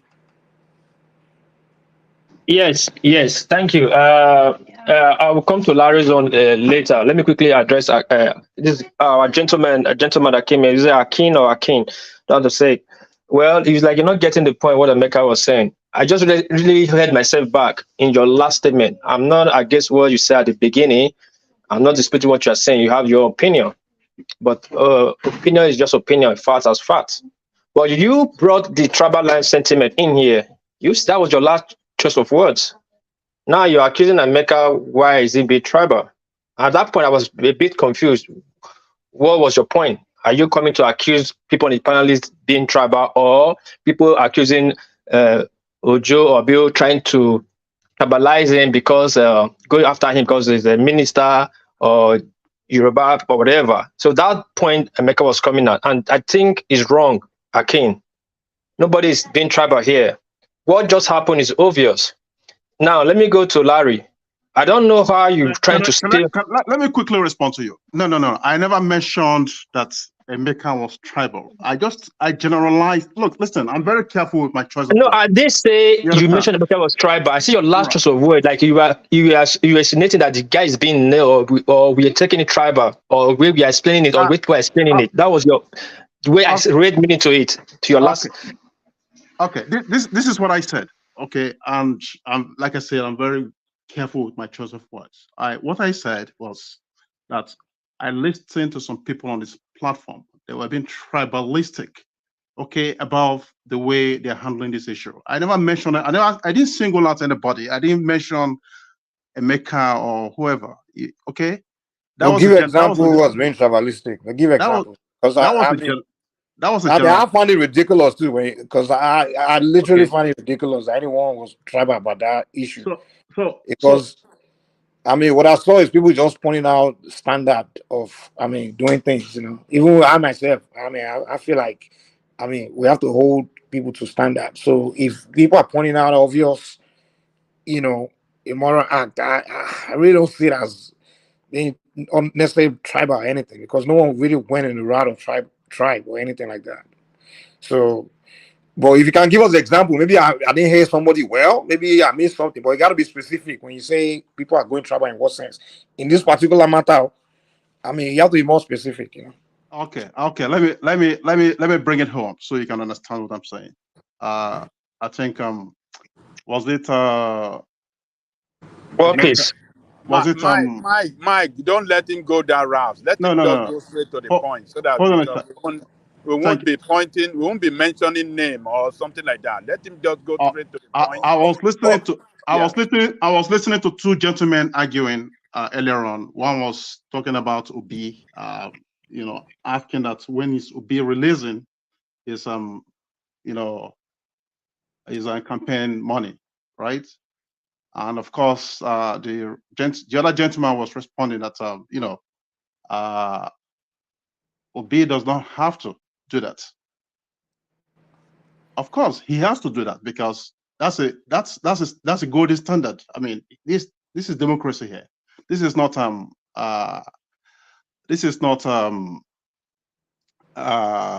military administration. That okay, you know, I make all and I keep all.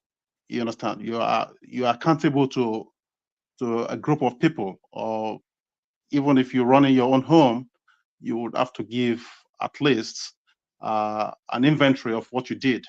Okay, how money were spent, and you know, in your day-to-day life, I believe. So that was where I sensed that aspect of you know, being tribal.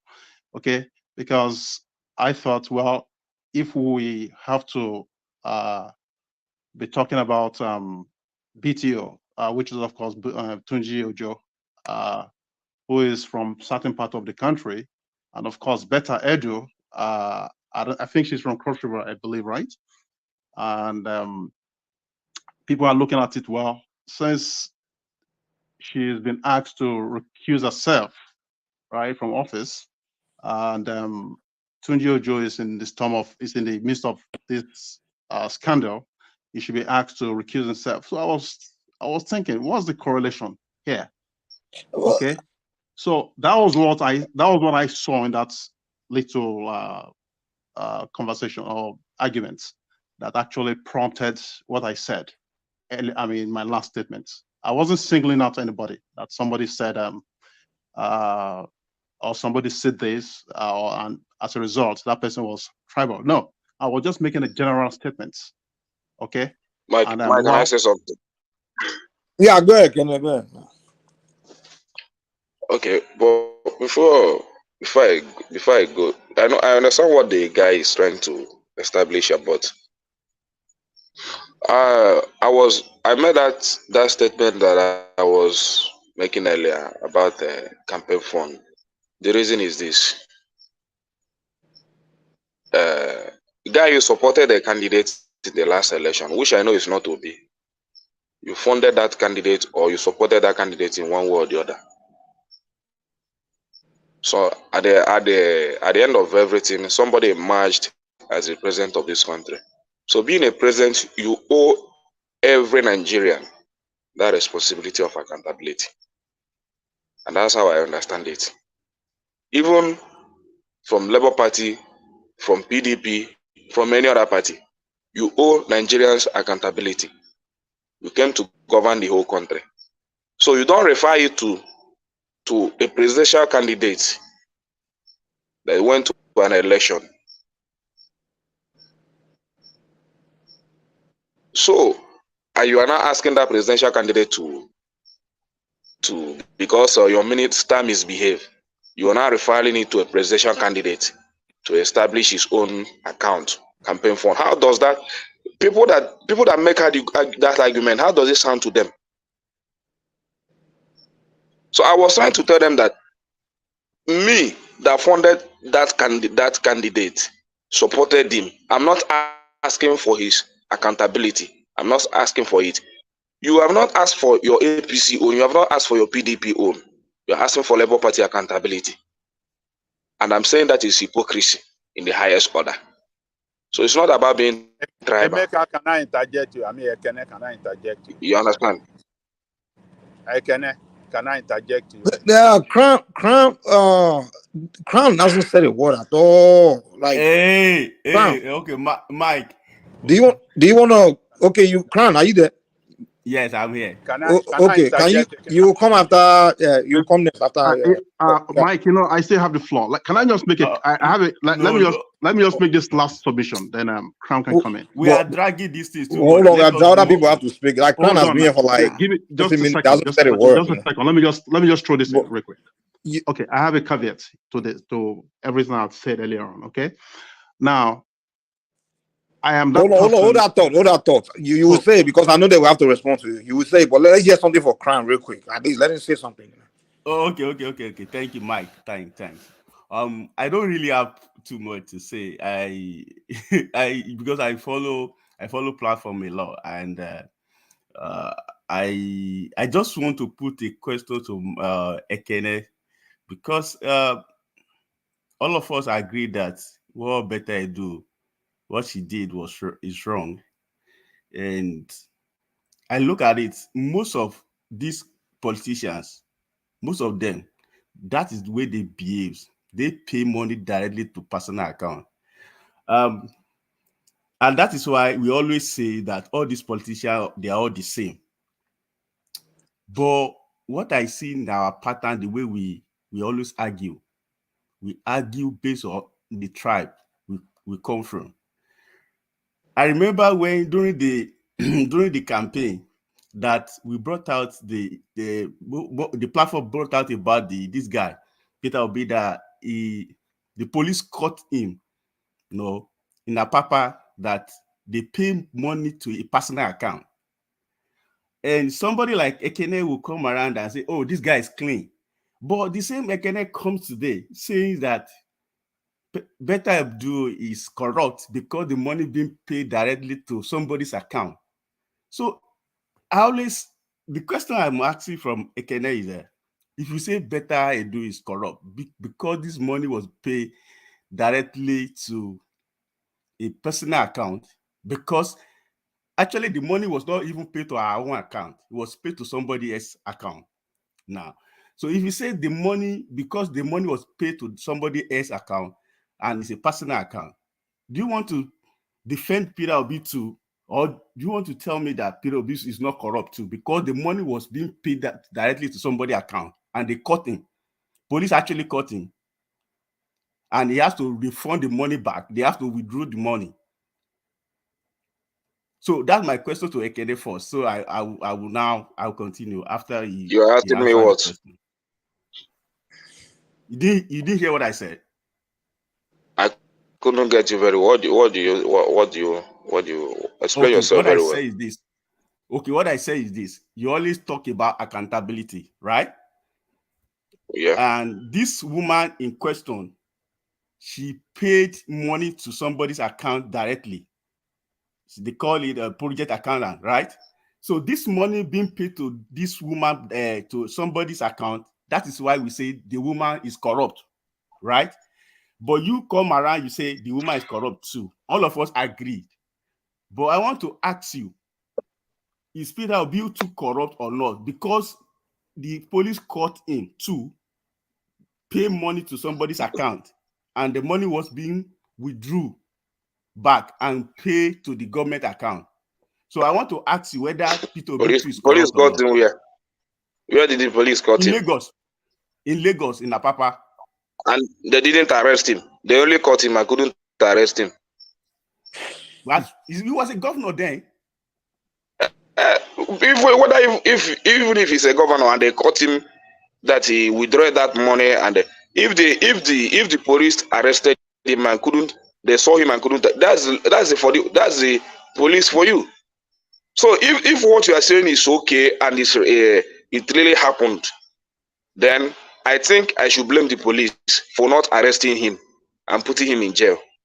But you didn't if you are saying, if what you are saying, I didn't hear it.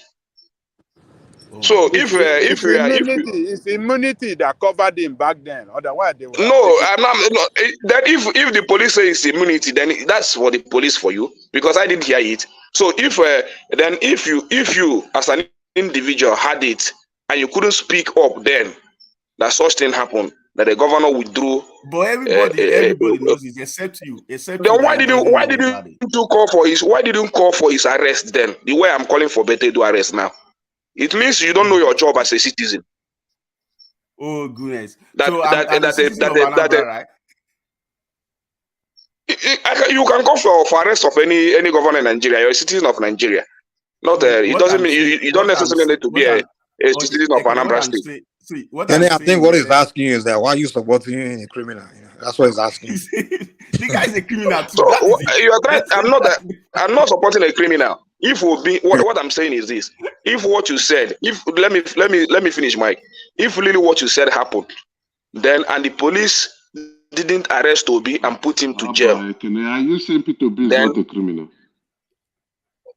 Are you telling us on this platform that he's not a criminal? I'm not saying he's. I'm not. Let me finish what I'm saying. The guy said you finish what you are saying. Before you finish it, it's still part of the question. Are you saying Peter B is not a criminal? Don't ask me unnecessary question. Don't answer. It's not every question that I answer. Yes, it's an unnecessary question. Let me finish with the one that I'm being asked. I finished the question. Somebody asked me a question, Mike. Emeka, somebody asked me a question. You don't come up with another question. Let me finish what I'm saying. Don't answer my own. I will not answer your own. Your own is unnecessary. So let me answer the guy that asked me a question. If you said that Obi was caught with money in Apapa, a huge quantum of money, and the police arrested him. Wow, the police is a very corrupt police, yo. Maybe I don't know what happened. Why would they leave him? They would have put him in jail. That is what I'm saying. They would have put Obi in jail. Because I only hear about that incident here. I talk what I know about him as my former governor. Then you talk what you know outside of Anambra State. Maybe he carried the money all the way from Anambra State to the border of Lagos State. They didn't arrest him in Anambra. He crossed all the roads and he didn't know how to carry it. He used vehicle. Okay, check your story now. But if it really happened, if that incident really happened, I think I blame the police for not arresting him or the EFCC for not investigating him. I blame them for not investigating him properly. But you blame only you blame only the police. You don't blame the Peter Obi, right? They would have caught him. They would have caught him. That is my point. The way I just said that they should start. The way I said they should start Betta Edu. So you don't know your argument as a citizen. That's what I'm saying. If that thing had happened then, and you know that this really happened, what we would have done, the way we are campaigning against Betta Edu now, you should have raised your voice and campaign against Obi so that they will arrest him. It's not just coming now to come and bring up story, cook up something and say this happened. I should compare it with this, because if I should compare even your current president his own is even worse. But I don't want to go that round. But you brought up who's your current president? Who's your own president? Your president now, the one you are supporting now, Bola Tinubu now. Who's your own president? Let me know your president. I say your president and my president now. Is it because I say it's your president? You understand? If you want to make, let me finish. Let me finish. Somebody said, and they put it to you, all Nigerian. If you find anywhere when I was governor that your 1 naira is missing, come and they arrest me. He said it. But you only say police caught him, police do this, and you have not find anywhere or the EFCC go and arrest him. Can I ask you a simple question now? Can you tell this platform that Peter Obi is not a criminal? I want to answer that to you, Emeka.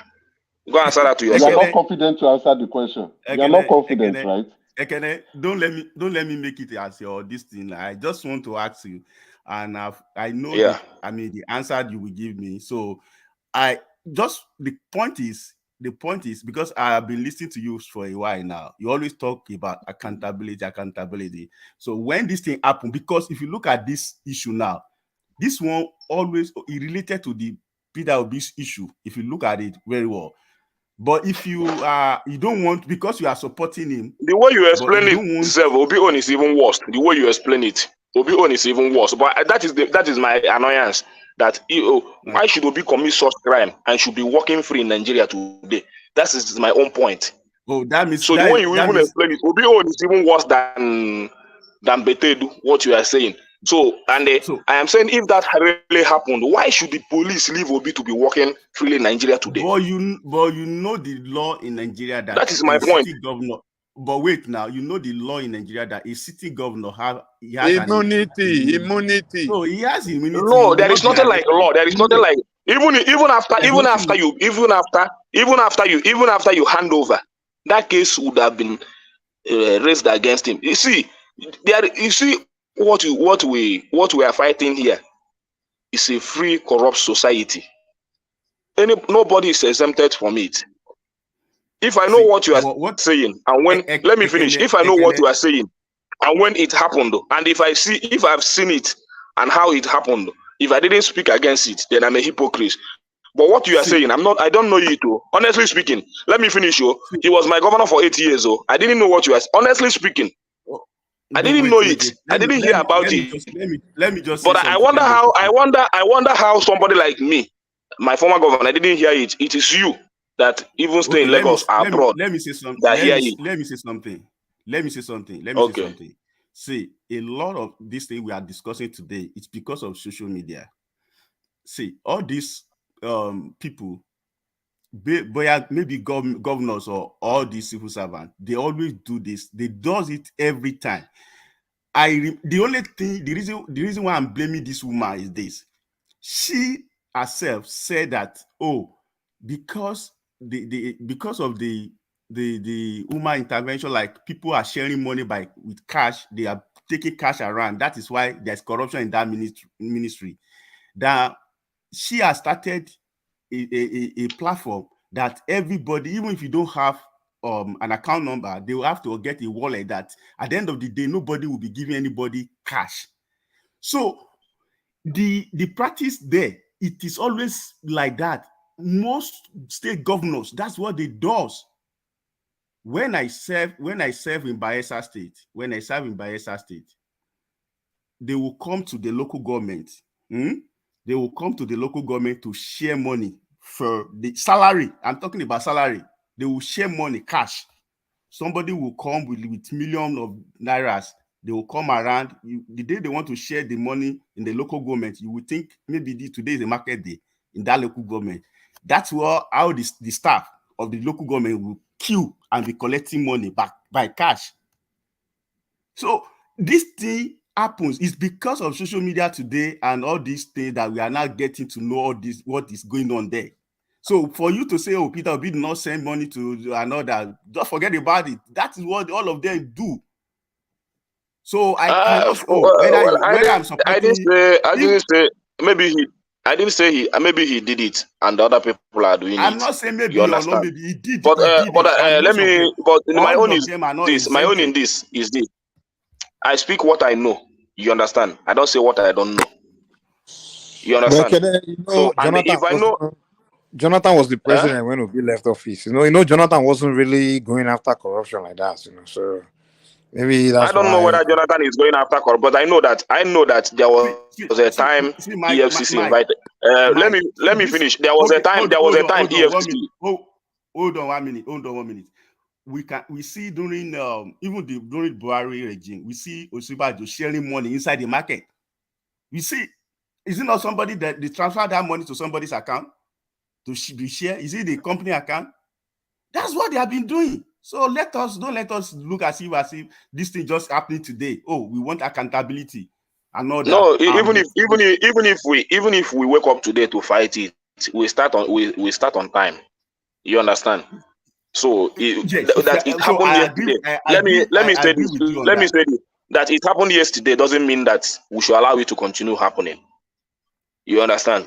So, but I like that you said that. I like that you said that. I agree with you on that. Yeah. So I cannot. Maybe. Let me ask you a question. So, do you still do you still, do you still support, or how do I even put the question?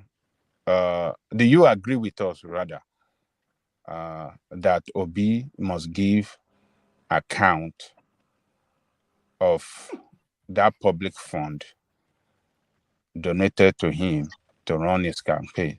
Do you agree with us that he should do that as quick as possible for reason of accountability and transparency that you stand for? Ababaja, you see, I will not agree with. I have my reasons. You understand? And I still stand. Yes, I still stand on my reason. My reason is okay, this. hold on right there. I will let you. No, let me finish. Let me finish. You ask me a question. Now let me make a proper point now. Let me make a proper point. My reason is that my reason is this. That accountability is not coming from the right source. The right source are not the people asking for it. Oh, okay. You have said that several times. Hold on. Yes, that is my point. But your slogan is "New Nigeria is possible," right? Hold on. Let me put it. Let me say something to Ekene. Ekene, let me tell you. Don't look at me. Don't look at others that you see as Tinubu people asking for this as if they are playing dirty politics. No. The law. That's how I see it, honestly speaking. Hold on. Now let me land. We want to learn from each other here. Let me land. The law requires that anybody seeking for public office, if he wishes, he can call for public donation. And the law requires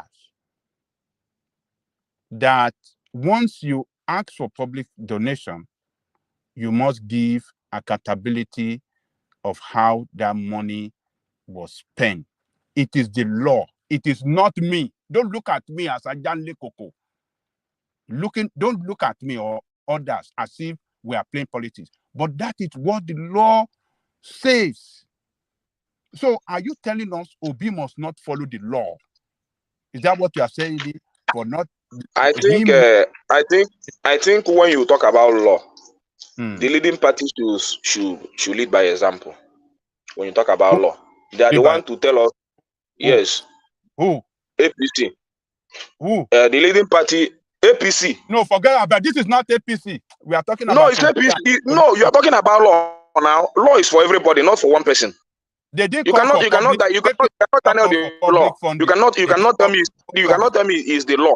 Then you now lay it on me that I must obey the law. Why you have the capacity not to obey the law. APC did not call for. You don't tell me that I must obey and you will not obey. You don't want to listen. APC and PDP did not call for public donation. Public funding. Public donation funding. No, they didn't. They didn't use. They plug their money. They plug the money from the tree. The money they use for the campaign, they plug it from the tree. Okay, so Obi people donated money to Obi here. They donated money. That thing, everyone of you are campaigning there. This is the way campaign must be run. Look at transparency. Oh, this is like a transparency. Now it is time to give account. But did you really like that transparency? When he was speaking about it, a lot of you condemn it. You don't like it. So what I expect from you guys now. Not lead by example now. No, what I no you don't. Even if he leaves, even if he publish that account, even if he publish it, I believe he will not satisfy you. You understand? So I don't expect him to do anything to please you. Publish it first. Don't worry so about if no, you don't have the right. I said you are not the right people are not asking for it. If I want to ask for you tomorrow, the law. The law must start from the leading party. PDP has. Let me finish, Aja. No, I will have my say. Let me have my say. PDP has gone through election cycle many years. APC has gone through election cycle many years.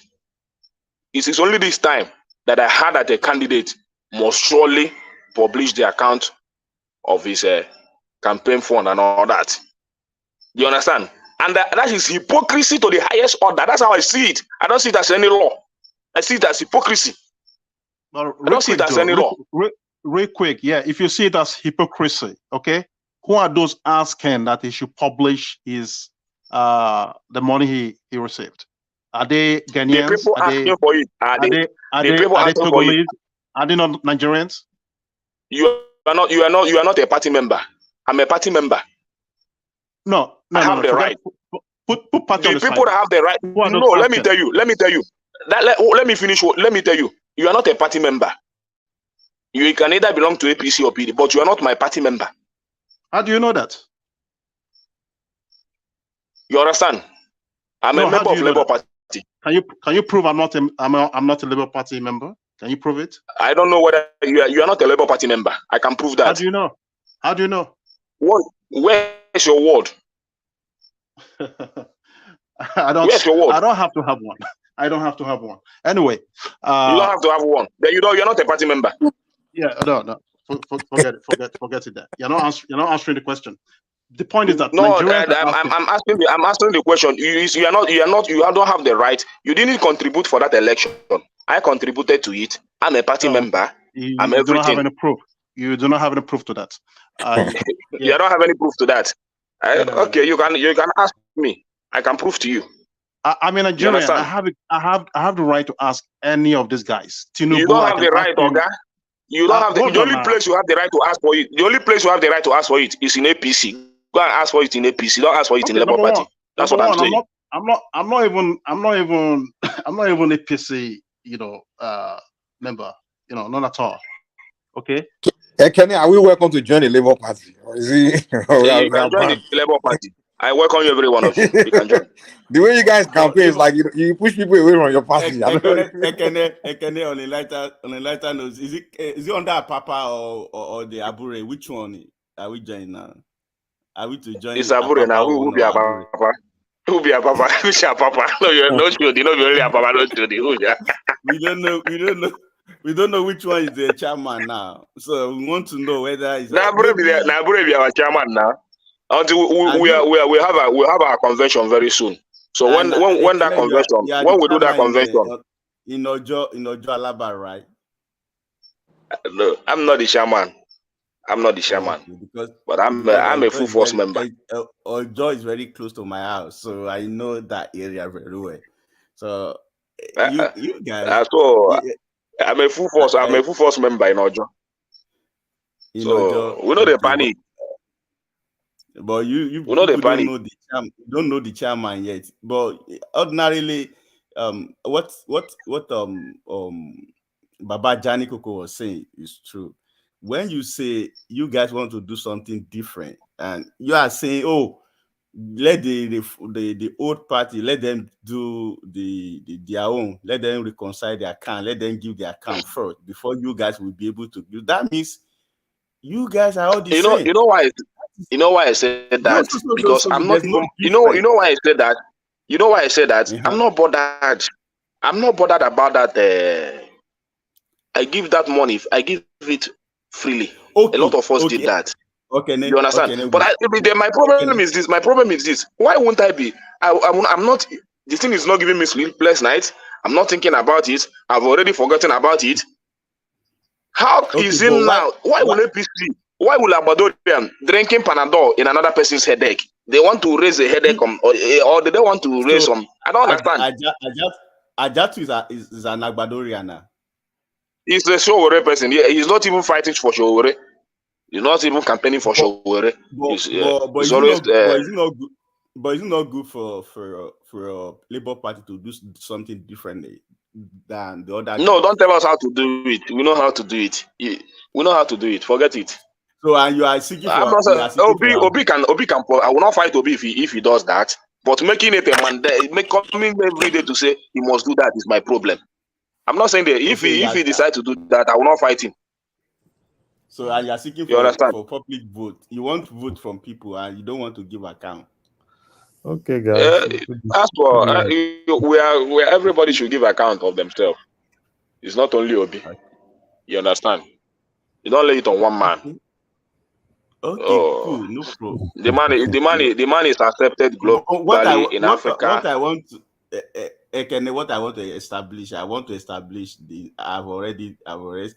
it that all of them, they are all the same. So, and you have already given me that answer. So all of them might be, and when all you of them come might on, be the same to you. when you come on They the might be the platform now, you are talking about accountability. I will know that you are talking No, about I must talk about it. accountability I must talk about based it. on the people, in government. You see, When you it don't know comes, what you don't know what it means to us. You see, what happened now is a plus to APC, to it's not a Tinubu. plus. Whether it's a plus or not, No, it's a plus. everybody should give an account. See, wait. No, it's See, a plus to his government. It's a plus to him. But when we talk about it, you people think we are fighting the man. Nobody is saying, because when we are talking about this Betta Edu of stuff, a lot of people, even one man was why would he sack him? Why would he sack her? They were trying to defend it. But I came up there, I told them no. I can wait. You don't know the details before you say she should be sacked, which is wrong.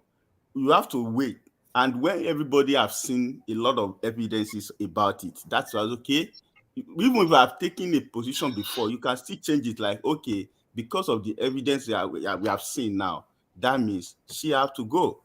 Bro, you immediately you hear about it. Oh, we want accountability. We want this and that. And you have somebody you call a Saint Peter that, oh, he has done a lot of things that even he used his company money, even the Fidelity Bank that he used in Alhambra, the bank belonged to him. But you don't want to talk about that. But you want to the only thing that I want to, the only thing I will tell you here is this. I believe just like what you said about Obi, honestly speaking, I don't know about it. If I know about it, I will speak last time. It's only or not. But me, let me finish. Let me finish. Let me tell you one thing. Let me tell you one thing. My total submission is this, and what I will tell you is this: I don't believe in any politician. All of them, they are all the same. That is what I believe. No, and I will not say that. Obi is this. There's no way. If you don't believe in Asuwaju, you will not support him. If you don't believe in Asuwaju, you will not support him. So don't say you don't believe in anything. How do you know that I supported Asuwaju? How do you know? Yeah, I know you supported him. Now the way you sound, the way you speak, the way you speak for him shows that you support him. Yes. So if you don't have confidence in him, have you ever seen you will not me support on him. this platform before? Have you ever seen me on this platform before?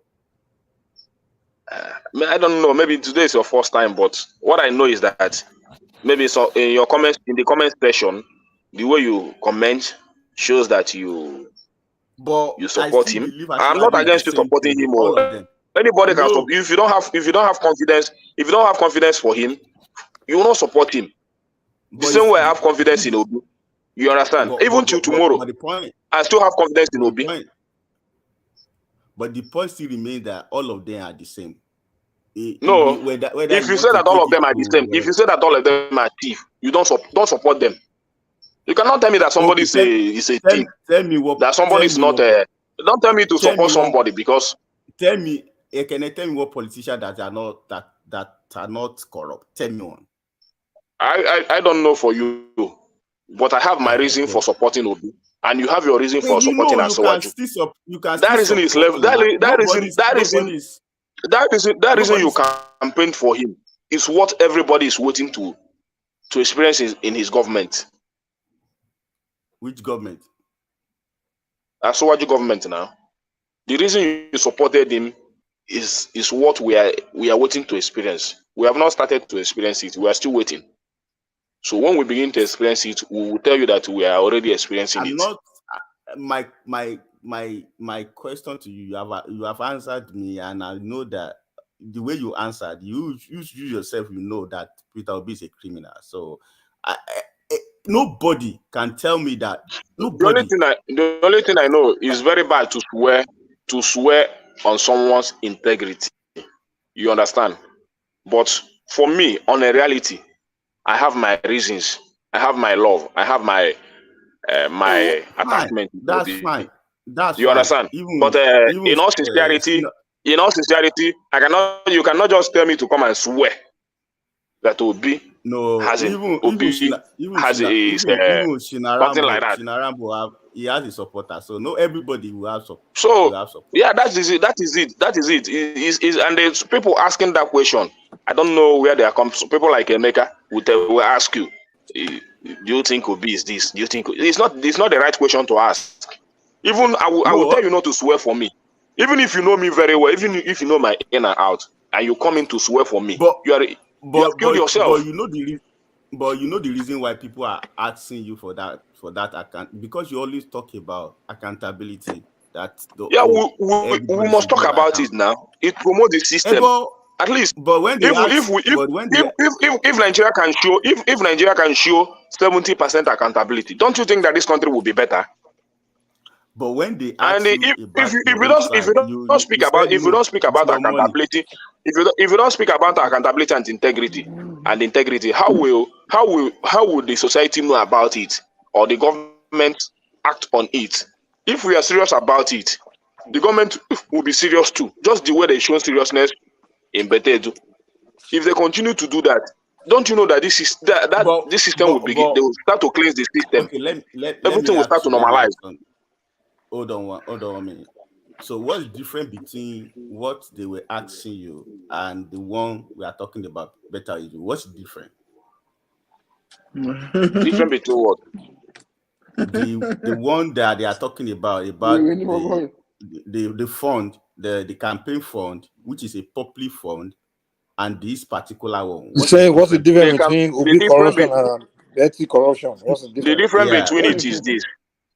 The difference between it is that this government is for Nigerians. You understand? Oh, okay. And another thing is that what you are asking of Obi is for hypocrisy and for politics.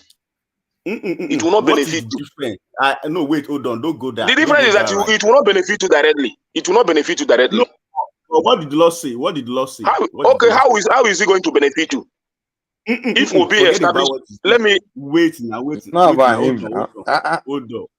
Let me even support Ekene here. It's okay to be a criminal, okay, as long as it doesn't have any significant effect on those people you govern.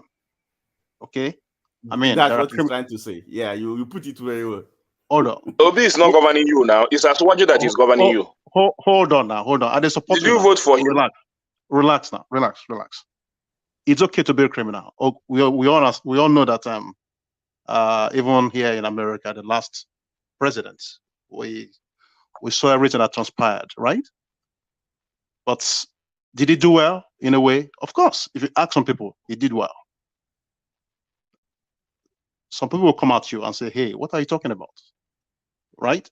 So of course, yeah, I agree. If people say Obi is a criminal in a way, yes, he's a criminal. But did he do well while he was governor in Anambra? Of course, I'm sure Ekene will say yes. Right? Okay, Ekene. That's for you to say. If he didn't do well as my governor, I will not support him. There you go. Yeah, that's my point. So we're making the same point there. We're in agreement. So he did well, even though he was a criminal then. You understand? So 99% of Nigerian politicians, they have that element of or iota of criminality in them. But now the one we then catch, now we know. 100%, not 99. 100%. Okay. Yeah. They all of them they help themselves. They put let me tell you. When it comes to this accountability, I've already established what I know. Forget about accountability. Let me finish. I cannot forget about it because when somebody do that in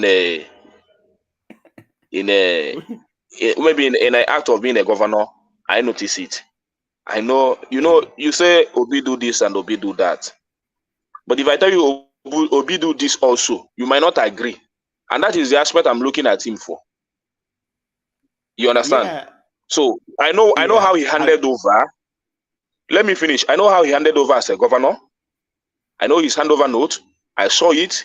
Well written. When were you there? Well documented to the eyes of every Anambrarians. Let me finish. Let me finish. Where were you? Where were you? When he handed over to Obiano, where were you? Were you in Anambra? When what? When what? When were you? Were you there? Were you there? When he handed over? Yes. Yes, now. You were there.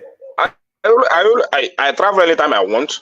I can even travel to my village to vote. I'm in the village. I'm in the village as I'm talking to you now. I'm close to 3 weeks in the village. Were you there when he handed over? Okay. Even if I'm not in a Kweme square when he was handing over, there is no television in my house that I'll be seeing it. What I'm trying to say is that what you saw, that is what we too see. We saw. You saw when they handed over. So there's no difference between us and you. So well, maybe what you saw in his handover note is not what I'm saying. You understand? You are looking at you watched it on channel, but you couldn't see the handover note. Let's forget about it. Let's forget about it. We can forget about it because ever since that handover note, I was looking for any other governor that will hand over that way. I've not seen it. You can tell me. How did he hand over? Yes, you can. If you watch it on television, you should know that the EFCC is there. Every other agencies was there. Police, everybody was there, and he was the one that invited them to come and see his handover. And so what is that one? So what it means that if what I'm saying is a lie, EFCC should take me from here. You perfected his criminal activities, and you are not saying somebody come and see. Don't forget about it. Don't let anybody come and bubble us here, man. That the guy that he used money, use his bank. All the interest that I put to the bank, did he give it to you? All the interest that you put the money from that they transfer from federal government to Fidelity Bank, and all the interest that he got there, was he giving the money to you, and you say he did not benefit? Don't forget about it. Don't let anybody come and boo and telling me. My guy, forget if I tell you, in Nigeria, it's not easy for a governor to leave us. Let me finish. We're having a private discussion now, even though everybody is hearing it. I say, it's not easy in Nigeria for a governor to step down as a governor, and he didn't write any benefits to himself. Just check which governor has ever done that in Nigeria. If the governor of your state has, when he handed over and said, I don't want any benefit, nothing should be given to me as a former governor. I just serve and I am going. Do you know how much it will be adding to your state account annually? Wait, and don't let just like I used to say this thing to my brother. Okay, let me just give you this story. My elder brother, so there's money given to him. Like, he told me the balance. I like, okay. He said, he will give account. He will tell me how he spent it. I said, okay, if you tell me how you spent it, does it mean the money will increase or you will less? He said, no. So why are you giving it to me? Just like a father. I know in the Catholic Church, the father they will give all the tithe to him and everything. So they will just, okay, this is the tithe, this is the key, take the key. So at the end of the day, we draw everything. We spend this one, we spend this, everything. We say, he give accountability and everything. He's very clean. Don't worry, he's very clean. This guy has already settled himself. A very smart guy has settled himself. If you have been in any space with him, I think you will have an opportunity to ask him that question. I don't need to be in any space with him. If you have opportunity to ask him that question, I believe he will take your question and answer you. Why he invested the money? You said he invested money in his. He gave clarification on that few days ago. Last month? Let me ask you. He gave clarification on that. That he's not benefiting anything. Yeah. Let me ask you. Is it right for him to put the state government money into his own personal bank? we're even happy that he did that self with the Oh, umbrellas. Jesus Christ. Yes, we were Jesus happy. Christ. It's not only because it's not only infidelity. He put in Diamond Bank. He didn't have any share in Diamond Bank. He put in Zenith Bank. He didn't have any share in So Zenith Bank. did So he? what Okay, if he had bad intention? Let me finish. Yeah, Let me finish. You wait. ask me a question. Let me finish. Let me finish. Okay, If he so had it's right. anybody, Wait he now. would have put that money in all the money in fidelity. You Okay, understand? let me now ask. And Let me ask you. let me tell you. Let me No, finish. let me ask you. Let me finish. No, Let me finish now. Let me tell you what transpired in that. And he told us an umbrella. Don't let us go. Don't let us go. Don't let us go. No, now I wouldn't be satisfied if I don't tell you the reason for that. I wish we accepted. Let me do. So you can explain. You can explain. Let me finish now. Let me finish now. You can ask your question. Let me finish. The reason he did that, why we accepted. He didn't just come out and say, "I want to invest," and he secretly he did it openly. We accepted it. The reason is that he wants us to be one of the debt-free states in Nigeria in so year, which other governors didn't continue. Because if other governor has continued in that step by putting so amount aside for a certain year, as of today, Anambra will be one of the richest states in Nigeria.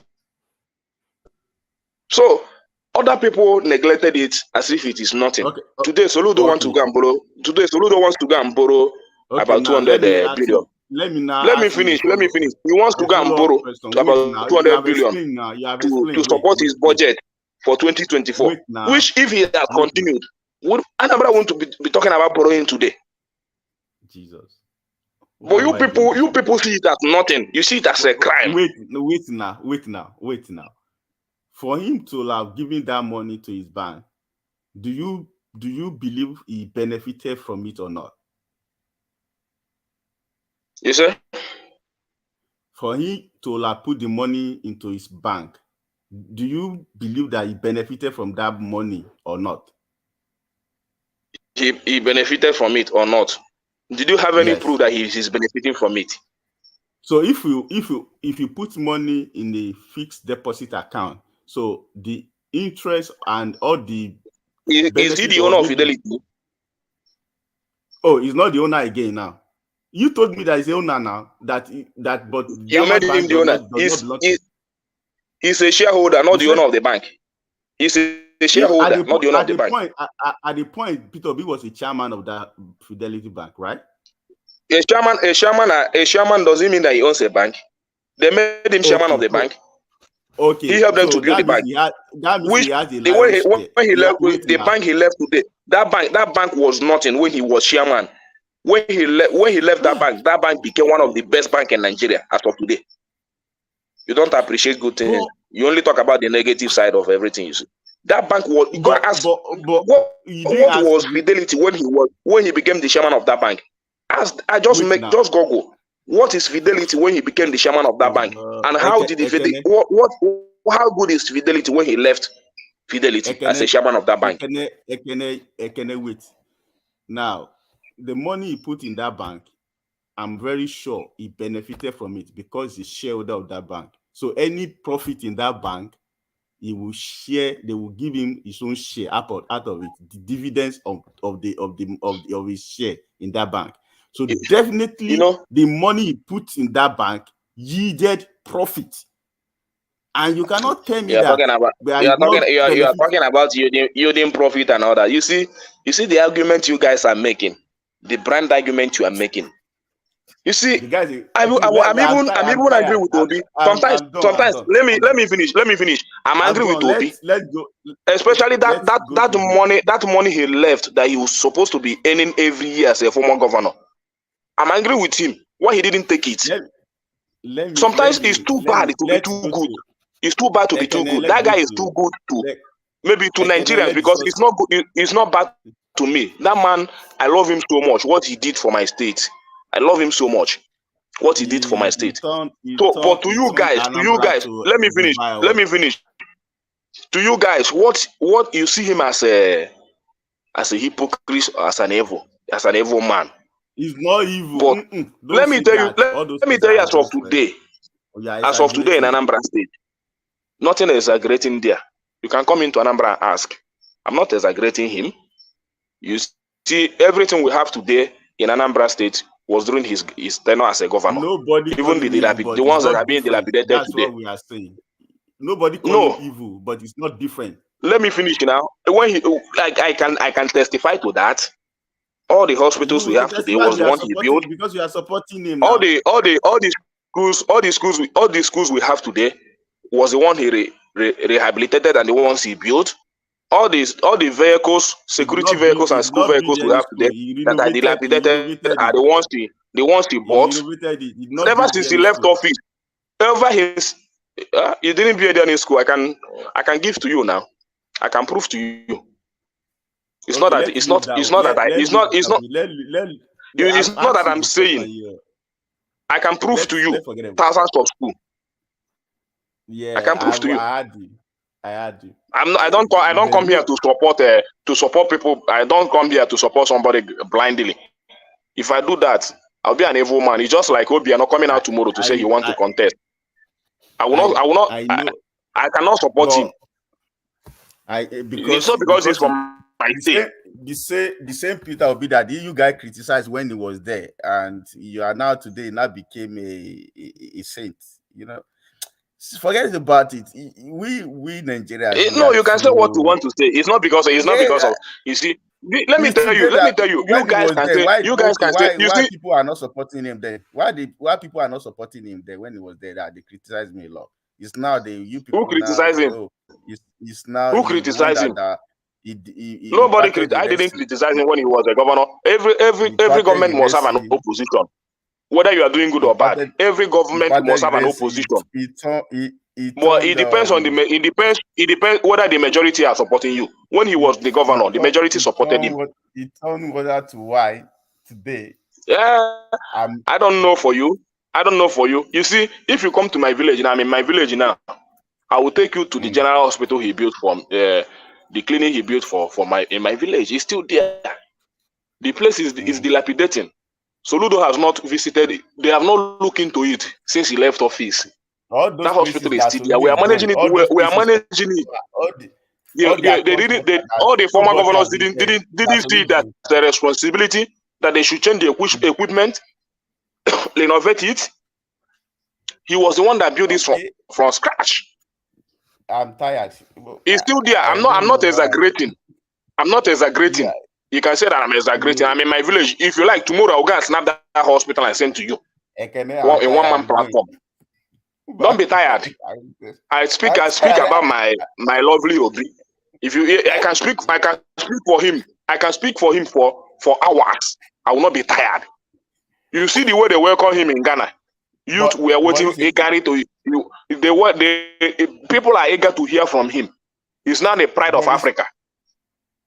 For what did he do that people are working? What did you do? You didn't watch the video. Even the Ghana government was afraid that he was coming to Ghana to educate the youth of Ghana, and they now cancelled the event. When he go around, he doesn't say anything tangible. Now he doesn't say anything sensible. To you, gibberish. To you, not to me. To you, not to me. He must not satisfy you.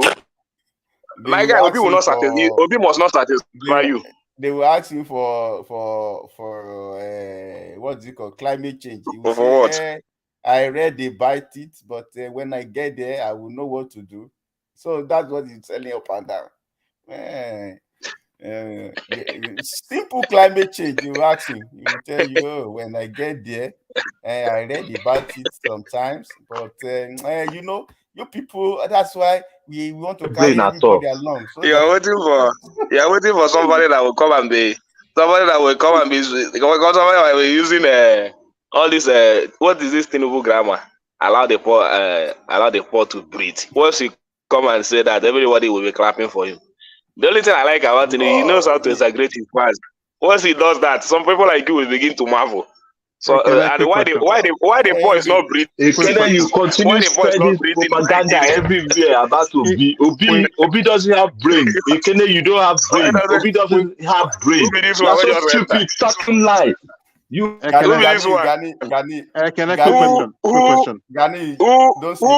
on the dog for chain? Who come on the dog for chain?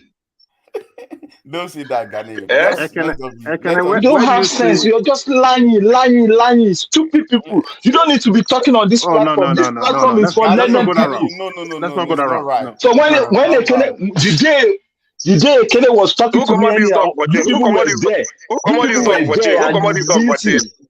And now when I'm talking my own back, you start talking.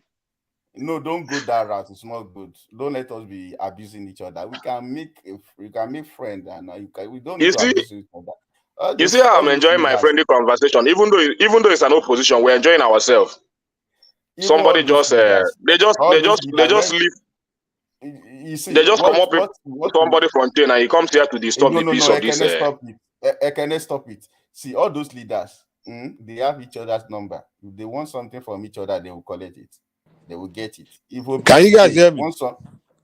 Yes, Mike, we can hear you. Okay, you guys. No insult. You guys can debate, but no insult. No need for insulting. Just you can debate. Yes. One man doesn't want that. So just debate, but no need for. No, I'm not insulting him. I just said he should stop lying. You should just stop lying. Stop spreading propaganda on this platform. No, Gani, what he's doing. You can say that, but don't just call him names. No. I'm not abusing him now. I said he should stop lying and he should stop spreading propaganda on this platform. No, I'm not spreading propaganda, my guy. I'm not lying. I have my. You are not my guy. You are spreading propaganda. Don't be angry. No, don't be angry that my governor did well for me and I'm enjoying it and I'm happy for him. Don't be angry about that, you. You can also bring up your own governor and tell us what he did for you and argue that and they praise him in this platform. It's allowed. If I come here to praise my governor, my former governor, what he did for me, and I'm happy about him, you shouldn't be angry about that now. You bring up your own governor. Tell us what he did for you. Let us clap for him. Okay. It's allowed. Okay, hold on 1 minute. Don't be angry that Obi government did well. Okay, 1 minute. Yeah. Your governor did very well, and he didn't do local government election for 8 years. That's your governor. That one now you talk. When did you do his local government? Do you think your governor did very well? Your governor did very well. Can you hear me? Your governor did very well. Moderator. Hold on. Your governor did very well. He did the local government election. He saved the money and he didn't use the money to do any infrastructure. And now you are still talking. Your governor did very well. What has he done? We can count the infrastructure he did. If you talk about infrastructure, I can begin to count for you. Just that you will not believe. You only want to believe what you want to believe. No. Anybody that did well. Hold on. Anybody that did well, it's not you that you tell me that he did the infrastructure. I will see everything. Everything's online. You are not in Anambra State. How can you see infrastructure when you occupy only one space in Nigeria? You don't want to travel. What? If you want to see it, you can come to Anambra State. I will show you around. Come to Anambra State. Like how? Don't be a stagnant individual and expect to see what is happening in Anambra State. How do you know that I've never been to Anambra? How do you know that I've never been to Anambra? The way you speak now, because if you have been to Anambra State, you would have at least did something. Let me tell you something. Anambra is nowhere to be found in Nigeria. You know that yourself. Gani, what are you talking about? Anambra did what? You know what you're talking about? It's nowhere to be found in Nigeria. When we are counting of states, I didn't hear you. What you said Anambra did what? You said Anambra did what? Wait. When we are counting states in Nigeria, we can never count Anambra. You know that. Anambra did what? When we are counting states, Anambra did. I didn't hear you. Anambra is not a state in Nigeria that you can reckon with anything. No money, nothing. All Anambra citizens live in Lagos. This guy.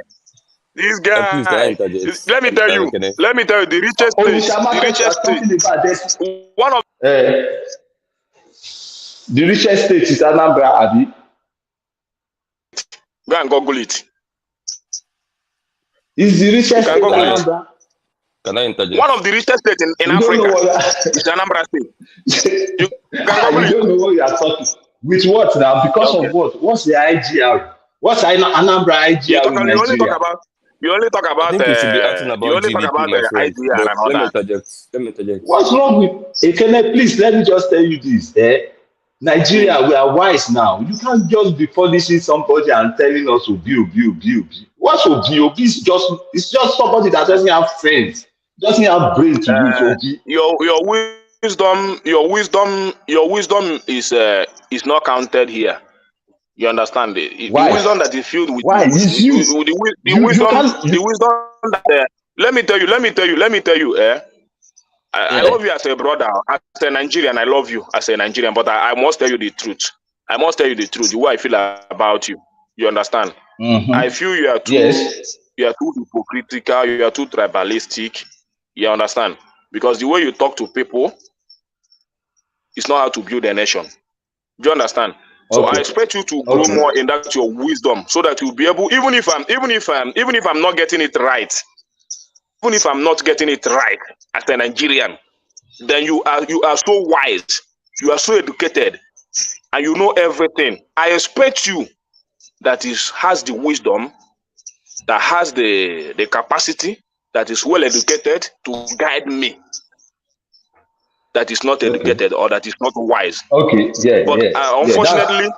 unfortunately, most time if you speak, I don't see that wisdom. I see hypocrisy and tribalism in you. So that is it. If you can change from that, if you can change from that, maybe we can build a nation. Thank you. Okay, thank you. Yeah, that's true. You just said. You see, when you people are talking, you call people tribalistic or something like that. Yeah, and you never think about yourself. You yourself, personally inside you. I can tell you, lot of people, yeah, they are my best friend. Ushena is my best friend. Chidi Nwegbene is my best friend. They know me. I'm not tribalistic. But when you come to this platform and start lying, spreading propaganda, that's when people like me, I have been on this platform since immediately Allow they people start. to interject, But guys. people like you, when you come to this platform, start spreading propaganda around, telling people this, and people have been telling you things, but you never listen. That's why I came in to let Let you others understand that interject. you should stop lying. Yes, okay. I'm not lying. Can I If I lie, interject you now? tell me where I lie. I didn't lie. You Ekene? understand, my Ekene? brother? Yeah, play time Ekene? you can speak, my brother. Yeah. Please let me interject. The reason why I came up is if we are going to come to the platform and discuss like civilized people, then people should be willing to do.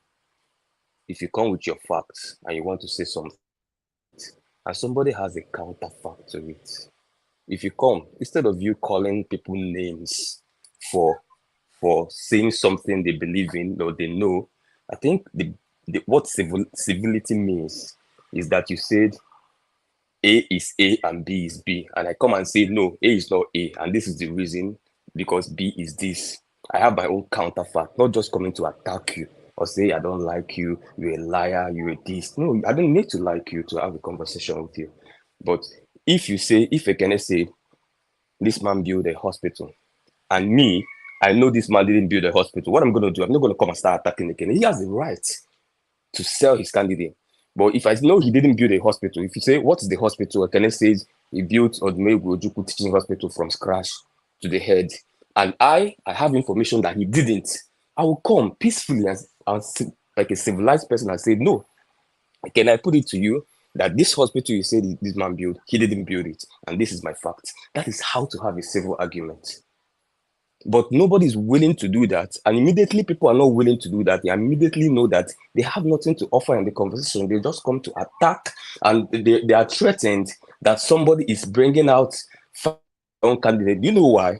Because they don't want to counter those facts, because they don't even have the counter facts. They just don't want you to speak about it. They just want to gag you not to speak about it. That's not civil conversation. Civil conversation is you're rolling out those things, and I'm countering those things line by line. You said he did this. Okay, did he actually do it? No, he didn't. This is what he did instead. Those are how to have conversation. That's one. Then secondly, I would like to ask my brother Ganiyu, when we was talking about Anambra is nowhere in the scheme of things in Nigeria, can you mention the 5 top states GDP-wise in the entire Nigeria out of the whole 30 states and FCT? Do you know? Are you aware? Is a question. He don't leave. Oh, Oh, he's left. the guy don't leave. Wow. That guy You said guys, the guy don't When leave. we want to, you guys will leave when, Ghanaian. You guys will leave Ghanaian. no, my brother. See, the problem I have with APC supporters sometimes, which is Tinubu supporters, I meet them everywhere. Trust me, Twitter everywhere. The problem is that immediately you remove bigotry and tribalism from conversation, they have nothing else to offer in the conversation. Who Nothing said else. that? Who said that? Only few of them, and trust me, the few of them I've met that has the capacity to have an argument outside bigotry and tribalism, I hold them tight because I like No. making conversation with them. I hold them tight because No, let the me guy. see the thing. No, wait. Let me tell you. No. I love me.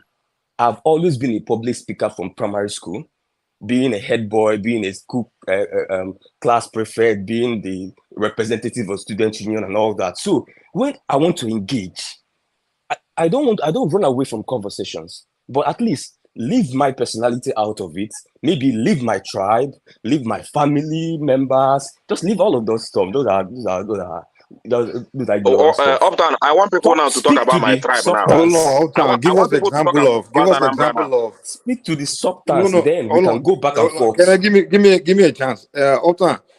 Give me example of when you say, tribalism and whatever you say. I mean, just elaborate. Let me give you an You can't throw accusation. Give us an example. Yeah. Let me give you an example. I come now, I say, I'm speaking on the public platform, and I talk about health, I talk about education, I could talk about HDI, I talk about how a certain governor grew the it's by 40% in 2 years, as announced by the office in charge in the federal. And I talk about most of these things. And then somebody rush into the conversation. Instead of you to say, no, that point you gave that so and so person grew the GDP by 40% in a space of 2 years is a lie. And this is my counterfact. No, they won't do that. They will enter inside the conversation, and what you start hearing immediately is, you are a liar. He will tell you are a liar. You're a liar. All these IPOP people, Anambra, you want to come and deceive the other countries. I'm like, that's not what we're talking about. Wait. So that's tribalism? Is that what you're calling tribalism? IPOP people. I'm not talking about IPOP people. I spoke about certain points. Come and counter those points. You don't have that I'm Igbo does not take away anything I'm saying. It's a public discourse. What I'm saying, the topic I'm saying, let me tell you what they do. They come and try to Igbo shame you in a way that maybe it will. No, but you're not giving me a specific how the Igbo shame you. What you're saying. Hold on, give me 1 second. Give me 1 second. Let me give you an example, my brother. Hold on. Wait. You already talk now. You can't keep jumping up and down. Let's attack on every point you make. You're saying, you say, Obi did this, Obi did that, and he comes and he's saying these IPOP people, these Igbo people, but I didn't hear Ghanaian say these Igbo people, these IPOP people. All he says is no, he doesn't believe it. Obi, he doesn't believe what you're saying about Obi. That he doesn't believe it because he's known a lot of Obi supporters to lie. They'll lie a lot, and you can't say that's not. So the only time, hold on now. The only time people give me, let me knock in now. The only time people may start pushing back in terms of ethnic area is when people from Southeast start pushing that ethnic area, especially people from the IPOB camp, all those kind of people. They are known to be the biggest on the internet because they can't have conversation without shouting Fulani this or Yoruba this or things like that. And people, and they did it for years. People get tired of it. Hold on, give me a second. People, they've done it for so long that people are tired of it at the beginning of pushback. And now, people like you, I'm not saying you are necessarily that category of the Igbos, the IPOB, or people like that. You come and see people pushing back against that energy that they've been putting all over the place. And you are pointing finger at people that are pushing back. Which, okay, it's fine. You can point finger because sometimes when you push back, it's like you wrestle with a pig in the morning. You get pain as well. You just be as filthy as the pig. I get it. But don't now ignore your area of people that actually the creator of this problem,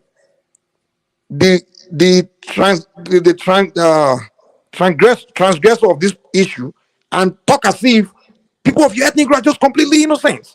It's just these Southwest people, they are being bigots. Oh, they just came out of nowhere being anti-Igbo and this. Come on, you can't talk like that. Mike, if you listen to me, if anybody in this platform listen to me, they will easily point out that I never mentioned Southwest. And that is the problem we have. I said these APC supporters, this is the way they think. But now somebody have already boxed in what I said. Has anybody engaged you into a particular tribe and say that I'm talking about Southwest? That is the side. Did anybody say you're talking about Southwest? You just said it now. You said it. Who said it?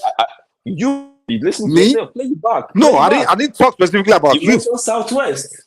I was not talking to you. I'm telling you, I'm speaking in general of what the picture is about what's going on. Listen. I didn't engage in any debate just now. Okay, my brother. Wait, let me tell you something about bigotry. And I've read it extensively. I'm coming. No, give me a second. No, please, let me just make this point. The thing about bigotry is there is a general characteristics about bigots. Whether you are an Igbo bigot, you're Yoruba bigot, you're Fulani bigot, one thing binds all bigots together, and that is justification. They always find the justification to be bigoted, and the justification they everybody always you have accused of. I've been following you for a while. Everyone you've accused of being bigot. I'm coming. Let me finish Now. Let me finish. Go ahead. Please. Yeah. Let me finish. The thing that binds all bigots across tribes is justification. I listen to them. I've heard bigots from Southeast. I've heard bigots from Southwest. I know how they sound. I know their mindset. Now, the justification they have, just like what you've done in the past 3 minutes, is somebody else somewhere in certain conversation somewhere. No. Bigotry. Therefore, now I'm going to pay you that is talking about substance back with bigotry that from somebody. Hold on. Give me a second. So, are you accusing me of paying you back with bigotry? No. I'm trying to explain. That's what you just said. That's what you just said. You just accusing me saying I said someone from another platform. Now I'm paying you back with bigotry. That's what you're accusing me of. Brother, calm yourself down. You calm yourself down. You do a lot of strong argument. You do it a lot. I know you. You do that a lot. No, leave me out of the conversation. I know people that know you. They've seen you on Twitter Spaces. I know when you come here, you're trying to compose, but we've seen you on a different area. It's okay. Mike, let me say this. No. I don't want us to go to that bigotry side. So I want us to stay on what we have been discussing. I can see the point. The point I'm making. Let me just make my point. I just came to make this point, please. Let me just make this point so that what he pushed back on will not swallow the larger point I came to make. And the point is, please, and this is once people are stick to this rule, that's when you will know people that their head is empty. Wait now. The rule is if I cannot say A, B, and C, and you want to counter, forget about I don't believe, I'm a liar, you're a liar, you're not a liar. No, forget about us. Just tell us that I'm coming. Just tell us that this thing you say, Dekene, is wrong, and this is why it's wrong. This is the fact. Tell me that. If you don't have it, then you don't have no place in public conversation. That is it. Every one of us know that playtime. Every one of us know that. And for me in this platform, Later, you don't need to come and expand on this thing. Immediately, Ganeo came. He said some things, and even Mike said, no, you don't need to go that way. And all of us say he doesn't need to go that way. So you don't need to expand. Even if you have had some platform or somebody have discussed something on Twitter and they have said it, the discussion between me and Ekene, since we've not discussed about any tribe, we are discussing about an individual. So sorry, who is speaking? Who is speaking? So I can address you like directly with your name or something. Sorry. My name is Crown. So we don't. Okay, Crown. See. I've been listening to you. I've been listening to you and Ekene for a couple of minutes, and I had never had any reason to jump onto the platform. Guess what? Guess why? Because you were actually pushing back based on what he was saying, which is a lovely conversation. You know what I'm saying? Even though I had reservations that, okay, Ekene, there are some points Ekene wasn't bringing. You know what I'm saying? But I thought he was bringing just who enough. remove Okay, one Nigeria, okay, who points. removed his comment? Who banned him from the comment section? No, the guys addressed me personally now. No, the guy not they talk anything bad now. No, he's not addressing me personally. He's calling me a bigot. So what do I do if I have a button in my hand? Mike, Oh, Nigerians. Okay, No, if the guys are addressing me personally. Mike, this little position they just give you now, just exercise them now. No, it's not me abusing any. No, if you abuse me, I can't abuse him back. I will if you come personally at me, I will get back at you, Abi. The guy never say anything bad now. No. He's coming and insulting me when I'm the one moderating. Are you kidding me? Mike, So I shouldn't moderate his comments. okay, Mike. The only thing you do is correct him, but I don't like when you remove my supporter. You remove my supporter. Who cares? You think I care about you? Are you paying my bills? No, I'm not paying your bills. But I don't care about your supporter, man. Your supporters can go to hell, man. You need to have your support. You need to have your support. Somebody is there insulting me when I'm moderating. I will take it because I'm.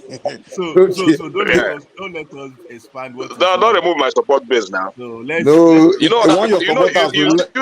Mike, you see people abuse media, so I need his own support base now. No. I don't care. Hold on, listen.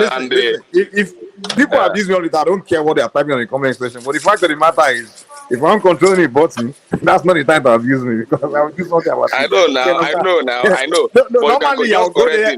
Hold on. Normally when I'm not in the one moderator, I'm just another guest or comment person. I go to war with you on the comment section. Everybody know me. I go to war. Me and you go back and forth. They go comment section. They do war now. If I'm in the position of I don't have to go back and forth with you, I'll just use button to deal with it. My God. So. Mike, I will not vote for you. I will not vote for you. No. I think Nigeria guys. You'll be military. Mike, like Samuel want to talk. Samuel. Okay. Go ahead. Yeah. I'm not saying anything, man. Who is that? Mike, you see what I want to say. You see what I want to say before. Crown, I want to tell you something. You know, Obi is if Obi is anebu achala neto. You know what it means? Do you know bamboo tree? Do you know bamboo tree? Mm. You know bamboo tree. If you know that tree very well, whenever you are cutting it down, the tree continues to grow. If you cut it 100 times, it will grow 150 times. So what's that one? That's bamboo tree for you. That is what just they play. Just they play. What is that? 2027 is coming. Just they play. What is that one? You go yeah, 2027. It means that if you want to kill Obi 100 times, he will grow 150 times. Nobody's killing anybody. If you want to assassinate his character, 100 times, he will grow in character 150 times. The guy is a normal politician like others, so there's nobody's killing anybody.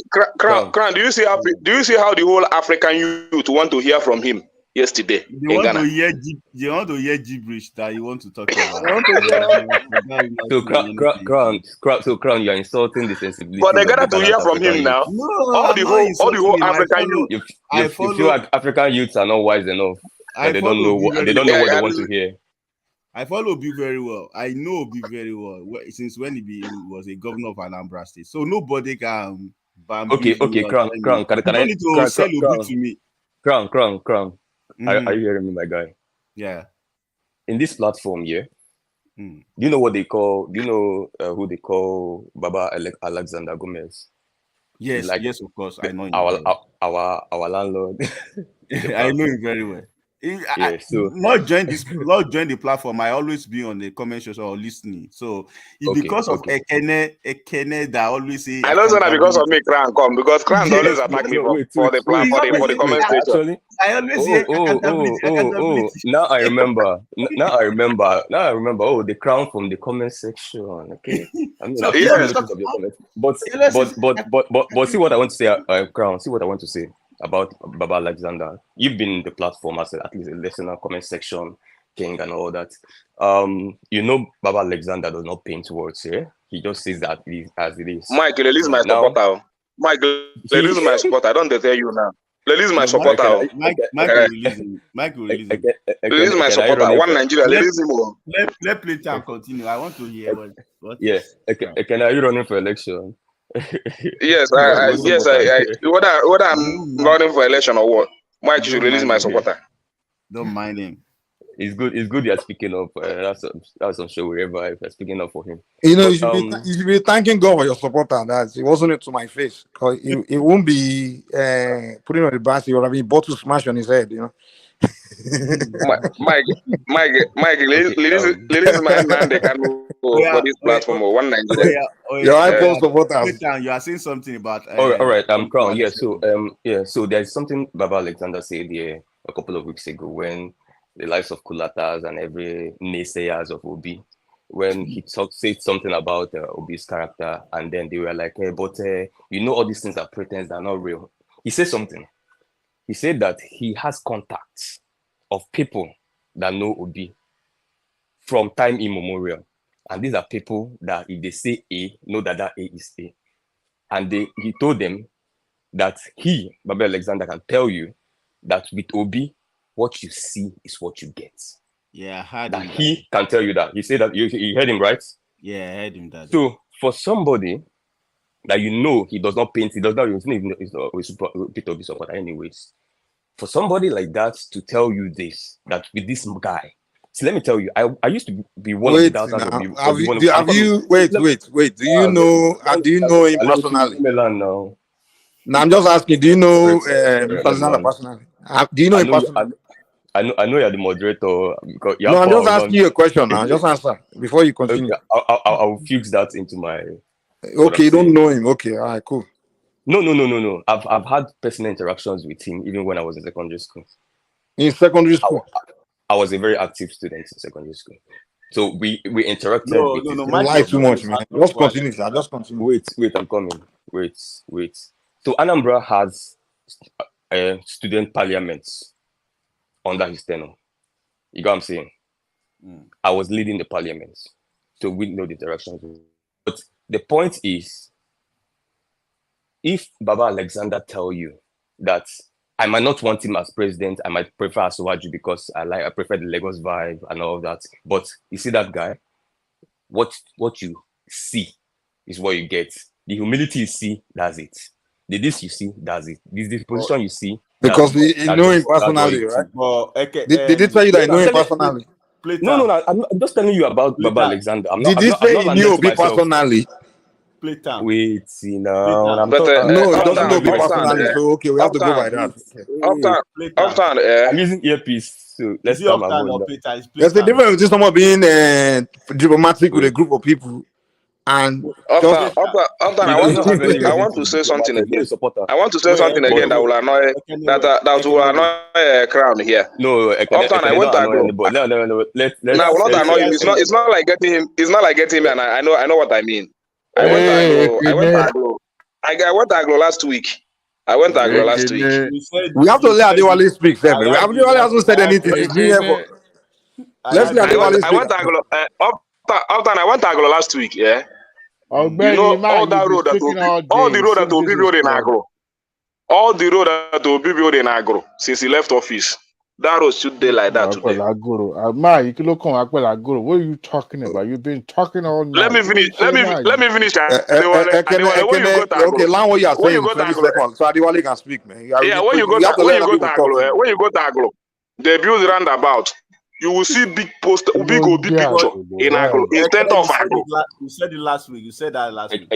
Can I just like Everything still there, and the picture they center of Agro like this. They build them very big one. They don't come out them. So all this in one that they talk. If you talk and reach Agro people go show and say now na strong that they talk against. Okay, thank you, Mr. Guru. Let's start the one speak a bit. I think Kram wants to speak. When you concern is the concern Agolo. What do be Agolo? Who be Agolo? Who comes from Agolo? What the concern with Agolo? You can take your Agolo and put it in Agolo, whatever it is. In his village now. That's concern us with your Agolo. Can I stop following these people blindly? This your Obi you carry for head. I've been listening to you all night, fighting with every person on this platform about Obi. Why you carry on for your head? Now your brother, now your uncle, carry your money. I too love him, Adewale. I too love him. If that guy is my papa, I for like and well safe. Wait, that guy don't carry you for Mugu. He carry all your money, put for pocket. You know, answer, you know, make him carry me now. No, it doesn't happen like that, man. When you take my brother, see the problem, my brother. Yeah? If you're a businessman, the problem. If you know, if you're a businessman, anybody that's a businessman or entrepreneur here, we know there's some visuals and values of which you use to grow prosperity or grow businesses.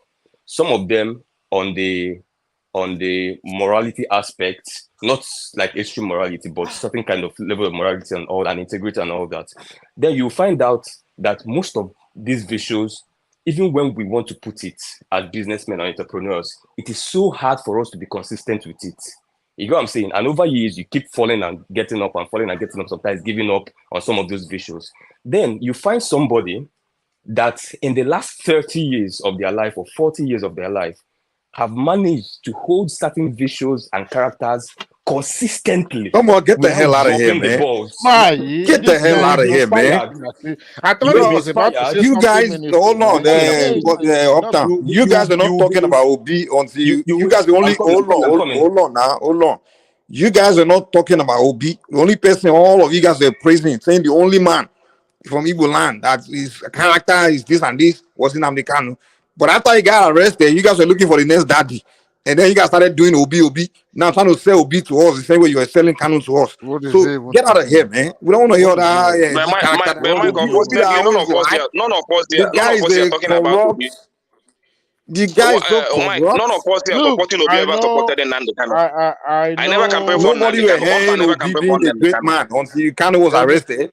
You guys started looking for the next daddy. And start jumping Mike, to now. Mike, don't say that now. Are you saying that I'm an IPOB member, Mike? Mike, is that what you're trying to say here? It doesn't matter whether you're IPOB or not. Tell me now. The only person every Southeastern we're talking about claiming to be the only leader, the supreme leader, was Nnamdi Kanu. And once Kanu was thrown into the dungeon, all of a sudden, the supreme Obi is everything now. Obi is the leader now. Uptown is not Mike is not everybody. It's not. I'm not an IPOB member. I love. Now what for you? Hasn't Nnamdi Kanu governed any state before? He never governed now. Mike, it's not about Nnamdi Kanu. All of you praise. Let's hear from Adewale.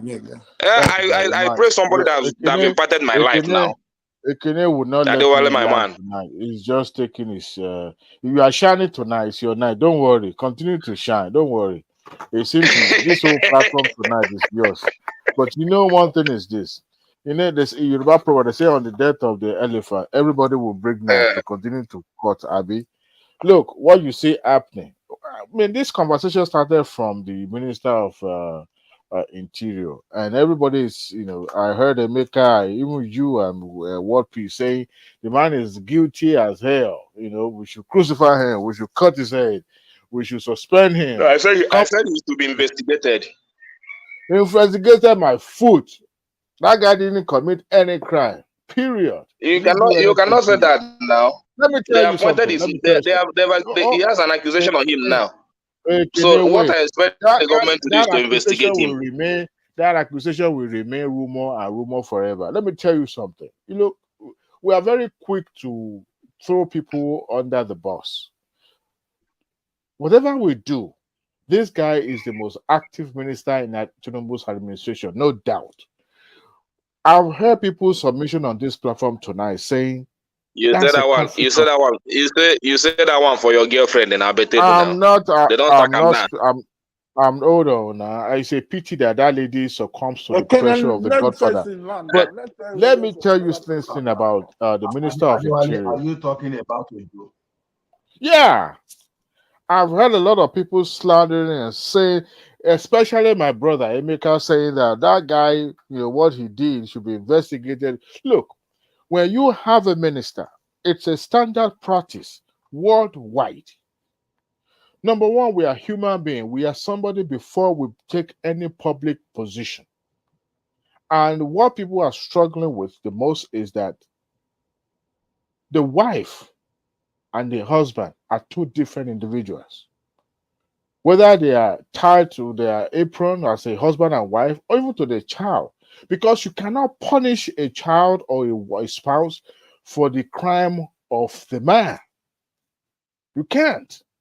The only thing is that if the wife, if the spouse or the child is an accessory to that crime by being aware and decided not to divulge that information to the law enforcement, that is when you now decided to go after them. Other than that, you are not. You cannot. So when you have a situation where the minister himself, in his wisdom, decided to divest and to disengage himself from the company that he founded, knowing fully well that is going into the public space, and entrusted that company into the care of his wife or whoever he put in charge. Number one is he has disengaged himself, point blank. As a director, as a principal officer of that company, he officially disengaged by notifying the CAC that, look, I am no longer in charge because now I'm going to be elected to a public office. That is the one Omoluabi moves right there. I've heard on this show today people say, oh, he's very smart, he's very this. You are an individual. If you're an accountant, if you are a doctor, you cannot stop practicing simply because you are elected into a public office. No. And if it happens that the company that you founded, of course, every company wants, the bottom line is every company wants to be, succeed. And they want to make sure that, they're progressive financially. And everyone's seeking, maybe government contract if it's possible. And I've heard people talking about the internal, what do you call it? Information, being privy to internal information, that might give him the advantage. But he wasn't handed the contract in the first place. Somebody fronted or somebody represented. Hold on, Emeka. I mean, No, I want to I've go. heard you. I want to go. Adewale, please. I just want to greet Don't go. Crown. Don't go. I Don't go. Don't go want yet. to greet Crown. Don't go. Don't go yet. Don't go. Okay. Don't go. Who is Do you have anything for me? We are too quick to subject our best of the best. What I see happening is the handwork of the tractor or people who are actually maybe after that office or people who are not benefiting from that man occupying that position and they want to make sure that they do whatever it takes to slander his name. And that man, God bless his soul, he was one step ahead of every detractor by ensuring that he notified the CAC. And somebody said, why was it press? Why did he go to China's television news to speak up? If he didn't speak up, people will blame him. If he speak up, he's damned. Why? Because he knows that people like us on this platform will be busy discussing about what he did wrong or what he didn't do right. And he engaged the public by going public and intimating the public that, look, this is what I've done. I'm not involved in this. And I've done this according to the law. And here we have say, I even heard somebody saying, oh, it's the same thing with what our sister did. What our sister did was wrong, point blank. No doubt about it. As a matter of fact, I've been having a scenario playing in my head since this news broke. Maybe one way or the other, because he didn't get to that ministerial position by our own sheer luck or educational attainment. He got there by the sponsor or by the virtue of godfathers that submitted a name. But you see, that office, that ministerial ministry has been so wrapped up in corruption and a lot of controversies since the inception of that ministry. But what I see playing out is this, because since it has been the most juicy ministry in the federal government, a lot of people have been having hard time being posted into that position, and now they are jostling to take that position from anybody. So initially, when he told the public that this is going to be a transfer from the federal government, from the CBN to the account, even those who do not have an account will be created a wallet, a wallet or whatever it is, so that it will be traceable. Only to turn around. In my head, I'm thinking, she's a politician. Even if your hands are tied, and the Godfather are after you that you must drop something, you must do this, you must do that. Why should you play ball? Why can't you placate them in social? Because now your job is on the line, your reputation is on the line, what you stood for, what you are known for is on the line. You are a 37 years old lady, and as a woman, you are considered to be a minority. You are supposed to be the exceptionally shining example in Tinubu's cabinet, and you are being subjected to this ridiculed scenario. That is the most unfortunate thing coming out from this news. But she should have known better, and she should not be spared. She should not be spared. But comparing what happens to her or what she did to what my brother, my one and only brother from Ondo State, my former state, Is it did, from Ondo or Ekiti? from Ondo State, not Ekiti, Okay. just from Ondo State, did, to be honest with you, that is a calculated move to slander and to, subject him to ridicule. And it would not stand the test of time. But I can see the opposition and the detractor lining up. Every little things will be magnified and expanded and make it look as if the heaven is crashing. But I can tell you, Tinubu need to watch it. Because on the flip side, I can understand that public will be benefited by knowing what is transpiring or happening in the government circle. But they need to watch it the way some of these confidential documents are leaking to the public. It is not good. The other day, our brother in Ghana, who is on exile by his, imposed by himself on himself, published an internal memo showing that Nigerian military personnel have been stationed around Niger. That is a breach of, government. How do you say it? Because internal memo should not even get to the public. But you have these people. I don't know. Maybe this is the opposition that are sponsoring it, that are hell bent. I can tell you. I can There's tell a you procedure. Hold on. There's a procedure. I can tell you for sure that most of the people leaking these memos are obedient. And I said it in the beginning of his administration. I'm coming. They've been I said planted it in the in the civil beginning. service. I said it in the beginning of this administration that if this administration fails, it will be obedience. If it succeeds, it will be obedient. And the reason I say this shortly, Adewale, is that obedience are actually mostly young people. And these people are ardent supporters of the fact that, see, the status quo will not continue. And whether they're within the civil service or anywhere, and they get their hands on something which is actually the status quo that has been going on before, they're going to release it to the public. And the public will shout, and then that thing must be corrected. I don't think the administration should see it as something wrong. Because if I'm coming, if the old boss, I'm coming. If the old boss, these things we are releasing now, these things that people are shouting about now, these things has been going on. It didn't start now. This is normal status quo in government. This is normal status quo. The problem is that. Okay, can I say something in this, if you don't mind? The problem is that nobody really cared. So people were just going along with these things, doing these things and all of that. But now, this government's foot will be on the fire every week. I hope Asuwaju is ready for it. There's nothing wrong in holding them to that standard. There's nothing wrong. Okay, there's nothing wrong. As a matter of fact, opposition should do more than they are doing. But let me tell you this thing. if you work, I'm a civil servant in the United States. I'm opportune to have confidential information, but they don't bore me well because on a daily basis I relate with the public. I repeat, they don't bore me well to divulge any of this information to the public, not even to my immediate family. Is there an information against the public that's going to hurt Hold the on, public, hurt You the see, masses? no. Because we don't have a standard in Nigeria. That is why we see this thing as being normal. No, we have a standard. People do just violate the standard. Okay, if that is the case, but if they want to get that guy, We have a standard of corruption. That's why it needs to be there's not. violated. Hold on, Peter. See, hold on, Adewale, just 1 minute. The memo that was leaked is good for us as a public, but if you are working as a civil servant, no, it's wrong.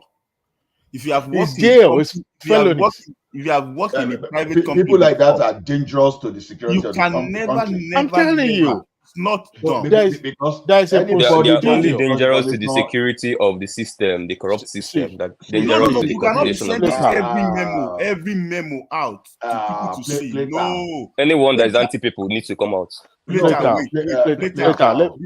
way Playtime is talking about. Can I please say something? Hold on 1 minute, Ola, please. Because Playtime has never worked in a company. Our country is not in a normal situation. We're in a dire situation. This is not the time to pamper the establishment and say, "Oh my God, just cover it."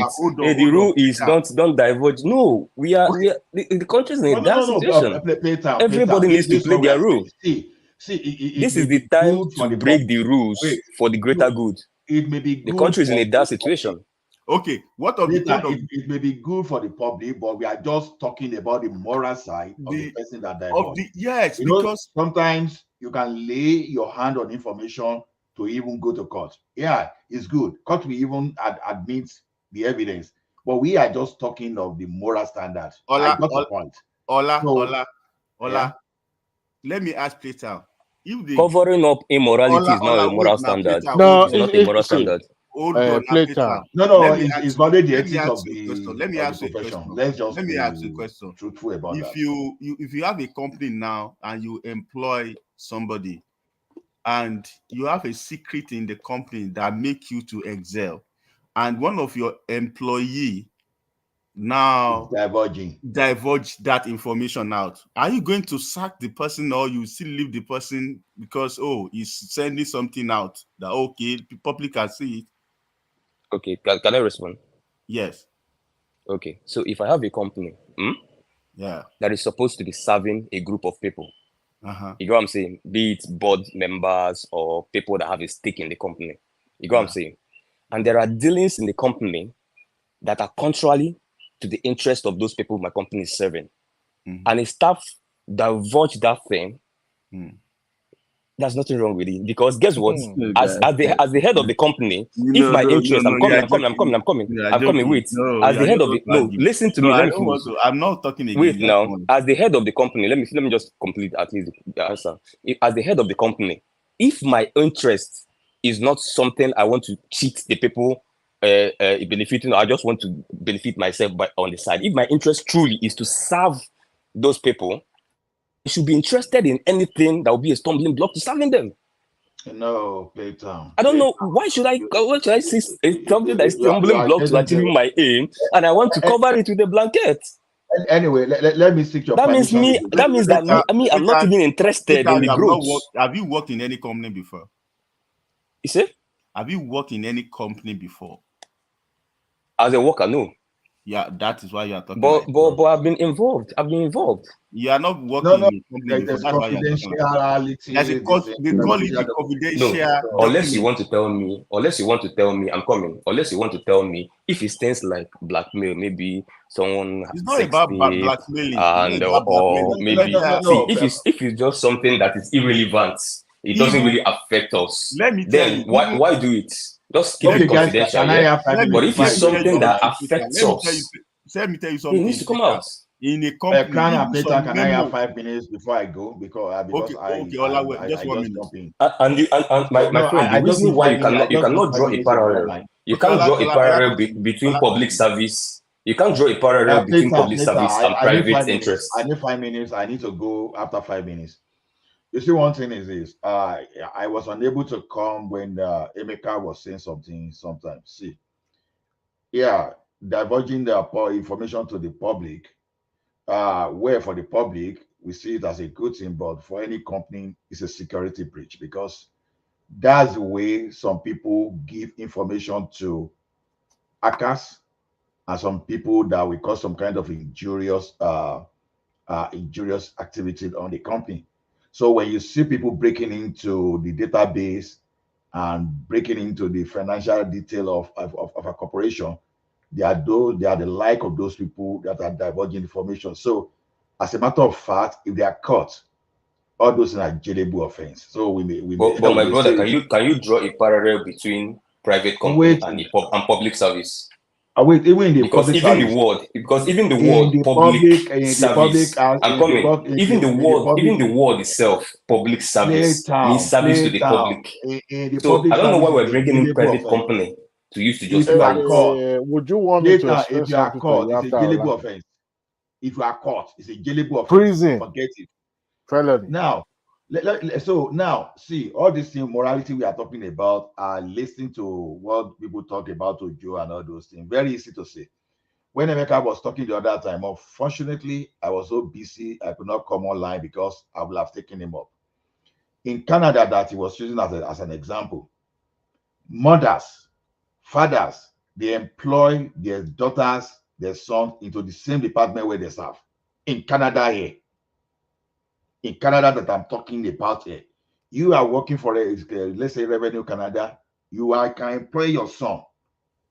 Because this idea of nepotism is that people don't really understand what they call nepotism. Nepotism I don't have is much problem with that one. Even our chief judge is putting their sons and whatever in Supreme it Court. can So be that's your not. friends. I don't have much problem with that. And before you make sales, you have to make friends. So whosoever that is giving you contracts, sometimes it is deemed to be your friend because I don't want to give enemy my own business.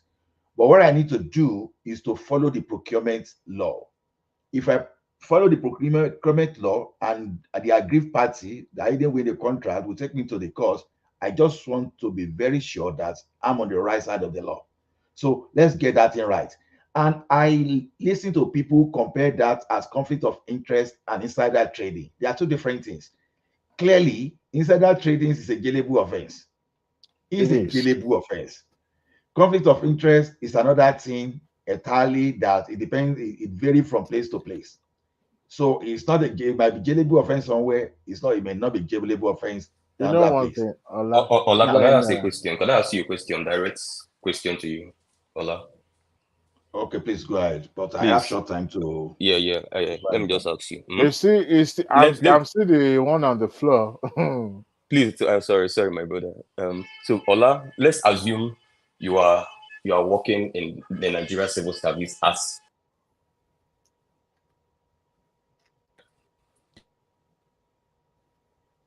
What happened to your? Okay, okay. It's the time you come. You see one thing that when people talk sometimes. No. Can you hear me? Okay, I can hear you now. Okay. So the question I want to ask you is, assume you Ola, you are working in the federal civil service right now, yeah? And maybe let's give an example with the humanitarian ministry, right?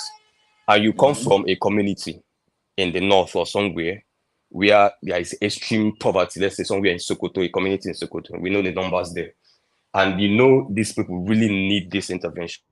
Find out in your line of duty that there is a concluded plot to siphon billions due for that part of the country. And you I'm coming. Let me finish now, please. Let me just direct this question so you can answer me directly. And you know the sufferings of your people back home and how much they need that, and you're in a position to either stop this siphoning or to allow it to go through. Now you have a document that if you release, this thing will not go through, and these people will have the money. If you don't release it, you are the only person in that position. If you allow it to go through, then those people back home will not get anything. what are you going to do as somebody in that position of the civil service? I like your hypothetical situation. See, yeah. I'm not saying if I find something that is injurious to my country or state that I will not leak it. I'm not saying that. Okay, so But is your answer wait that now. you No, will release it? Will you release it? Yes or no? No, just wait. If I'm going to release that document, you will never know that I'm the one that released it because I know the legal implication. Of course, now you have to hide now, but will you release it? I know that's another thing. Of course, I know it's injurious. Well, we are telling you that some things are not legal, even though I've told you that even court admits some documents that were retrieved in an illegal way without even asking the witness how they managed, the lawyer, how they managed to get it. That's what I just said. But if the company managed to know that you got that thing and they act faster than you are likely to be to be in soup. So people nobody's saying that. Nobody's saying that you will not be in soup. You will definitely be in soup. Nobody wants you. I don't want nobody to. wants I don't to. want to go. My brother, nobody wants to. If people are planning to I just siphon have money, 30 minutes they don't want you I to stop need it, to right? say something meaningful before I go. See, okay. Playtown. You see, what we are saying is this. I understand so what the we are point is that talking people about. should keep leaking. That's the point. If they leak, but make sure that you are not caught. That's what I'm telling you. If you leak, exactly. I'm sure they've been doing a good job. Nobody has caught them yet. I said, Playtown, when you leak a confidential document, make sure you are not caught. Because I agree with you too. Please leak more, but make sure you're not caught. But leak more. So the thing we are saying is this. When people talk about conflict of interest, we are trying to be idealists, all those stuff. In Canada here, if Amadioha or Shango is to strike those people that are making lies and they are doing some of this thing, you understand? Hardly whether only 1% will remain. People talk here sometimes that when you are presenting your resume are full of lies because if you do not lie, because the system encourages you to lie on your resume. If you do not lie on your resume, you will never even be picked to even do that interview. That is misrepresentation. Now, you will see that thing now is morally it's not okay, right? But legally, if the outcome is not that injurious, for example, nobody will be after you. But it doesn't mean that they want to go after you for that little thing tomorrow that you are not going to find yourself in soup. So why am I saying all this story is this? Ojo, what Ojo did, where if the law in the country says it's not good, it's not good. There's nothing you can say about that. But we should separate morality from the legal. Every billionaire you see there, the billionaires are not saints. They are not moral. They are not moral champion or whatever you want to, morality champion or whatever you want to say. But they only do their thing by legal way. They use all the moral way to get their money. No billionaire. I want to see that billionaire that will come out and swear that is very clean. That is clean. No billionaire is clean. They will use all the immoral way just to make as long as it's legal to protect themselves. So what am I saying about this guy is this? Yeah, I understand the grief. If you don't want that type of thing to happen tomorrow, you have to change the law. That's it. So this moral thing, and I see the way people say it doesn't happen in Canada. The first question I ask you is that have you ever worked with the sales guys? If you've never worked with the sales guy, don't just make a blanket statement. You understand? If you see how the sales guy bribe, you will see that some people are professional in the way they do their things. Nepotism, I got a contract, it trains everywhere. But the question now is this: we have to be very careful. If this guy is a super minister today and is doing the right thing, we have to be very careful how we handle that situation. You may take him to the court. I don't care. I don't have issue with that. Prove it in the court and see whether if you can win in the court, good luck. I don't have problem with that. But let us face what we are supposed to say. And when we are trying to educate the people, our people, let's just say the right thing and don't let us just, because of our grievances or because we are politically biased towards someone, and we now start missing some names, just making fabrications and doing a lot of things that are not really in existence. That's what I'm saying. You understand? Nepotism is everywhere.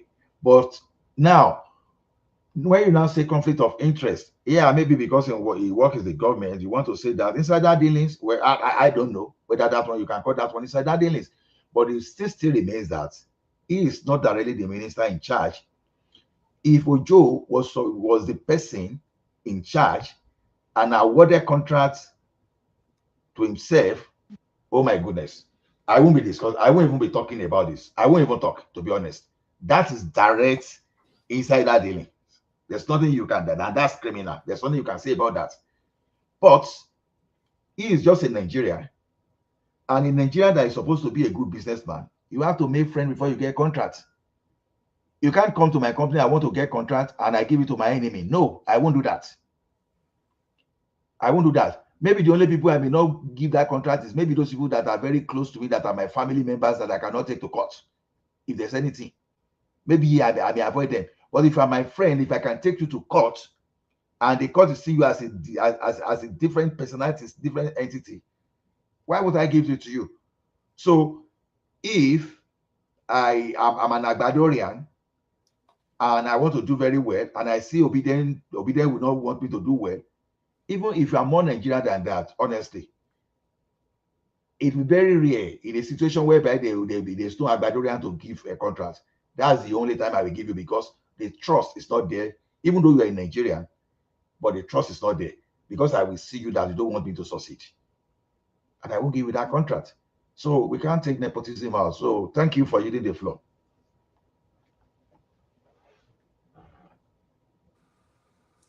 Hello. Thank you, sir.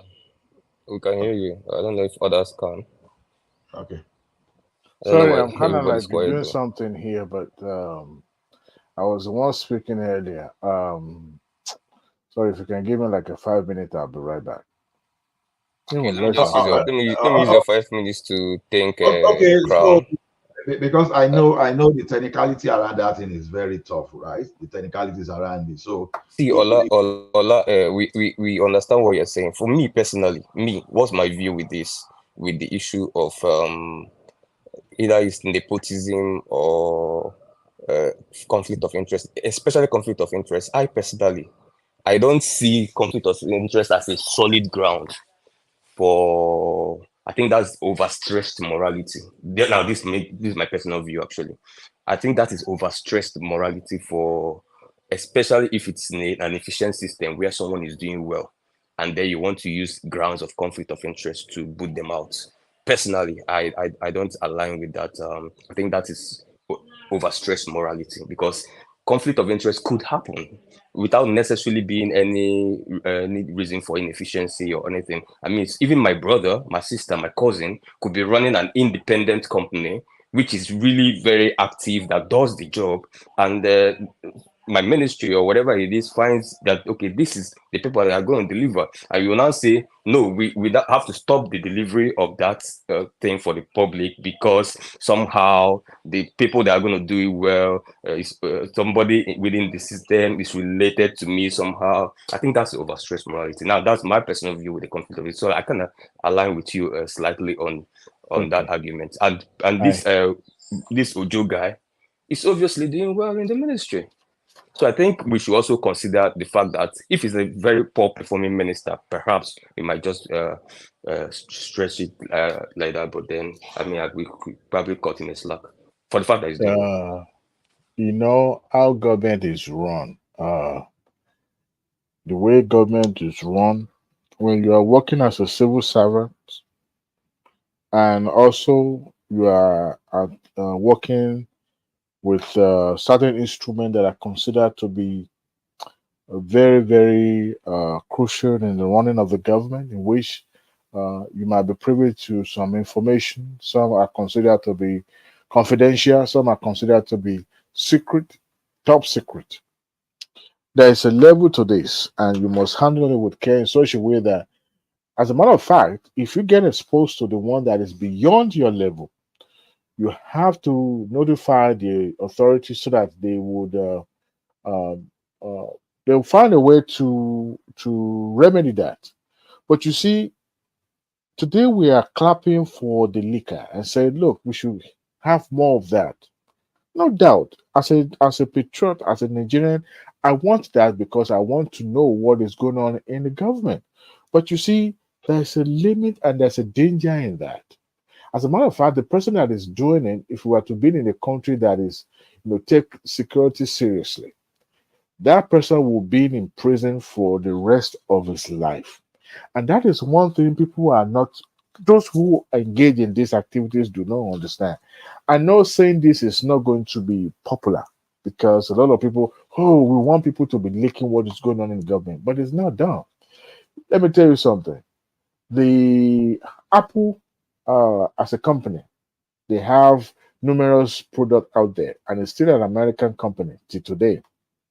There's this level of protection that they get from the government because it's considered to be a American company, American technology. They don't want it to get into the hands of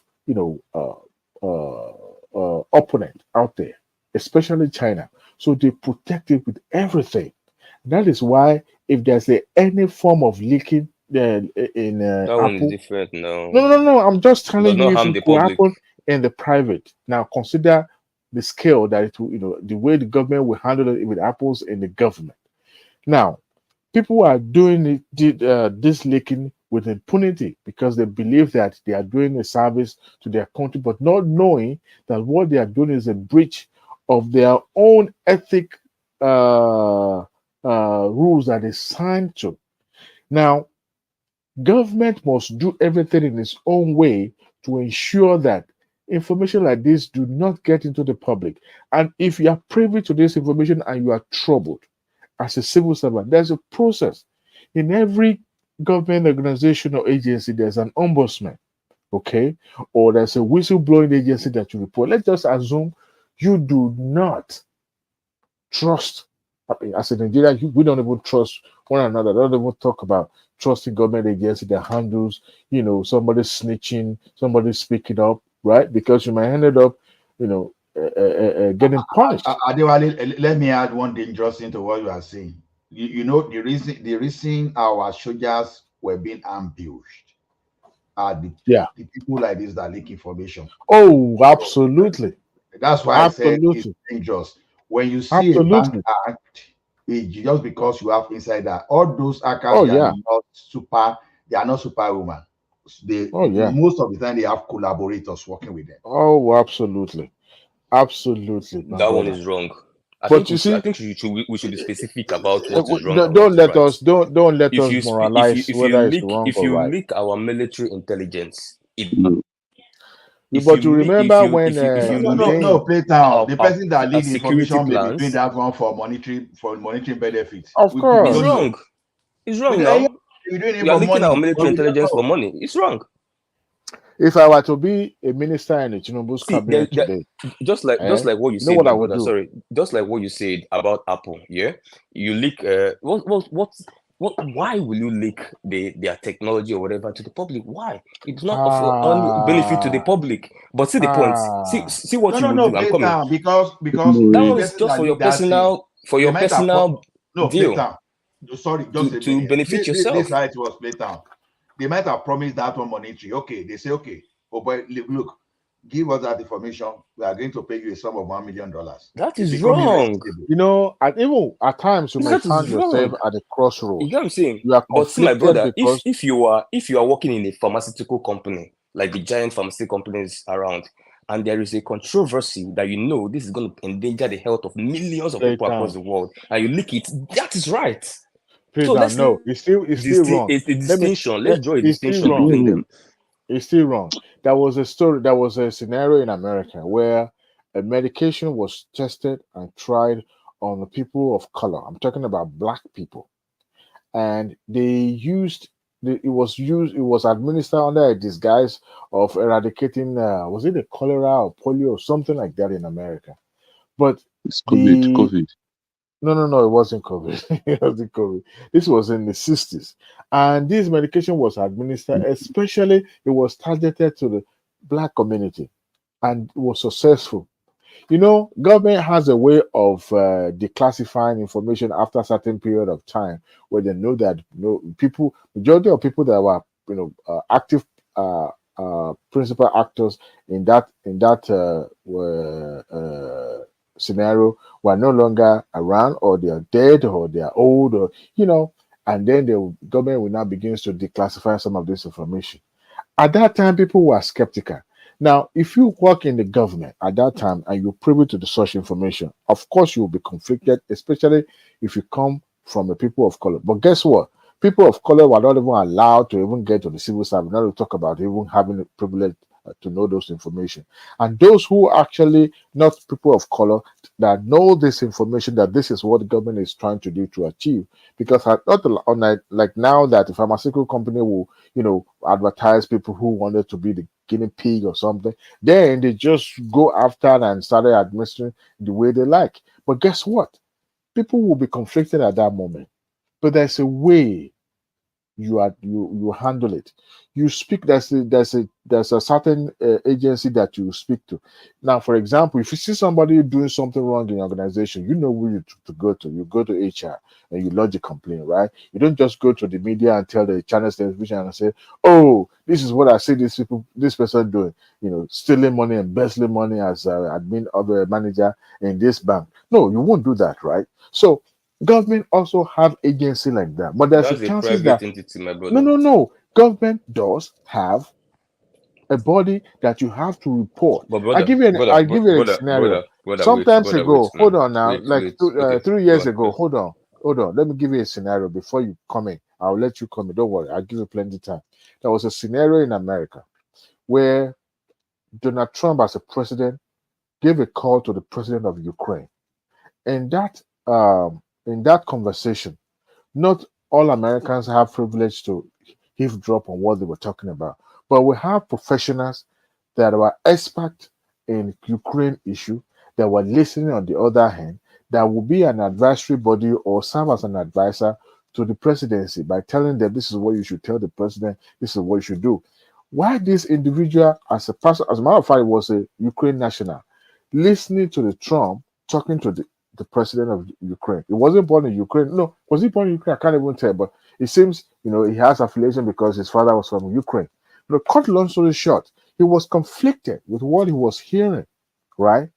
But he could as well gone to the public and said, "Look, I'm wiretapping this conversation. I'm going to leak it to the public." He didn't do that because he knows that he would not see the daylight again in his life.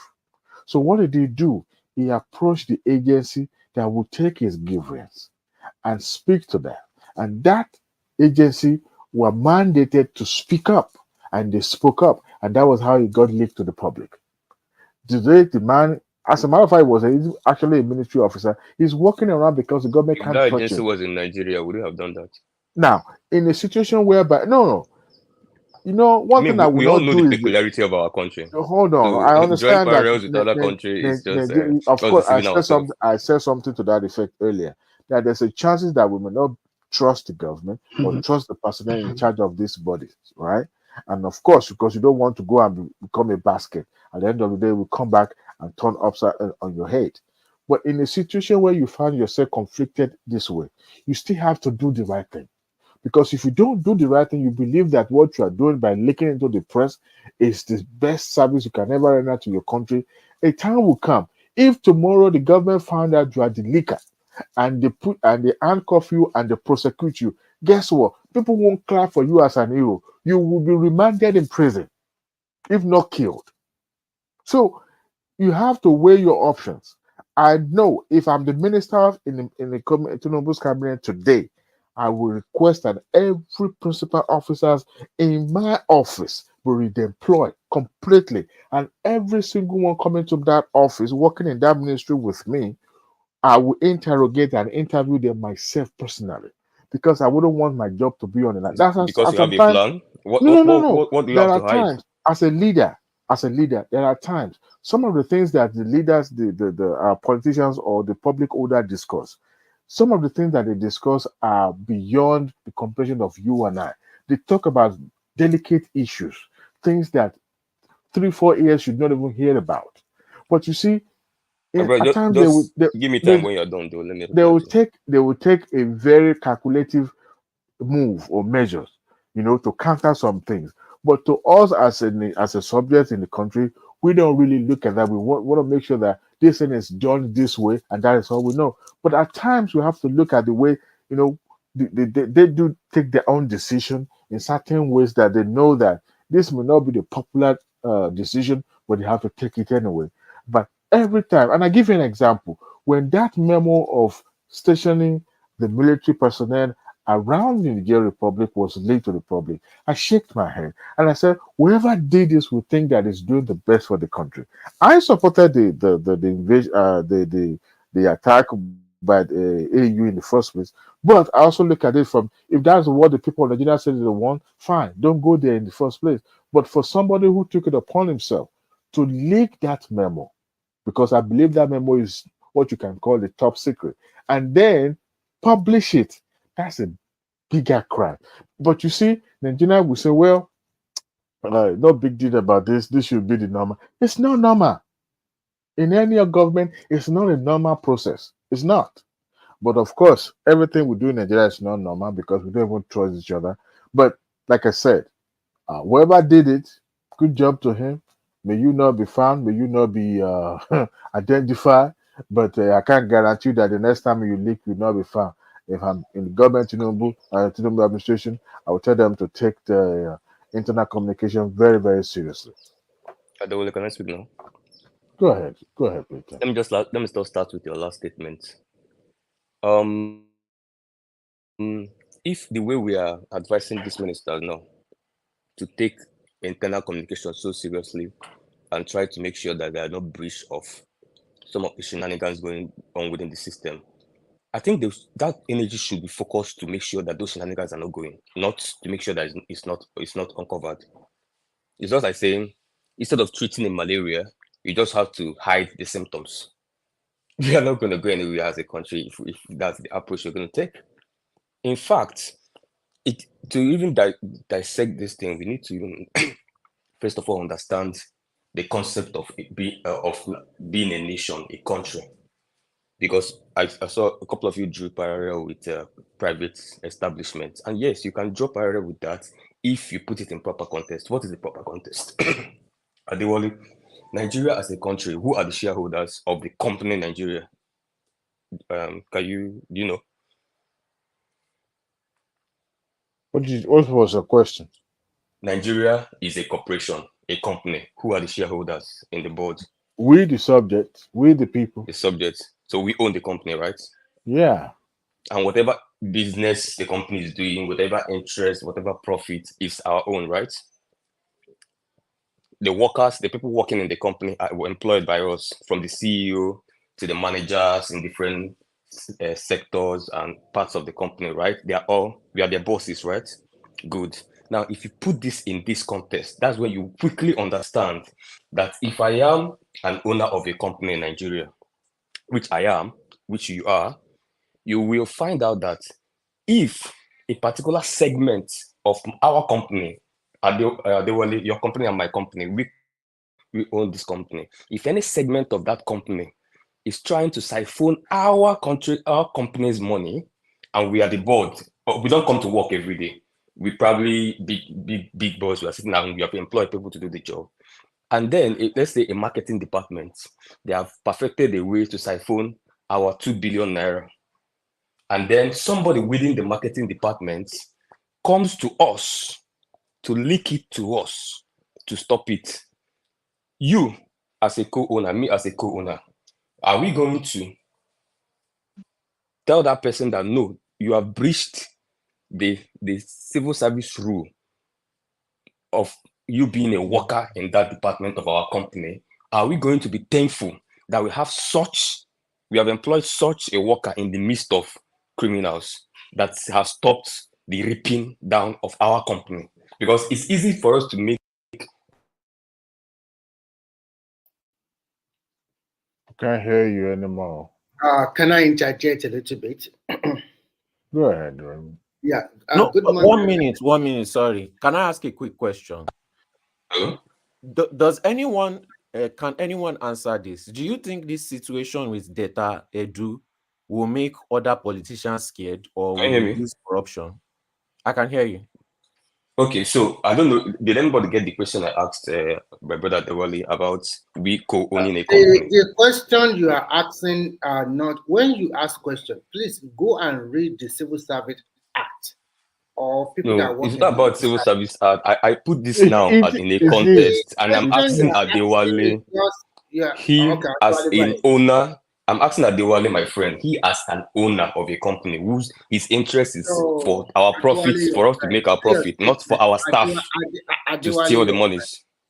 So Adewale, your now, friend. Adewale is I know what I'll do. I'm coming. I know what I'll do. If I am an owner, a co-owner in that company, I will call a special day to give a company honor, maybe something like a national honor, company version to that staff for saving my ass as an owner. But I don't know what Adewale do. That's why I want to know what Adewale would do also owner in such company when somebody has leaked to us, the owners, that a particular section of our employees are trying to divert our money. You know, Are we going to hold that like I person said, down and say, no, why will you breach it? You have concealed it. That is what the civil, the professionalism entails. Are we going to do that? Are we going to say, okay, wow, you were brave to do the right listen thing. to Thank you. what I even give her a promotion.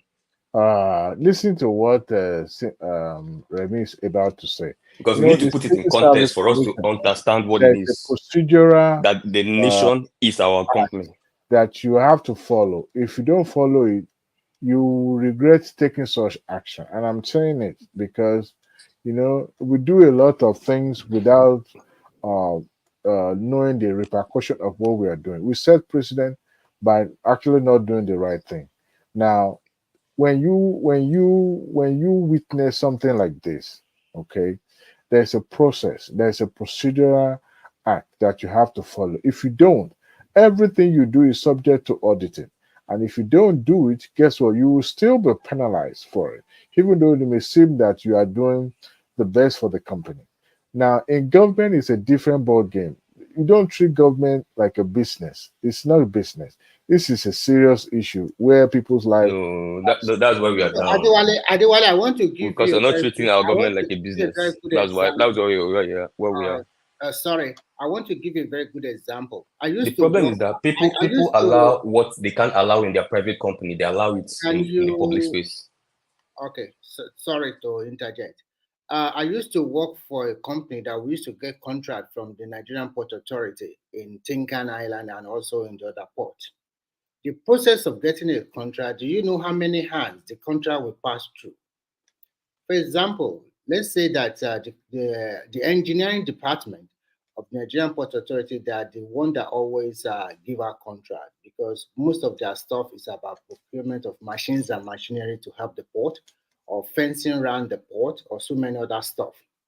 From the drafting of the contract from the engineering section, it has to go to like 6 tables from all departmental head up to the Nigerian Port Authority chairman that will have this final signature that approve the contract before execution. So here, you know there are a lot of civil servants working in these positions. Some are low level, something like that. I mean, it's maybe below level 7 officer or something like that. They cannot just go out and just divert information like that because they will know where it comes from and they will be fired. And just quickly to just approve what you guys have been talking about, everywhere in the world, when you search for contract, you must know people. In America, they call it lobbying. In Nigeria, you can call it whatever you know. Do you think we will just give you contract without knowing you? And this man, the current Minister of Interior, have already resigned from that company.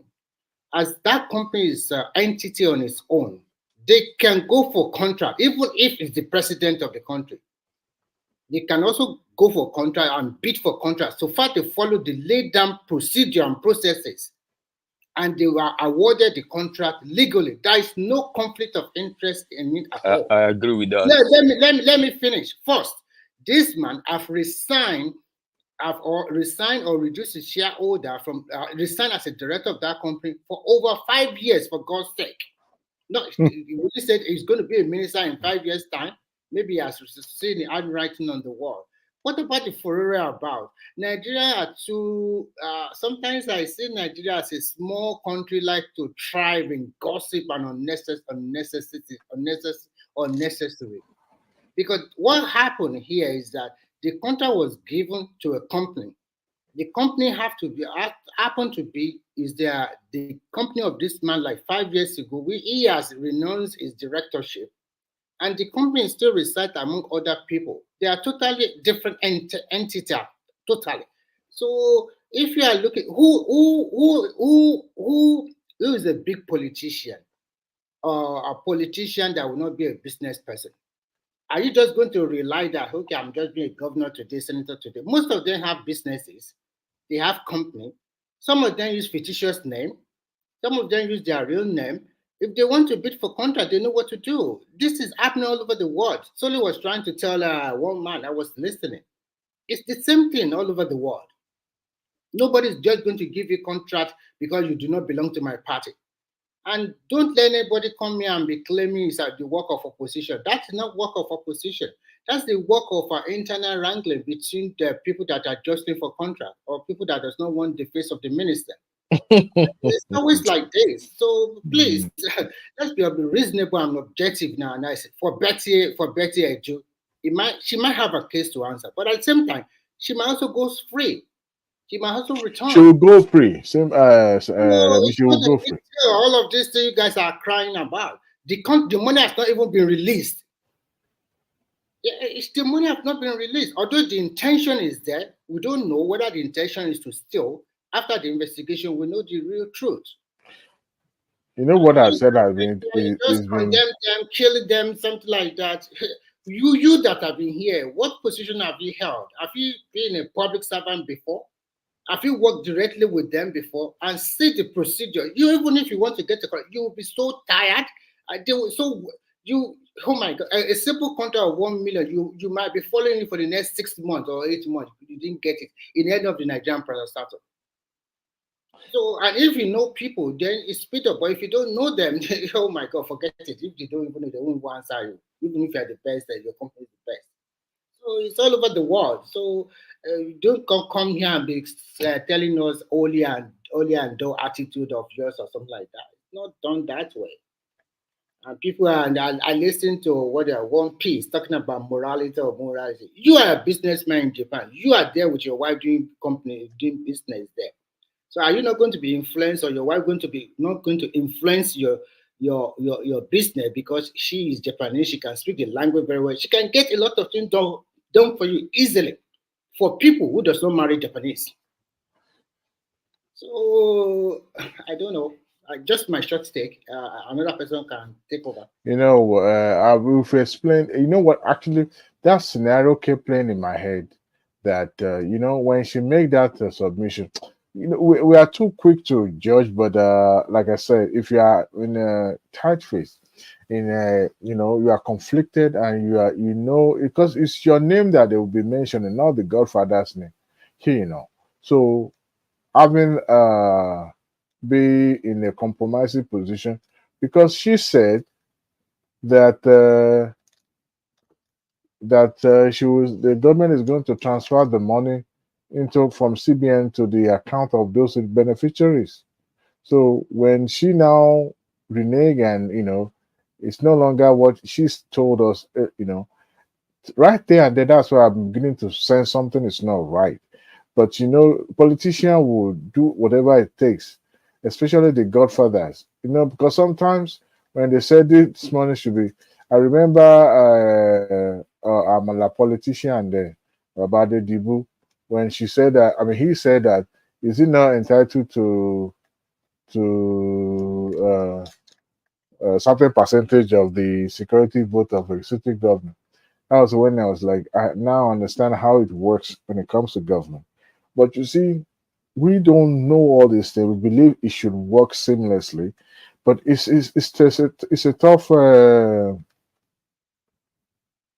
a tough decision, and she herself will have to placate this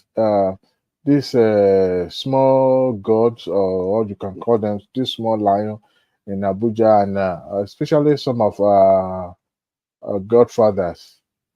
and and find a way to appease them, because they made it possible for her to be in that position today. I know she may say it's God, but sometimes it's always So Adewale, when some people come on this platform or they are speaking that you can get to a political position without nobody backing you. They are telling you Yeah. lies. That is fabrication. Any position, even if you are vying for a simple presidency of your student union, your university, there will be some backers. There will be some people that will back you. Some lecturers will back you. So many people will back you. If they don't back you financially or morally or give whatever the way you can win, is it easy? Is it for easy to where become a president of a country? Is it easy to become a governor? You know what? Sometimes I have some people I'm close to. I won't mention them. I was close to a former secretary to a state government in Nigeria. And this particular person single-handedly helped the state governor to unpick about, not really unpick, about 8 commissioners. Come and see Jocelyn. Come and see people visiting at the middle of the night. Things that is not open to the normal eyes. If you see the way the politics is in play, if you don't have that big heart, if you don't have that courage, that bravery, what do you call it, you can't touch it. The man himself cannot even sleep overnight. He has to pick one candidate, and 10 people are jostling for it. And those 10 people are sent by different godfather. And they are in the same political position. We are not talking about opposition. So it's not easy. So, and when you even become that governor, there's so many interests you have to balance. How do you balance them? How do you balance this interest? Because if you don't balance this interest, they might or finish you in the next election. That's how this game is played anywhere in the world. Whether you have the money and the resources, it does not matter. There are some big guys that you have to meet. Why are all these president candidates go and meet all these former presidents? Why is Babangida on the wheelchair? Why is it so important? Why do you have to go and meet him? Because it's war. This is born. Even Obi himself went to some places when he was, because he knew the impact these people will play. So look at what Donny Okupe said now. Donny Okupe said after we lost the election, they knew they lost the election, but still you want to fight the Supreme Court because you have some donation money in your hand you want to spend. If it's your own animal money, would you spend it that way? So the truth is very bitter, but people will not hear the truth. It's quite unfortunate, but politics is a dirty game anywhere in the world. Go ask Americans.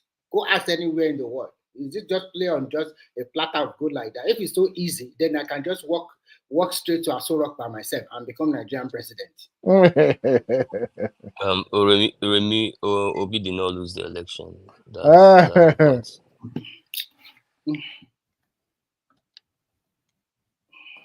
If I'm yet to read that Okupe's interview, I have it open somewhere, but I haven't read it. This is a man. I don't know. Something was credited to him, so I'm trying to figure what it was. The resignation letter to the No, it's just a resignation. He resigned his membership. He resigned his membership. Actually, to be frank, without I will be objective here. Actually, the truth is that Obi came third. Article second. Obi did not come third. Oh, okay, I don't want us to argue about it. I'm just telling my own opinion. Even PDP. If you listen to Segun Showomi's last 2 interviews, he says something. Nobody picked it up on. So please, I'm coming. I don't want to go. No, I don't want to drag. Let me just say what Segun said. Let me say my own opinion, and after that you can say yours. Okay. Wait, I'm coming, my brother. Wait. Let me just interject with this. Segun said. Can I say my own before yours? Say, sir. Let me say my, and then you can say your own. The election has come and gone. I don't want us to go back to it. But everybody knows the truth. Because if truly Atiku won the election, why didn't go to the court of law and prove with numbers that he has won? That I won this social state. The same with Obi. If they have won, they should have come with numbers that, I won in Sokoto with this highest number, and I won in 24 states or whatever they want to do it according to the constitution. They didn't prove any of that in the court. They were looking at before the election cases, university degree, and also something like that. That is immaterial.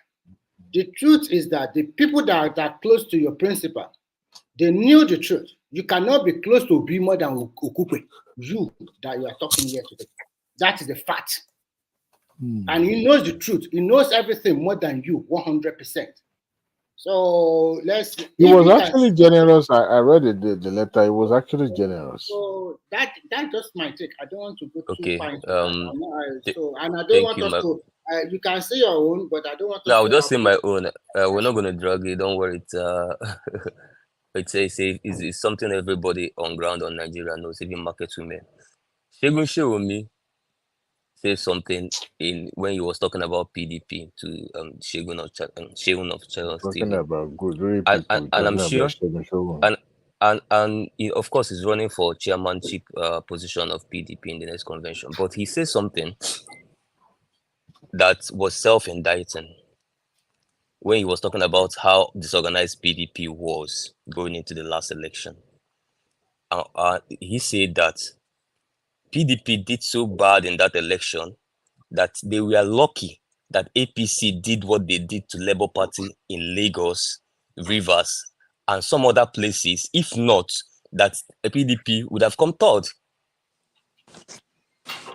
And what Shegun Shewomi said, this is not the first time a PDP member would have said that, because few hours after the election, even before the announcement, just when some states have not even finished collation. Wait. Did you say you were cheated in Lagos? Is that what you just said? Calm down now. I just literally told you what Shegun Shewomi said. I didn't say my opinion. But do you believe you were cheated in Lagos? I don't believe we cheated in Lagos. I know. I was an officer in Lagos. So if you want the Lagos topic, we can create 3 to 4 hours. So you were cheated in his place you won.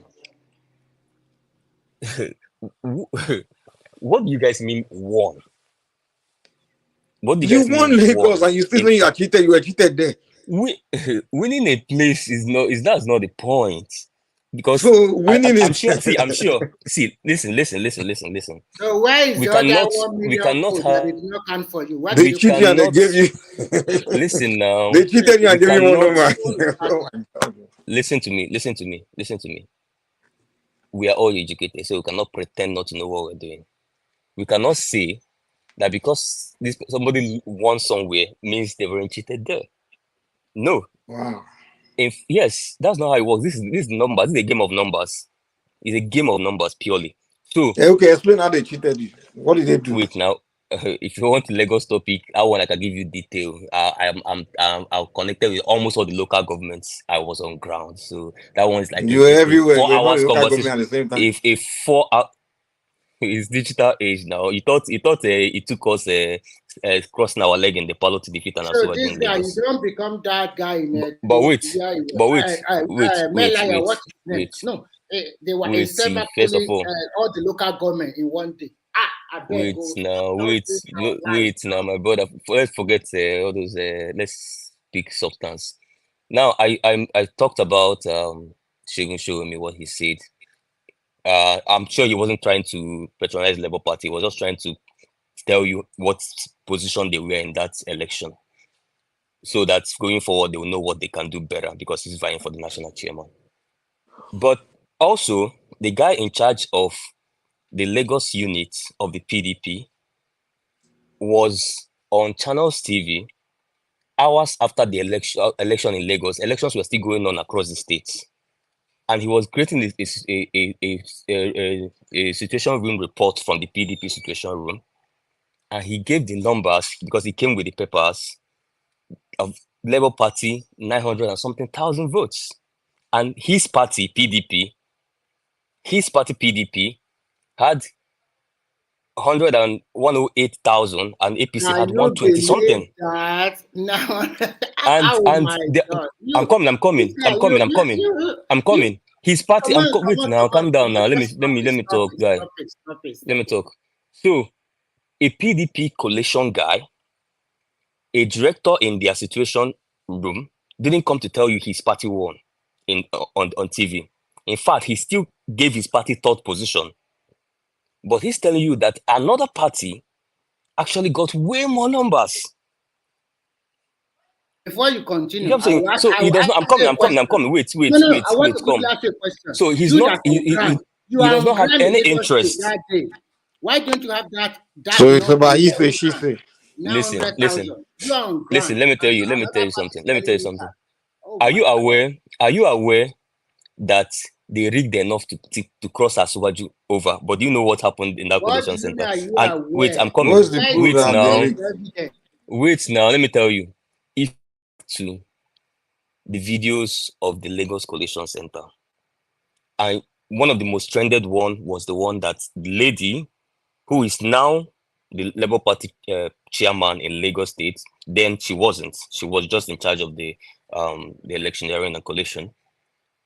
She, out of all the objections she raised, when the Lagos collation officer decided to take one, okay, let's look at this one. Let's handle it. That one they handled was what retrieved the 10,000 that gave Labour Party votes. So because the vote they brought for APC was being inflated in that particular ward by 10,000, in that particular Based local on government, what? by over 10,000. How did you 10,000, get this number? by How over did you get 10,000 this? plus. I just referred you to a video. It's there. It's on YouTube. A Go there. video. The video covered from Lagos Collation Propaganda Center. video. Oh, did we also use AI So to where is the generate video? Show us the video. channels? Give us the video. Give me the link. Anybody listening to me can go type there's a lot of electioneering video. Go to channels or Arise, anybody that covered it. Check, follow the collation of Lagos State. And you Mister, find out. And why didn't Obi I'm bring the coming. video Wait. to court? Why didn't Obi all bring the this video to video, court? It's Mike, let me now. ask you a question. Let's ask you a question before you go ahead. You cannot be the only one talking. You can't lie forever. No, we can't stop. We won't stop When you. you have all this video, all this evidence in your hand that you won by extra 500,000, why don't your principal, with all the so many 50-something son, why can't they present at the court of law? Why can't they present it? You have All the hype-up lawyer, he brought the court. They we couldn't. do have, so you won. Why don't you guys presented it? I don't know why. Okay, can I respond to you?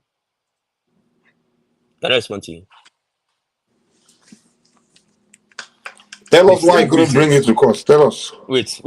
The same reason why a tabulated vote of River State and Abia and Benue State that was submitted to that tribunal was not looked into and considered. The same reason. So he brought Now, it to court. They didn't look at it. Is that what you're saying? Exactly, because He brought the video to court. They choose not to look at it. Those things were filed beyond the 21 days. Let me tell you, in Nigeria, this guy, you're a coach. Listen to me. In Nigeria, can you just stop? We both know that you need to prove election polling by polling units. That's the guarantee that you can't prove shit. They place that obstacle so that a presidential election will never be turned over. So and we all Obi know didn't that. come and tell us that he brought video to court. And they didn't look at it. Obi didn't come and tell us that. This is when you look at certain paragraphs. So listen Obi now, brought calm video down. to court showing evidence, and they refused to look at it. And Obi You never come out to tell us Forget that I brought Forget video that. to court. They didn't look at it. That went Forget to the that. court with a You are just lying, man. You lie too much, The man. Then you come here and say videos that went. How well did you even follow the court process? you lie The too videos much, that man. went Come on, the court process, did they use it? The one that bro. was being You played, was lie it too much. used? You lie too much. See, it is Obi easy hasn't come for out us to tell to. us that he brought any evidence that they didn't look. It is easy for you. Is it You easy for just you? let Let too much me lies, tell you man. That's something. why people can't stand you guys. You know. Let me tell you something. Let me tell you something. You hype up. You guys are the same character. That's why people mistake all you to be the same people. Forget all that. When people call you hype up, it's because you have the same character. You're all the same. So there's no point of somebody mistaking you to be one of them. Forget all and that. you start calling them bigots. They are propaganda, the same character. Lying all day, going on internet, spreading lies and propaganda. 24/7. Come Mike, on now. attack me with a counter position. That's what Forget I'm telling about you. my We're just personality. asking you. You're telling us Leave my obvious personality lies. or liar or this Stop or being that. a Remove liar, man. me. I Remove You will, me. I just lie will too give much. It's you, not good. I will Speak attack you with this to what I'm different talking scenario. We about. are Forget speaking to what about you're Bob and talking, all but you that keep stuff. dancing Let me around. ask you You're a lying question. about video and everything. We're Let being me presented ask in you court. They another refuse to look question. at it. Are you kidding me? Sorry, Mike. Let me ask you another question. We have 5 states in the southeast. APC, PDP, they have members even more than your Labour Party before the election. I'm talking about party member. I'm not talking about the populace itself. How come when the results started tripping in, a state being governed by APC like Imo, the total vote they can garner for their party is less than 20,000, and while you'll be cruising home like with your 500 or 600,000 votes. So you when you talk, you only No, look now at it was a one question side. now. So no, Can you allow an answer or you just want to answer? no, Is it a let me rhetorical finish. question? Let me finish. So how come that place, we've seen a lot of video too, that people were Okay. suppressed not to vote for particular party. Only you have to vote for Obi alone. There are so many videos online that we also saw that in fact, some people were beaten, some people were strategized away not to exercise their right. They were winning by 99%. If you vote for another party, you'll be beaten. There are so many videos online too, like that. Okay. And at the end of the day, the party that is ruling that state, they can only garner 20 or 25,000 votes for their presidential candidate. Now, wow. Okay. Can I respond? Go ahead. Which party was ruling that state in those states you talked about? Which party was Imo ruling them in State is still 2019? rule. Imo State No, is no, still by no. APC. You never allow my You question asked a to question now. land. I said He Imo. just answered you What? now. I No, answered Imo you. was no. Imo is APC. still by APC now. I believe What was my Ebonyi question? was What was my APC. question? What was my question? Anambra What was my question? Aka and What was my question now? what? Did you listen to my You question? say which state party was ruling the state, and I'll give you an answer. No, that's not my question. No, it wasn't. Okay, what was your question? I asked you again. What party was ruling those states in 2019? In 2019, it was PDP for no APC for Imo, because I think it was Okay. no, hold on. It was Okorosha, but when the election came, it was this guy. I forgot his name. Yeah, at the end of the day, Supreme Court booted him out, and they now put Uzodima there. Okay, PDP won, but because of so many other blah blah blah, you know the story. That guy What was party was ruling the states as at the presidential election of 2019? 20. I think it should The election was in 2023 now. Why you don't need to be taking us? I answer him now. We are talking about 2023. Mike, allow me now. I asked Remy But a you don't need to be question. taking us to all these why PDP irrelevant. cannot even get enough No, votes? no. I'm supposed to. I can ask a question, you. which you Well, can. but So Remy, what state was ruling Imo State in 2019? What who cares? party? Who gives a shit? Who cares? Are you no? When Let's you talk focus about on no, the argument, which is this. can you clear your question? Are you talking about This question is like no, an AB. hold on. No one What cares. party? No one cares who was really interested. Let's focus on the election. What? Your claim is that he's telling you that how can APC be the ruling party during 2023 election and they can't even get 1% votes. Are you kidding me? Wait now. I'm clearing it for you. Remy, let me what party was ruling that state? That state in 2019? No one cares. Okay, give us the answer and go to your point. Let me go to your point. APC. If that's what you want to hear. Thank you. This is a very simple answer. Thank you very much. APC. What vote did they get in 2019? You mean for which APC? one? For which one? APC for Buhari now. APC government at the federal for the president. I don't know. I don't have an idea. I can't recollect. Is there any difference between the votes APC gathered there in 2019 and 2023? So, you've always do the same thing. That's why you don't allow.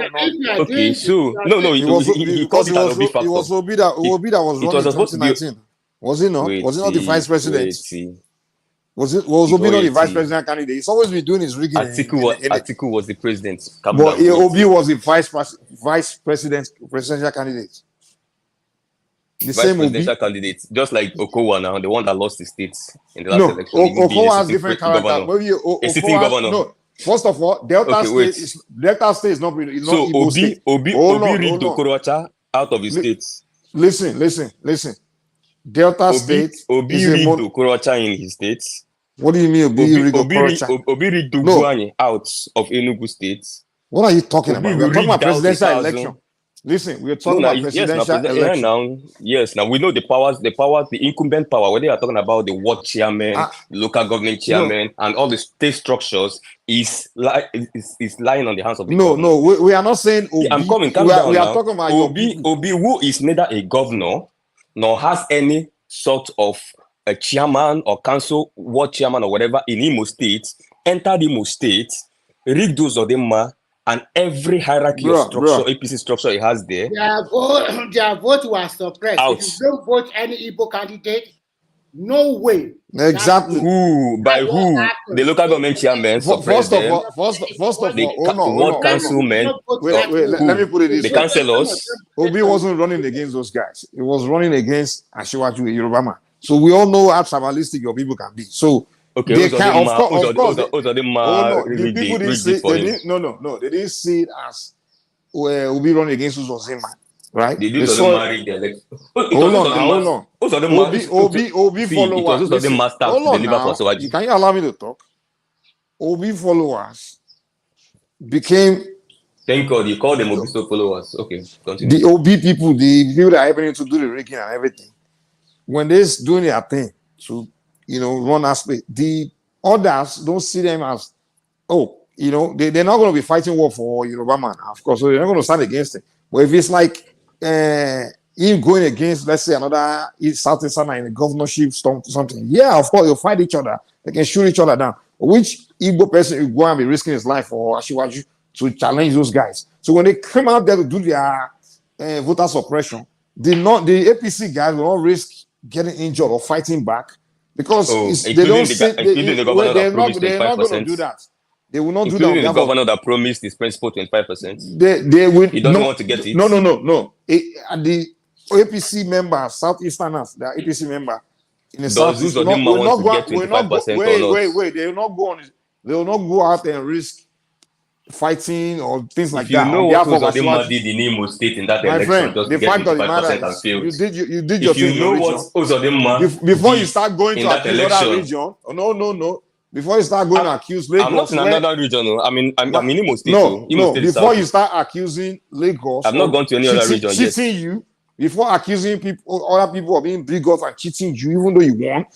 No, point finger at your own region where you got all the vote and nobody's complaining.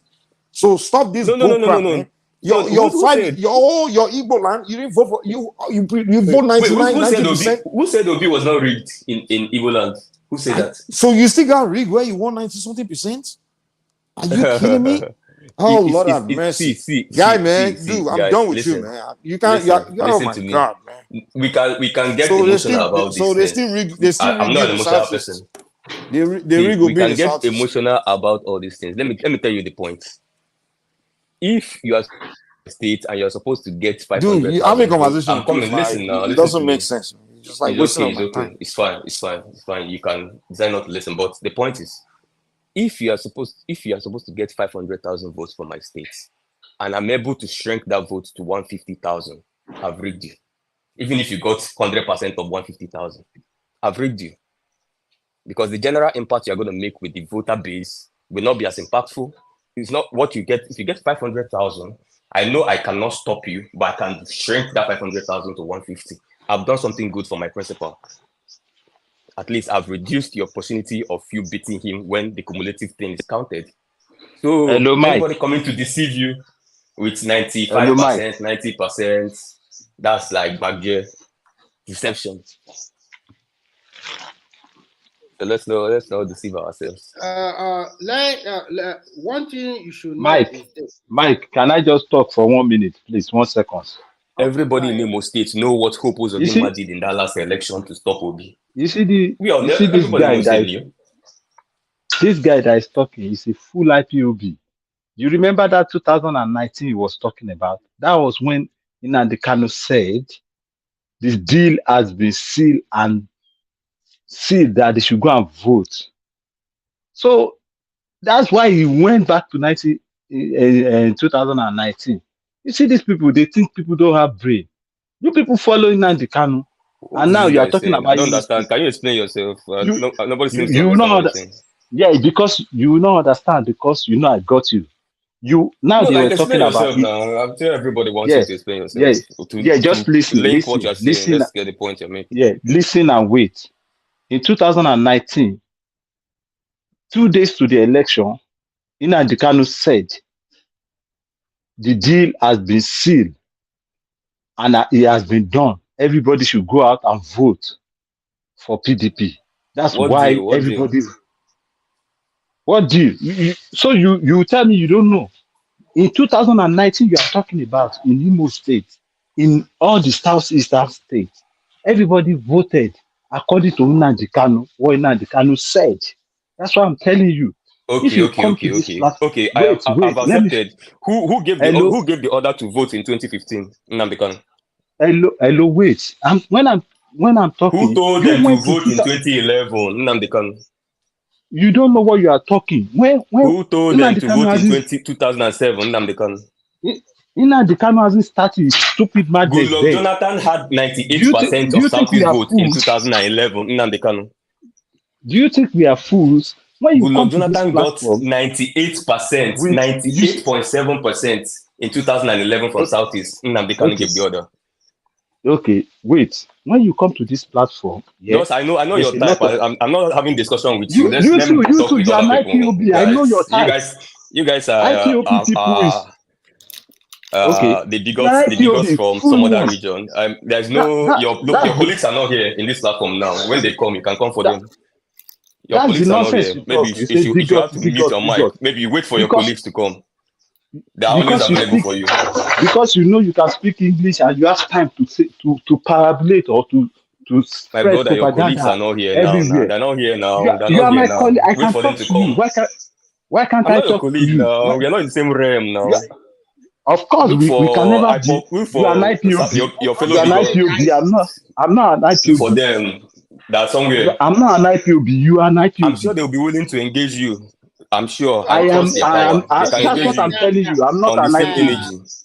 Ganio I'm not.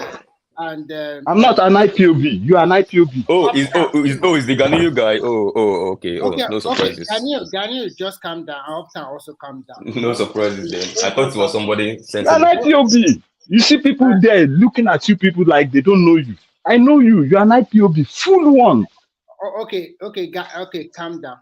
Everybody calm down. Ganiyu, I'm sorry for your wife or your future wife. The election has come and has gone. You are sorry for my wife. The Why should amount you of be sorry hatred in for my your wife? heart, the amount of Why dark soul should you have. I'm sorry for people around you. Where is Mike now? you don't? That means you don't know what you are saying. If you know me, you'll be happy that you met somebody in your I've life. listened to you. I've read your comments. I know Yeah, because I know you how people. dark your Yes, soul because is. Hello, Mike. no. It's because I know that you are IPOB. And I won't Okay. engage you any It's further. because I know that you are They IPOB. want That's to why do. I I'm mean, like this. this doesn't My speak for mic this was off. guy. So Oh, okay. Please mute these people. They are beginning to say This is things an that IPOB will man make this talking nonsense. ban this channel or something like that. It's no, shouldn't be all this derogatory word being thrown around. Shouldn't be. This is not a platform to be accusing one another of using profanity and all that. It's no, we are all mature. We all, No, he come thought of he age. had madness now. He thought maybe you abuse civility. If you want to talk about what I'm talking, you talk about what I'm talking. But if you feel you have madness, then I'll tell you that you're not a very.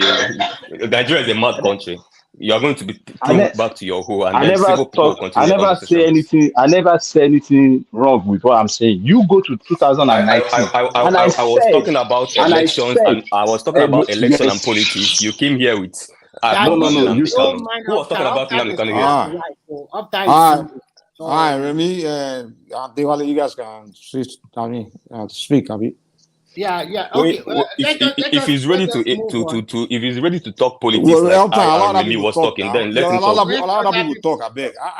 Let's move away. Yeah, allow you to run for a while. Let other people come in. It's over. It's over. You have exercised your right out to Supreme Court, and everything is over. it's going to be a learning experience for any politician that want to contest in the future. But back to Betta Edu and and the other guy. So You know, Remy, I'm looking at all the Nigerian dailies now. The newspaper, all of them plaster this lady's picture on their front pages. Now, I kind of feel petty for her. You know,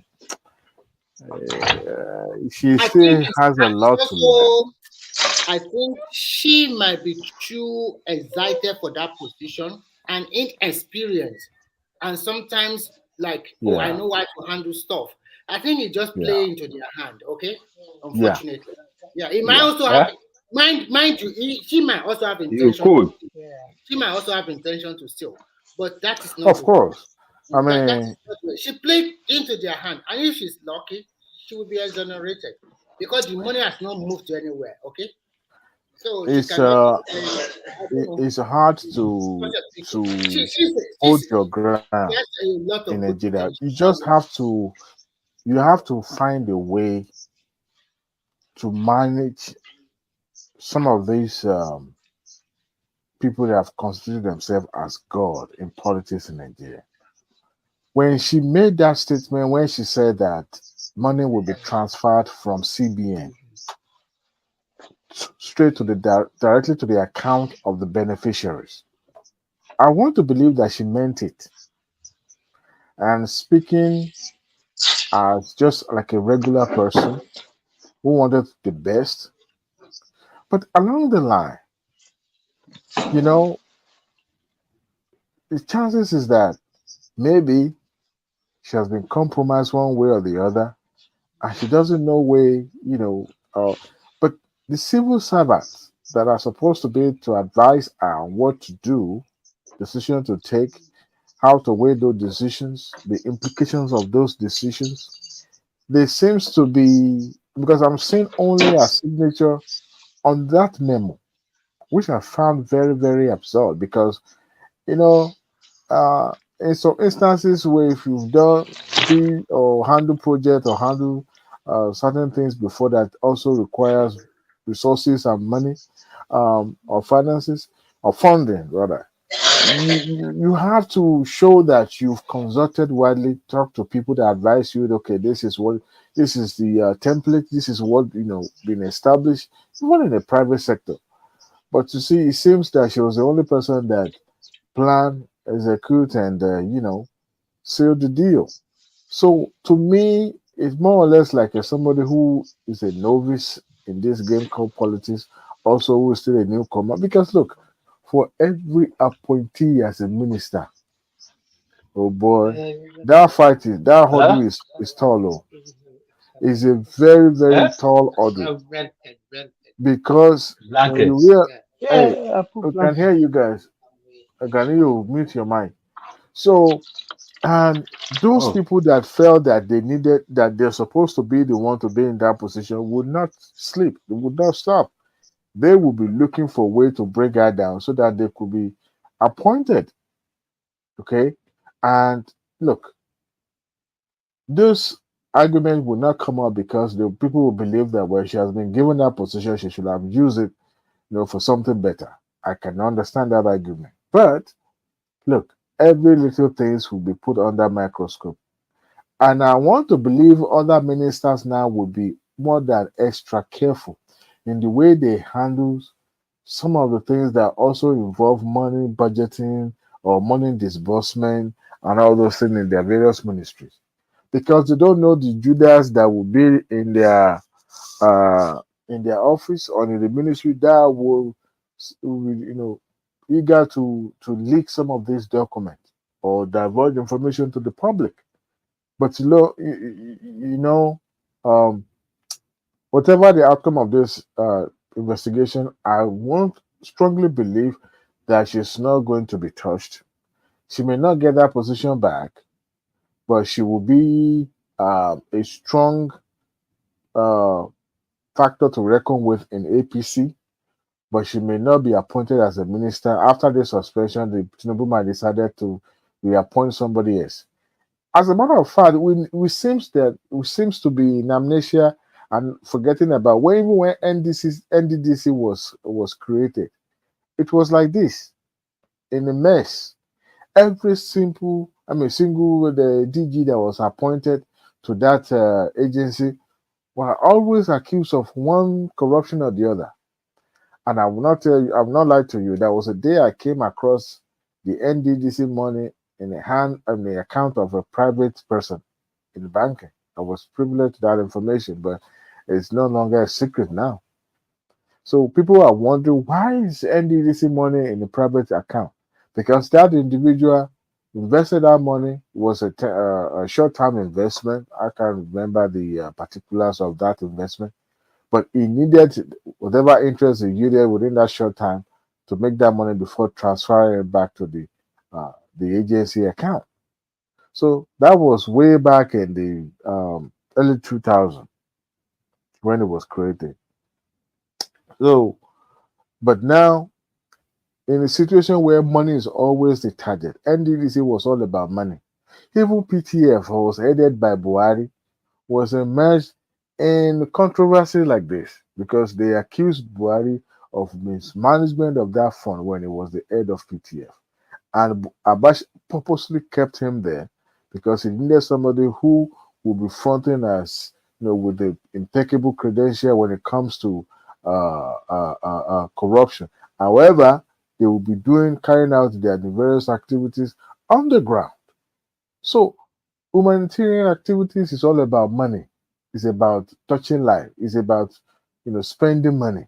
It's not about go and preach or go and counsel somebody. No, it's about giving people money.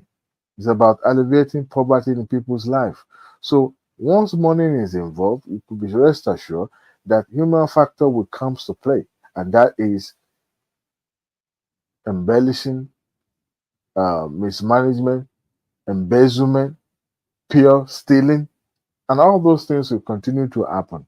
So even if you put Pope in charge of that ministry today, that person will still be immersed in controversy and scandal because that agency has been set up, or that ministry has been set up to fail.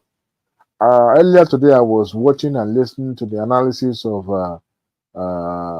brother in Sleep TV, Rufai Hussein, saying that the government should carry out some auditing and the impact of that agency in the life of Nigeria and see how impactful it is, and if it's not, they should scrap it.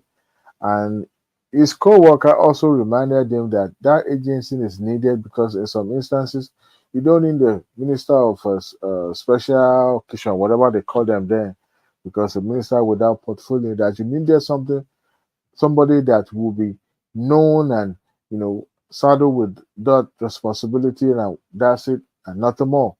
And you see, unfortunately, we have not established data. And I thought that lady would be preoccupied in gathering information, gathering data, but no, she was busy, even to the point that they were people putting a searchlight on the money that was spent on transportation in our ministry. They cited being traveled to Kogi State, and they were saying there was no viable helipad or airport in Kogi State. All these things. She approved it even for our own principal officers and some assistants. So every little things will be now put under a microscope, and people will begin to judge what she did, what she didn't do right. But I also want us to know that by the time the news comes to the public, number one, it has been embellished, subtract and addition has taken place. But may we not be subject to that scrutiny, because I can understand when it comes to something that somebody has done. Today, she's in the front page of every newspaper in Nigeria, which is a shame. Very disheartening, because this is a celebrated, minister in Tinubu cabinet when she was appointed as or maybe the youngest or second to the youngest minister. But now she's now the poster child of of corruption in Tinubu's cabinet, which is a shame. But I hope the investigation will be our outcome will be made public, that they will be able to establish the way we carry out investigation in Nigeria is quite you know uh, dubious. We don't know the methodology and the process that were adopted. They just come tell the public, look, this is it, and that's it. You take it, fine. If you don't take it, that's your problem. But in terms of You know, how, do you think that lady? Do you think? I mean, what she did was a mistake because it looked too. It's like kind of like in your face, kind of trying to stiff. It's not like she was trying to. You know, it didn't look like she was even trying to hide it. You know, like to. I mean, openly say, bring the money to my account like that. Like, I mean, do you know what you are doing? Do you know that this is illegal? I mean, it's almost like she's inexperienced. She didn't know what she was doing. But at the same time, I don't want to excuse. I don't want to excuse that at all because I mean that's just. I mean, or she think maybe she's just used to men allowing her to do what she likes. Maybe when she was in River, you know what I'm saying? You know all those pretty girls yeah, now. They yeah, believe yeah. when they do something, the men Is will she that? just. She's not that pretty now. Come on, she's not I that. mean, for Niger standard now, you know, say you don't take for Yankees, so all those things where they call pretty for Niger, it's nothing here now.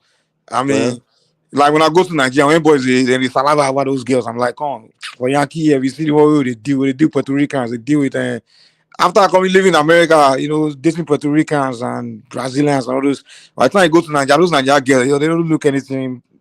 Yeah, so and not to insult any I Nigeria mean, kid. she Yeah. even to me, she look older than her age. If at that age, at 37, she looked that way. I was thinking she's in her 40s or something, but she looked too way, You know, old.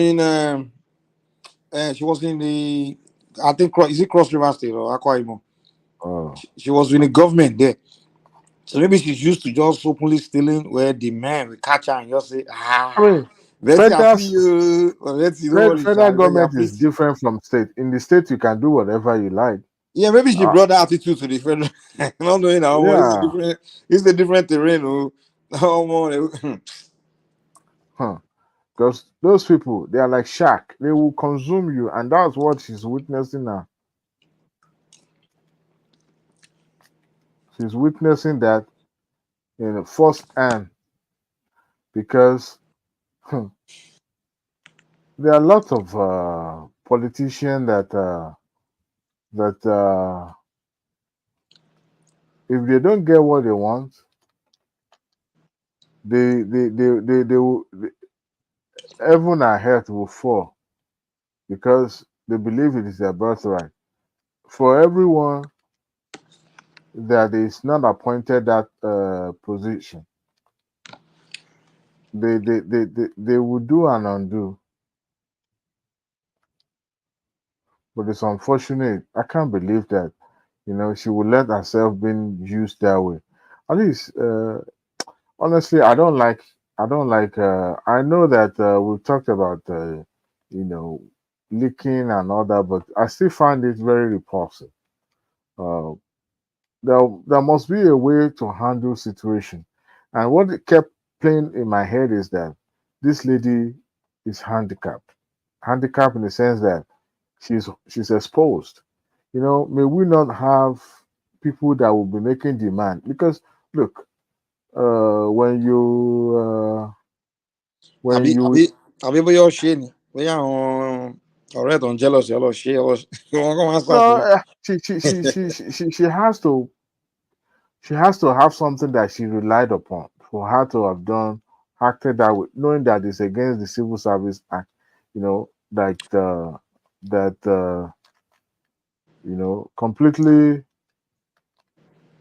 just do things brazenly without recourse to procedural stuff. Even when she was even advised by the AGF, I want to believe that this maybe some kind of push from people that believe that nothing will happen. Let's just do nothing will happen, Johnny.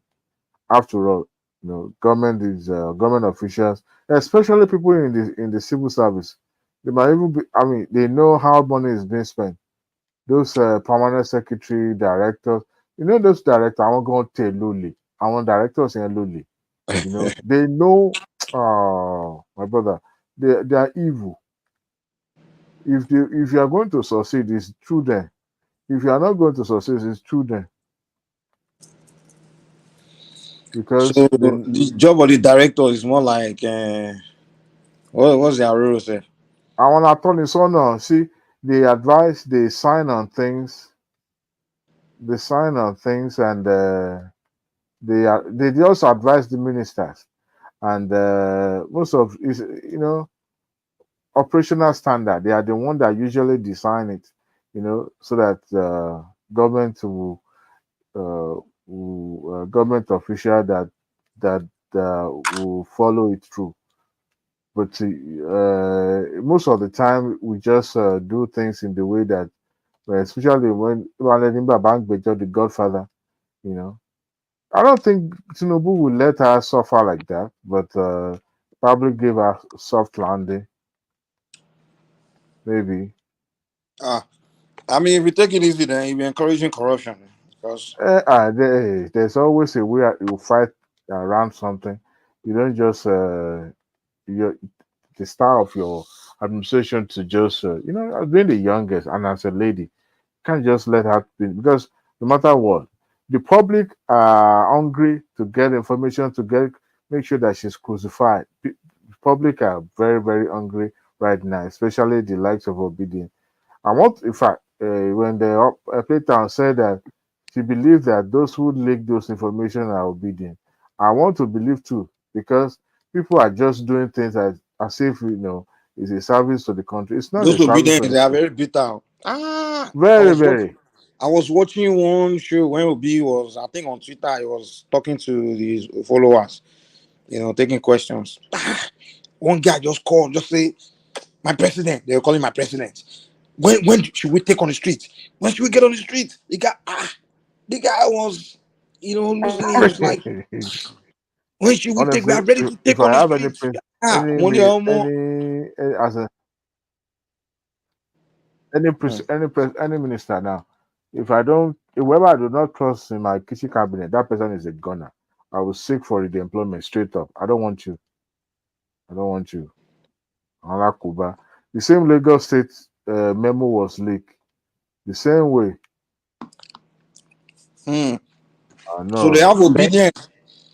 Dewale, good morning, Mike. Good morning, Dr. Yeah. Lazare. Okay, good morning. Here is evening in your place. I tell you what, it's 12:55 now. It's almost 1. Okay.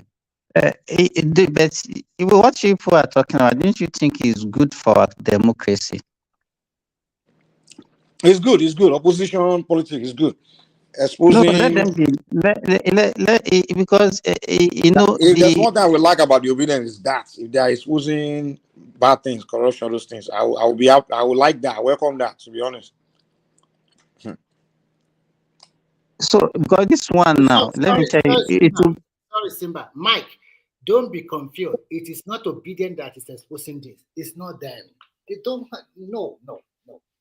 They are just amplifying it, magnifying it. They are not the one. So don't get confused. No, I'm talking about the leaking of documents and all those things. In internal play, it can be contractor, can be civil servant that they think. But they are obedient. Don't know obedient are in the civil service too. They are not the one. I'm telling you, they are not the one. They are just magnifying it. They are just lapping on it. They are just like their principal, opportunist. Okay, it's the same thing. They are not the one. Simba, you can go ahead. Sorry. Hey, the earlier on, Adewale was talking about maybe the president might not do anything to her, he might even pardon her and all those things. The kind of democracy that we practice it also encourages corruption, because you as a politician, you're handicapped because most of the people that we need to even win an election are corrupt. So one way or the other, you have to bend to entertain some of these corrupt practices, and it's one of those things that is actually affecting us. But for me, I think we need to adopt another form of system of government No, this democracy can never work, and it can never work for any developing nation. It can never work for it. And if you look at it, where is it working? None.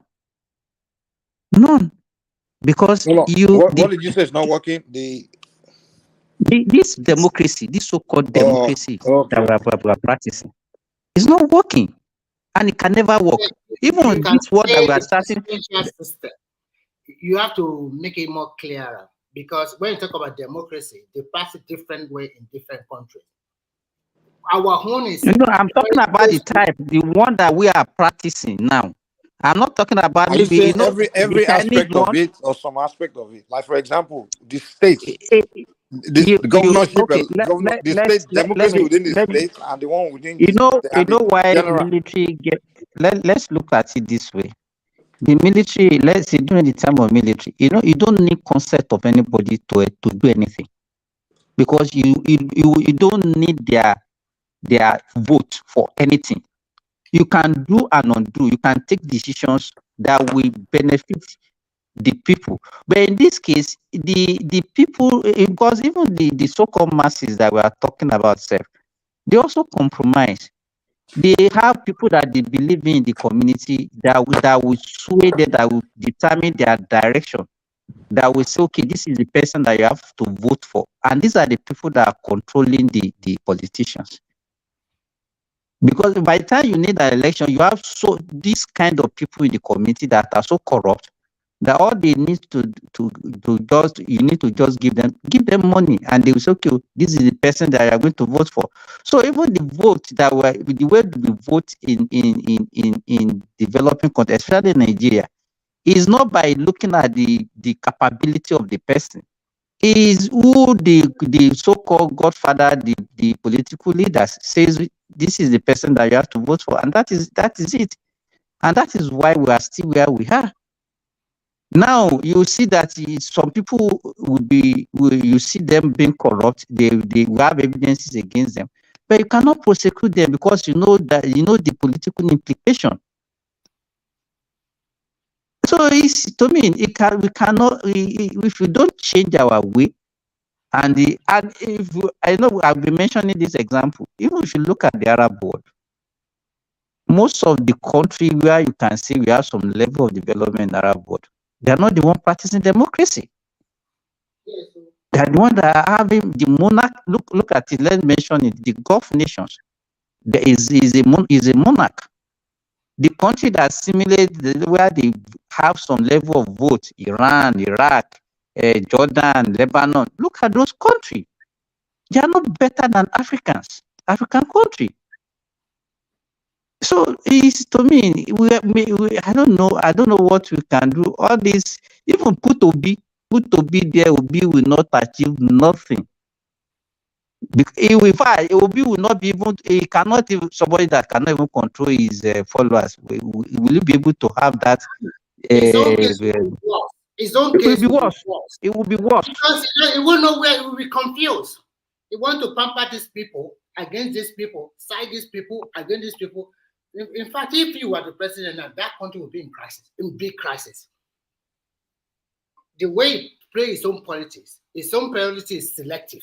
This is my people. That is not my people. See the way he was campaigning. And then he want to satisfy everybody. You want to be, and then if you can't be doing that now, any leader that is want to satisfy anybody cannot be a good leader. Of course. Because as a leader, you have to be able to step on toes. If you are not ready to step on toes, you achieve nothing. Yes. That was the major. One thing I can say is Nigeria dodged a bullet. It will be not becoming president. Major problem that Buhari has. Buhari refused to fire people. He let them go on their free will. Do it. I've already appointed you. But Tinubu will not do like that. Immediately will fire you or suspend you. That is a leader to be afraid of. He's close to you, but if you do something bad, he can fire you. That is a leader. Not the leader that says, okay, Adewale, you are the minister, I leave you. Go and do whatever you want. And after 4 years, people say you do not do very well, but because you are close to me, I appointed you. Yeah, look, Baba, you the monk. Emefiele concentrate love. You already tell me. Tinubu go make go about only. Only little only talk. Tinubu does not need federal government money. That's one thing I know for a fact. All she's after, is after is a recognition, just that position being called president. Yeah, he wants to build his legacy, you know. Yeah. Yeah.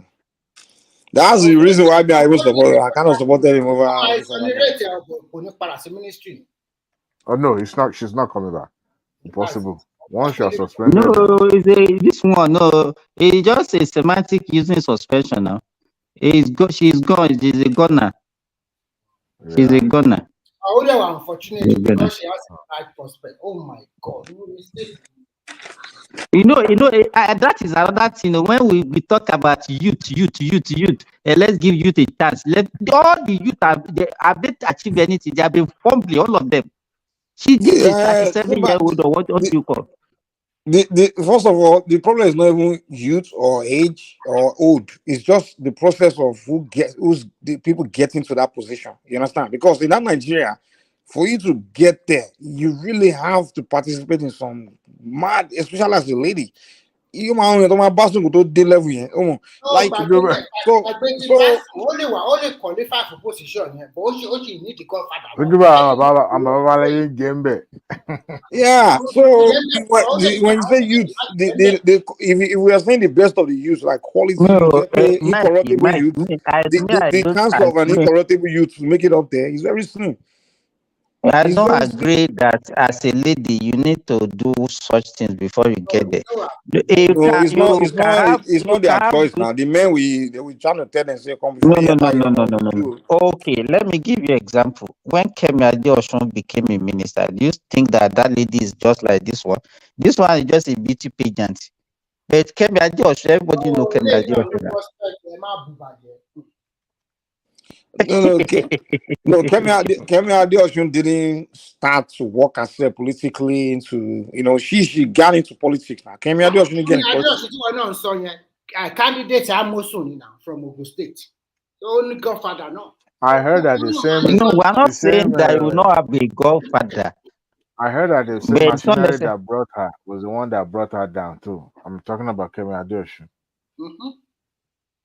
That's what I heard. The politics is very dirty. Honestly, once you're in a public office, to be honest with you, let me. If you have been to the ministry, or if you have been a civil servant before, that is when you understand the level of rot in civil service. They are worse than the politicians that we used to blame. Most of the corruption is in the civil service now. It's not everybody else. Let me say the president. There was a time, I was invited for a seminar in Abuja in the Ministry of Health. That this seminar can be done in Abuja, but what they will do is this: they will take it out of Abuja for them to get tester code. All the participants that come from the ministry, they will not take it to all those neighboring states like Nasarawa, Kaduna, and all those neighboring states. That's what they used to do. The level of look at what Wiki exposed now. They have this land in Abuja that the government acquired. They put facilities there. They did the layout. They put electricity and everything. They now gave it free to a developer to build house and sell at no cost. When Wike became the minister, he went and said, what kind of business is that? A place where government has invested billions and you are giving it out to some people to just make money, just like that. Let me tell you, if you are in that space in Nigeria, it's very easy for you to become a billionaire. Very easy. Can you imagine? You just get free land from government and you build house there and you just sell and make your money. Without you understand that kind of thing? And so people Nigeria is the only country you see a lot of millionaires and billionaires without industries. You know, they didn't create. But Mike, it's not only, let me tell you, because you're in Nigeria, that's why you know this. I have friends in Ghana. You understand? If you see, all African countries, there is no difference. Go to South Africa, go and see what the blacks in government are doing in South Africa now. I won't say that Go and look at it. Go and look at the electricity problem that they have in Ghana now. However, I say Ghana in South Africa, epileptic power supply. Can you imagine that in South Africa, where they have all forms of energy? They use coal, they use gas, they use I think they have a nuclear reactor or something like that. Thank God for the white people that made it. Black people would do well. If it wasn't in white in South Africa, let me tell you, that country has been, since Mandela became the president of that country has been retrogressing. Oh yeah. Yes.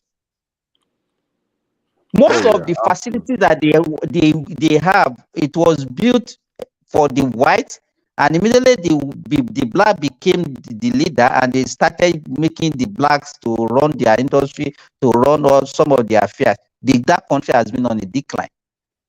You know, Mia, I was touching on this issue yesterday about we blacks, just having problem with just building things, making things. Ola and some people haunting me as if I was just insulting our people.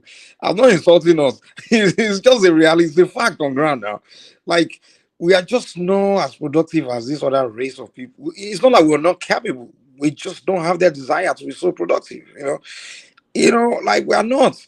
And people came here yesterday telling me, start telling me about individual achievement. The highest we do is just get degrees. We'll get degrees together, and that's it, And we should brag like, look at us. We are Nigerians. We are this. We are Mikey. I come back If you go, let me tell you this. There was a time one man came here. They were showing us the worth of the stock exchange of African country, and South Africa was having like almost $1 trillion worth of stock exchange. And the next country that followed was Egypt, less than $100 billion. You understand? But if you look at most of the companies that they have in South Africa, you will see it will not be like our own, that not black one, and it will be like a family thing. You understand? Something and family, something and family, something and family. But in our own black, we are so selfish that we build something, you will not think of how you can sustain that even after your demise. And that is why if you look at the most of our rich men those days, where is Abiola? Where is Tata? Even in 1 year would I see alive? Where is conglomerate again? You understand? Do you know that Atiku? Some of Atiku has like 30-something children. So when Atiku move on to one of those kids will be in poverty. I know that one for sure. But some of his grandchildren, they will end up in street of Kano. I know that one because some of those wealth, there's no way he will get to all of those children and grandchildren. The most, maybe you will get to all the children. But by the time it spread out to all the children, there won't be that much left. By the time it gets to the grandchildren are being born, I'm talking about 30 children, and each of those 30 children will have maybe you are talking about minimum of 3 children. Somebody who have not died. We have example. Okay, look at Abiola. Who among the children can you say is successful? Some of them are probably begging on the street right now. At least the grandchildren. And if the children are not begging, okay, the article, look at it. Look at what I'm saying. He has 30. Is it 35 or 30? I don't know. Let's say 30. So that 30, each of them now have 3 children each. That's 3 times 30. That's about, is it 300? No, that's 90. Oh. So 3 children. Oh, sorry, I'm making 3 children each. So that's 90, 19 grandchildren.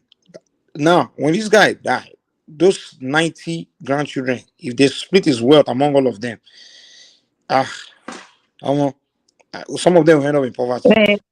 This is just one generation. One generation. No, Mikey. Were they even trained to multiply that wealth? They were not trained to multiply. The way we train our children when we are rich also is a problem. You understand? We will not trade them to be productive. First of all, those They will children, just you won't even have time to raise most of them, because what time we have to even be raising 30 children, teaching them anything, passing your knowledge. Okay, you became a successful man. Well, we can say it's cook, whatever, but at least you have some knowledge of business. What time will you have to be passing this knowledge to them, and to make them even better than you, so that wealth can grow in the next generation and become, pass on to another we don't be generational way. That is our problem. We don't be generational, and we are so selfish. And the reason why we do that is because we don't even trust ourselves. We don't trust ourselves. That's it. We don't trust ourselves. Most of the people that are rich, the way we are growing up, they are not. In fact, we don't even remember most of them again. If you go to Ogun State, all the Adedoyins, the Oguntolas, and all those big companies, industry in the Jebus, in the Egbas, where are they today? Simba, when my mother will be telling me story about our grandfather, great grandfather, when she was growing up, and she be telling me about buying that low gun, they be telling me how they have money and things like that. And I just be wondering, like, why are you, even in my hometown, my father's side, we have our family last name is named after a street, And I'm just wondering, like, so you guys will tell me a story about this, our grandfather, great grandfather, like that, our grandfather was a rich man. So I'm like, but there's no, by the time I was growing up, I didn't have nothing like that. So are you telling me I'll come from a bloodline of wealthy people, not like hundreds of years ago, just within a couple of decades ago, and I have nothing was passed down to me? So it's just, I don't know, it's just something we need to address. I think in Africa, Let me tell you. No, let me tell you this, Mike. It's misplacement of priority. Okay, you have somebody who's doing business. By the time they start realizing small money from that business, they will not invest the money to expand the business. The only thing that they just be acquiring other properties that are not actually bringing anything. Build houses, here and there, that are liabilities. That's what they'll be acquiring. That's true. They'll be buying houses, they'll be spending more to maintain. Exactly. Liabilities, that's what will be acquiring. Another thing they always do is they want to feel powerful. So they will start feeding a bunch of people. They are not bunch of people. I want to feed one rich man, we feeding like 100 people like that, maybe the whole family. If you are MC Olomon, I'll see become a spread. He will spread the money, spray money. I'm like, if you want to help and then we spend money on birthday, wedding. Thank you. You understand? If you look, white people don't do that. They don't do that, man. When white people want to, if you look at their life, they don't spend money recklessly the way we spend money. They don't. And, Okay, for example, let me tell you, Mike, it cut across everything. If you see black man in sports, they'll be the one that will go and buy this heavy gold, this thing that they put tattoos. They will do buy $3 all million sorts of things. chain. $3 million. Why would you buy $3 million chain just to wear your neck? Kilo day. Just to wear You your will neck. never see a reasonable white man that will do that. They will never do something like that. And that is why most of them, by the time they get that, okay, look at, even in America, look at all those your celebrities. Look at Mike Tyson. Where is Mike Tyson today? With all those millions that we used to make in 5 seconds, 10 seconds fight those days. Where is he today? It's just I don't know why we were wired that way. We are wired just to keep up with the Joneses, just to show them if I arrive. We live our life just to feel special among our peers and among to oppress ourselves. To oppress and feel good about yourself. I'm like, okay, is this what you came to this world to do? Why your counterpart, other race of people, I'm thinking is how can they develop the next revolutionary thing? Come and change the world, invent something new. That's how those ones build names. You understand? That's how they make name in their own society. What they produce, what they make, what people can say, this guy is one that made it. We name it after him. Okay.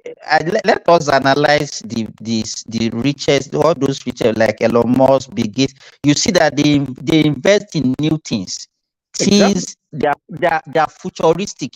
You understand? Futuristic, Even exactly. by the time we the rich one among us, they just maybe something that's almost obsolete. Those are the things that will be investing in, things that will bring that quick money, that you can just count your money, and that's why some people can be boastful of containers economy. We are doing importing and exporting. What is that? It's it's in fact it's very ridiculous to me the way we think, the way I don't know, and sometimes that is why I wonder whether it's the same God that created us. You know what's really funny, right? You know what's really funny? You know, like Oyibo people, when they want to maybe help a community or help, maybe there are people they know, maybe when neighbor they come, they want to help, they will build one foundation. They'll call it foundation. That foundation, right, is designed for, they will name it maybe for to make a change. You understand? Maybe an institution, but it's called foundation for mentoring or either for development of science or development of, they put in that community. So that way it benefit everybody, right? That's what they will put, that's how they believe they help. But our own people, how they say they will help is they want to do a help in a manner where people will not hail them. So what do? They will go there and start spraying money. Like, okay, come, I got Or back. give them food. Or Or give them food. Or bring rice. Give them. Okay, but I've done it for you. Hail me. So when I come around, worship me. So you're not really helping them to change their condition. You're just coming to help because you want to feel. You are not You wanted really to start investing worshiping. anything in them. You are not really investing anything in them. You're not investing. You know what's so funny? Whenever I talk, whenever I go to Nigeria now and I begin to look at the environments and I begin to look at things that can change. And then for example, I was having conversations with Nigeria. I say, come, there's so many because I'm sorry, you know this guy Francis Ngannou that fight, that is the only guy. I don't know if you watch boxing, MMA. When me and some people were sitting down, we heard the guy's story. The guy was telling his story how he came out of Cameroon, how he was just when he was there, it was just like there's no future here. Everybody, no one is, all they will tell you is just get married. The guy now say he feel like he has a lot in him. So he decided, let me get out of here. So he was telling the journey how he went through Europe, through Mediterranean, go to Europe and everything. I ended up where he is. So me, I'm like, so this guy hadn't left that neighborhood, that community. It started would have just been a waste because nobody built like any kind of institution, no institution, just organize, maybe like let's say a gym or some kind of academy that if you have these talents, it will be a platform for you to use to display yourself or to advance yourself, and then from there, from your community there, we can take you out to the world, present you to the world, So it doesn't exist. So the guy had to leave Europe, in Cameroon, and go to France. And the moment he got to France, there's already gym, there's already all those organizations, facilities for him to even enter to start learning something, and then from there take it from there to go sign up for these things, sign up for this competition. So everything's already set up for your talents to to take off. So I was not saying, what I can do from this guy's experience. I want to go to Nigeria and find a community and just build all these sport complex there. So any of these kids and just kind of make connection with some professionals here, whereby if I discover a talent in the community, I can, connect them and things like that. You know what people were telling me? You still want to go and be building something for other people's children. Instead of you to focus on your own. That money, you could use it to buy your own children. I'm like, come on, man. Come on. Why can't you encourage me to That's why I say we are selfish. That's why I say we are selfish. And you don't know that if you don't develop people around you, it's going to affect you also. Exactly. you don't invest in your environment, your community, and you sit down and complain. And at the end of the day, we know we all shout of unemployment, poverty, everything in Africa. Because no one is investing. Nobody exactly. Let me tell you, most of how many what our focus is upward. Everybody just want to go to school. You become this. How many people would school employ? Look at sports. Look at sports in America. You know how many? You know millions of people that sport employed. Look at the number of people that are playing basketball, all those various type of sports. So you can imagine they don't have all those facilities. All those ones, they'll be jobless now. And everybody will be scrambling for, I want to be an accountant, I want to be a doctor, I want to be all these small. Look at England. Look at even football. Only football in England employ millions of people, directly or indirectly. You know, so but in Nigeria we have lost it. How many people can in sport employ in Africa? Only sport though. Sport, if you focus on sport, that one can reduce unemployment to some extent. But we are not focusing on it. Everybody will just be shouting, and it be right deep inside our mind. We are not sincere. We are not. Everybody has one. They will just talk. They are not sincere. It's a lie. It's a lie.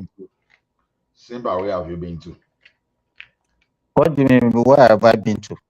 I've not seen you since last year now. This is the first time I've seen you this year. So what are you talking about? I was busy now. We're in winter here. We used to have it's very cold here now. No, not your kind of cold though. Your own, you are in another rep. But here, these people that are very used to high, maybe 50 degrees centigrade. So by the time we are having like a sub 10 here, most of their children here, they be having all this flu, and so it's like an epidemic. So I've been very busy. So that is why I cannot join. By the time I finish my work, I'll be so tired. And the timing also, here now is around 10 o'clock here now. This is the time we do our work. So the timing is also not favorable. So that's why I've not been. I was on a Dupsy show on Sunday now when she was Dupsy and his boyfriend Mike did not allow us to talk. Oh, we have to agree with Dupsy. So Simba, all these ones now the lack of opportunity or the lack of development in the other sector of economy, we're still talking about now. Who is to blame for this? Because if you don't get who or is or are supposed to drive that economy, we will keep talking and we won't achieve anything. That's why I always have my favorite example, how our artists, how the humble beginning. It's not as if we were not having all this kind of music industry, but Kenny Ogungbe and D1, they took the thing to another level when they started developing our talent. Exactly, and that's what me and Simba was saying. Like, people need to invest in other people. If Kenny decide to invest in all these other guys. Wait, let me example that you are giving is a very good example. That example is a very good example. Let me land and give the gist fully. Not that people didn't want to do, when we used to have all those Michael Cree and all those, and they did their best to the best they could do. But then they were already established. And for the younger one coming up, it was even difficult for them to have some DJ or some radio presenter to even play their music that time. So they were busy playing the established one. I know you will know this Fatai Balogun, all those kind of Yonidiri, all those kind of things, and all the Abu Wahab, all those radio presenters around Kwara State, Ilorin there. So the thing is, when the platform came, the like of D1, they used Ray Power and AIT to promote these people aggressively. How many people remember Clapperbot? I mean, you remember Mori? Muri International. Yes, now more international. Yes, yes, yes. So And they were using all those things. and Silverbed, God bless you. So they used all those to promote guys, and they were bringing Americans, all those artists to Nigeria to blend with Nigerian people, the artists to develop them. With time, people just caught the bug, and from there, our music industry just fiam, Now, look at what we are doing in the Nollywood today. Now, look at what Funke Akindele is doing, right? You remember that the like of Alade Aromire and Co. They started this own video, but what made this thing even sweeter is the access to 24-hour TV service that people will now be pushing their movie, even though these people they battle with a lot of piracy. But today, thankfully for them, we have the like of Amazon, we have of Netflix and Co that are helping them. So what I'm saying is this: some policy help these people to grow. Even the agriculture you are in today, we may look at it that it's not growing. No, agriculture is growing compared to 1999. Some policy helps you. You understand? Helps you to become a farmer. So the question is this: can people themselves on their own, without the support of the government, just grow? That's my question. Doctor. Okay, let's say one thing. Yeah and no at the same time. Like when me and Simba were coming, it's kind of like I give example of Francis Ngannou, for example. The guy was in his environment and he knew inside of him he had something like about fighting. It just had that burning desire in him. He said it's the first time I saw Mike Tyson knock people in the head. He said something inside of him telling him that I can't do this to everybody, and I want to be a boxer. I want to do this. And around him in Cameroon, there was just no platform, nothing, no for him to just go into. But when he went to France, they were individuals. They had like gyms and they're connecting with MMA, just individuals. And once he got to France, all he had to ask is, "Do you know any boxing gym or any fights?" And people point out one direction. Once he went there, the guys that were there were like, "We see something in you. Coming back." They know he didn't have money, but they saw potential. So they started training, whatever. Look where the guy is today. So what we are saying is that we as people ourselves, we need to start investing in things that can help other people get somewhere. Like do things, put things in place, put things in communities. We don't have to, Mike, because people, if you put a sports center in the community, it will not generate anything for you. But you know that at the end of the day, someone born with talent. Yeah, exactly. You can use it and to the outcome might not be palpable directly, but it's going to bring out a lot of people. Okay, like what the example I give now. When we started this thing, we never know that this thing is going to blow like this now. All this music that we are talking about now. Yeah. Nigeria is now the talk of all, not only in Africa, in the whole world. You understand? We know millions of people that are now engaged by their music as engaged in Nigeria, directly or indirectly, that Nollywood has engaged directly or indirectly. Millions. Okay, if individuals didn't develop that sector, you mean that all those people that we are talking about, most of them will be wretched and jobless? When we are growing up, if Ola can remember, even in our schools those days, we have sporting equipment in our schools. We have even in our league. When you talk about sport football, we have league 1, league 2.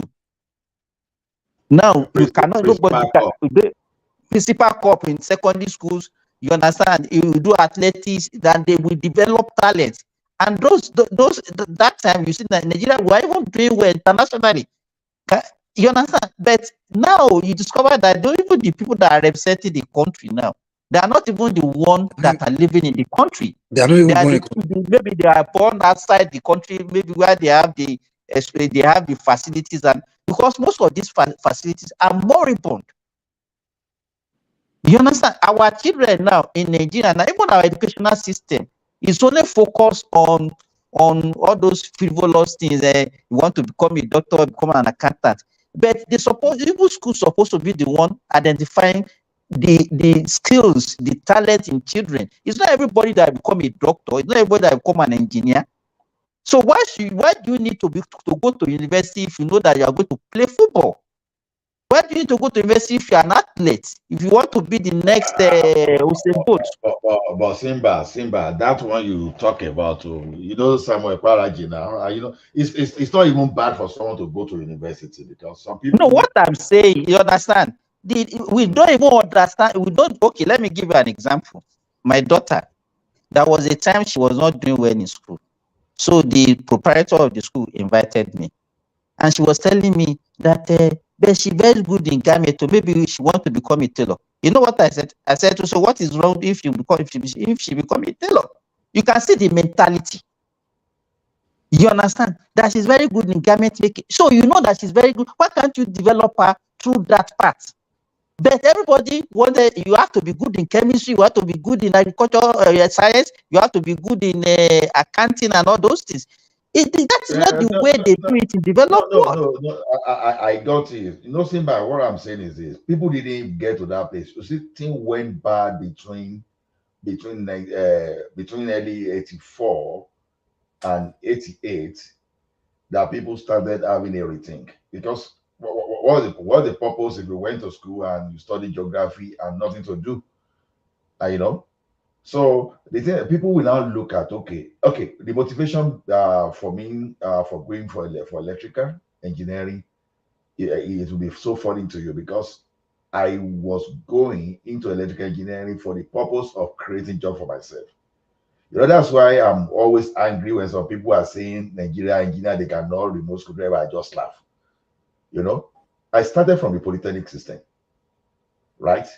Even right before I even finished my polytechnic, I was already climbing pole. I was already doing the electric, doing some kind of small wiring. You understand? So the thing is this: something pushed us into that because I look at my own entire family that time. My father, first of all, the military man, he left the military because he was not happy. Then became a civil servant. My mother is a civil servant. By Your all dad was a Nigerian soldier. Yeah, my father served in the Nigerian army in the 70s. He did fight in the Civil War. No, my father didn't fight in the Civil War. That's how we come for you, man.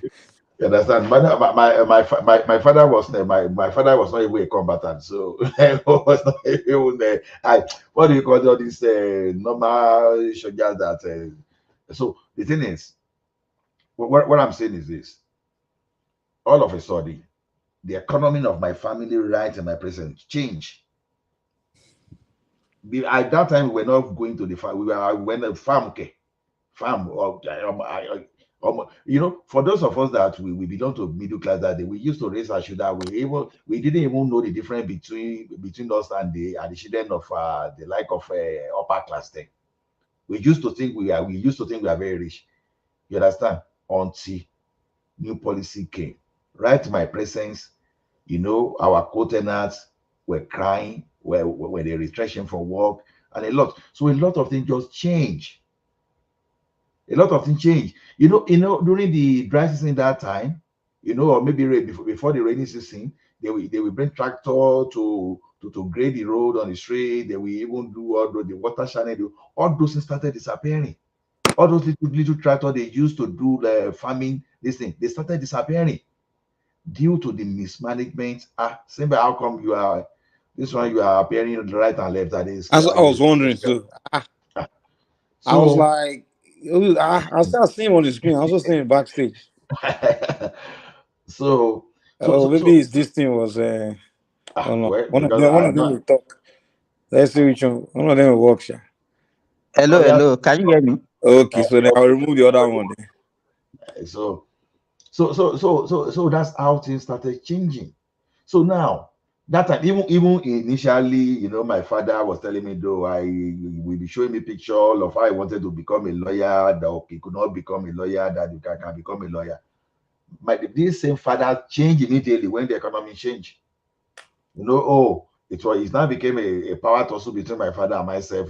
You are going for medicine, no, and I let my father know that okay, I'm better in mathematics, physics, and chemistry.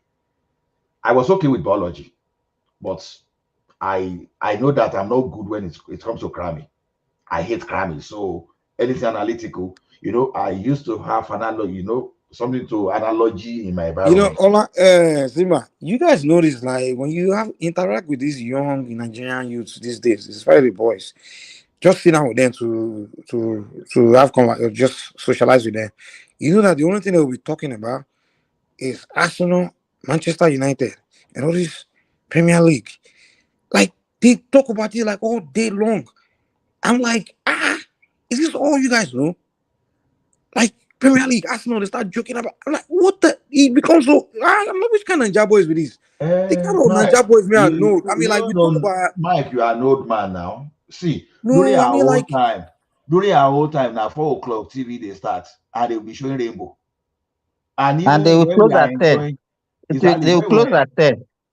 we will be enjoying Cockroach down, we'll be enjoying the Team Fall Apart, we'll be enjoying the Bodo Uh, and Nepal will strike.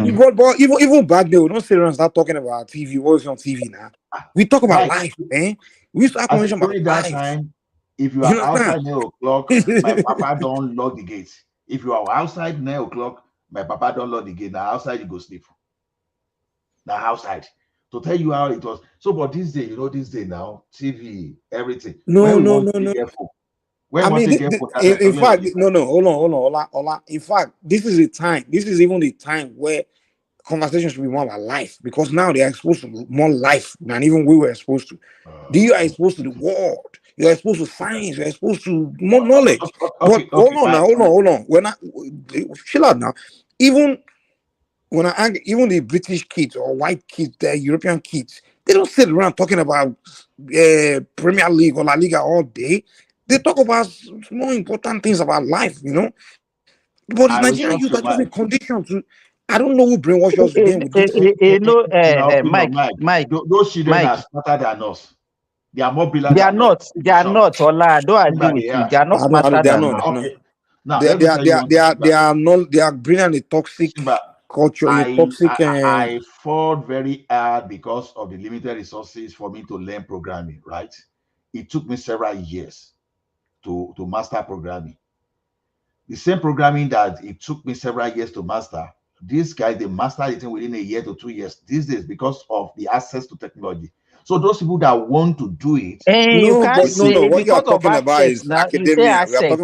We are talking about just regular. We are talking emotional intelligence, natural intelligence. Let me tell you this, Ola. Just give me a minute. I know I will. Ola, you read electrical engineering. Is it your father that pushed you to go and read electrical engineering?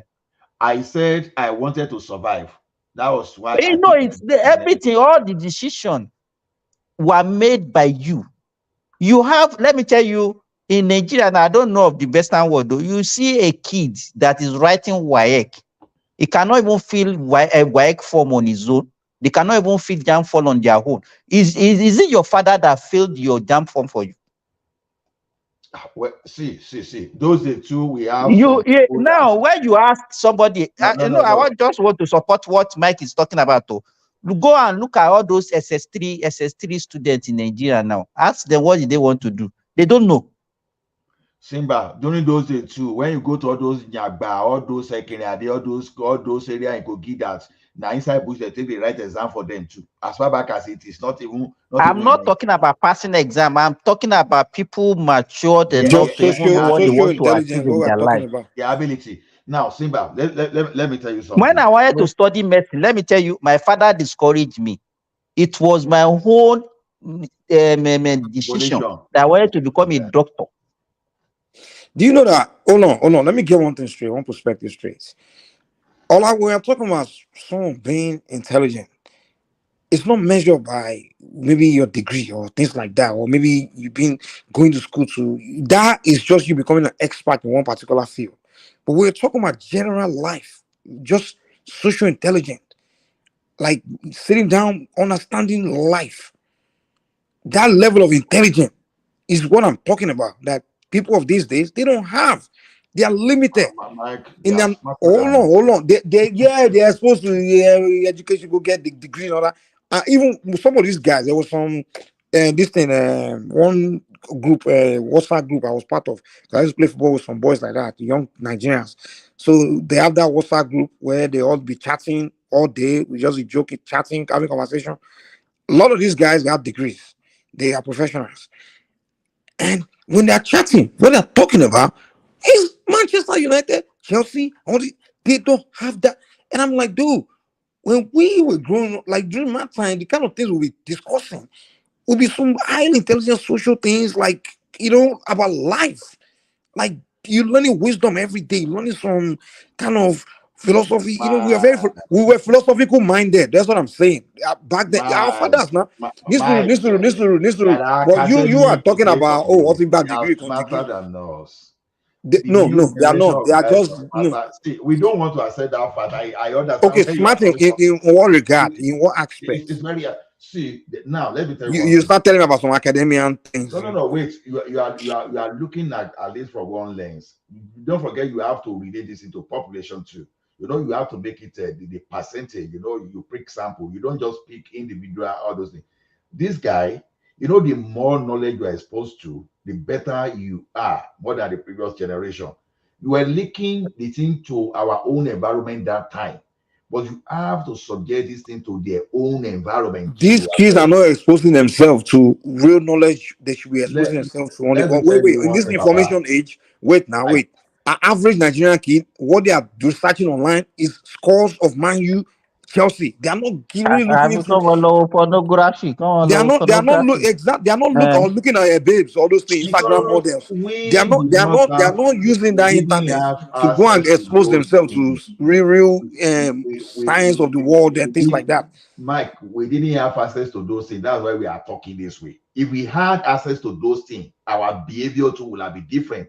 But this is what I'm telling you, that the guys of these days, their survivor instincts, they are smart as well because they want it shortcut. That's just it.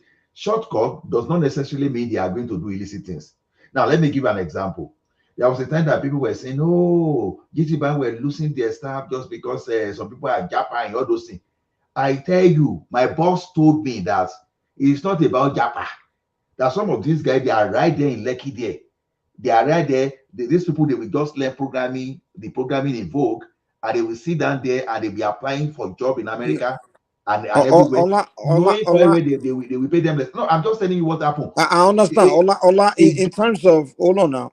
I understand. I'm saying the aspect I'm talking about, away from what you're talking about. In terms of saying they are exposed to how to make money and things like that, I agree with you. Yes, of course, the opportunity and things like that is there. So yeah, I get that they can learn how to go make money or scam or do one to put things together. But I'm talking about actual social life. intelligence. I understand you now. Social intelligence, like you sit down and be this guy to start having some deep conversation about the way those high level of wisdom that people Africans used to have. They don't have it anymore.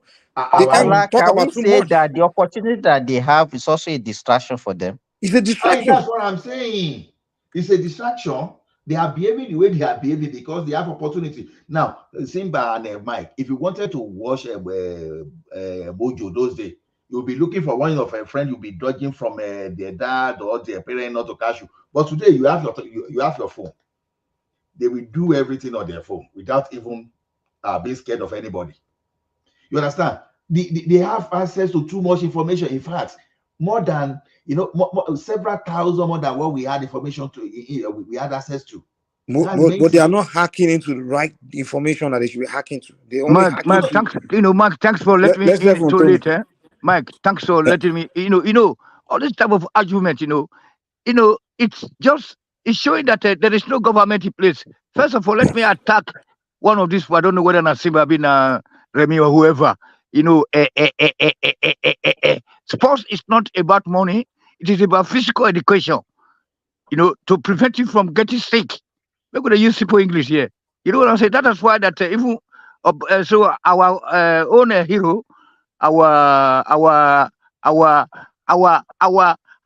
number one. Una know already. Even if I don't mention his name, he built Liberty Stadium. Then all the schools until 1990s now, they were having football pitches. And then we have all these farms also where you can plant the corns. We have many things. So it is not about the social media that just suddenly appear. It is about lack of government.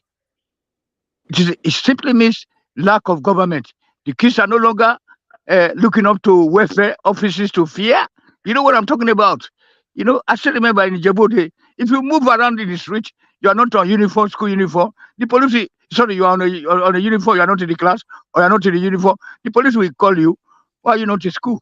You know what I'm saying? So all those kind of stuff. It is about money, monetized society. That's for those gangsters they call themselves presidents, senators, governors, whatever you can call them. Those evil people, black Africans, Jamaicans, Kenyans, Rwandans, Ghana, every black people, you know, look, they are like they just, it's all about Mercedes. That's what we forgot about about ICC Football Club. I'm very happy that Mike is following my comments, about the better insurance. All those ICC. Hold on. Ola, you also made mistake now. You said that our TV stations were not working 24/7. What the hell? Our TV station was working. When you wake up in the morning, discover. Hold on, sir. Hold on, sir. Biscuit show is there. Biscuit show is there in the morning before you go to school. What year, Tony? What At year? what year exactly? Tony, I remember they used to play national anthem. 80s and 90s. You saw me? So everything was still running. When they want to open the TV, government that you guys fluctuate. Let me tell you, Tony, we that we are talking here, we are not talking of 90s. We are not talking of, we are talking of late 70s, early 80s. 80s. Yeah, but 80s, okay, but this was still working. Man, hold on. If we get up to, hold on, sir. What about yourself? Look, the moment that all of us are abroad, it means systemic failure. You know what I'm saying? Look, right now, hold on. Last night, I was stuck in the ice for more than several hours. Guys, let me move this conversation to the back. Slippery right now. Slippery. Okay, Why not? We just stay in abroad and what the hell? Our TV stations, Lagos TV station there,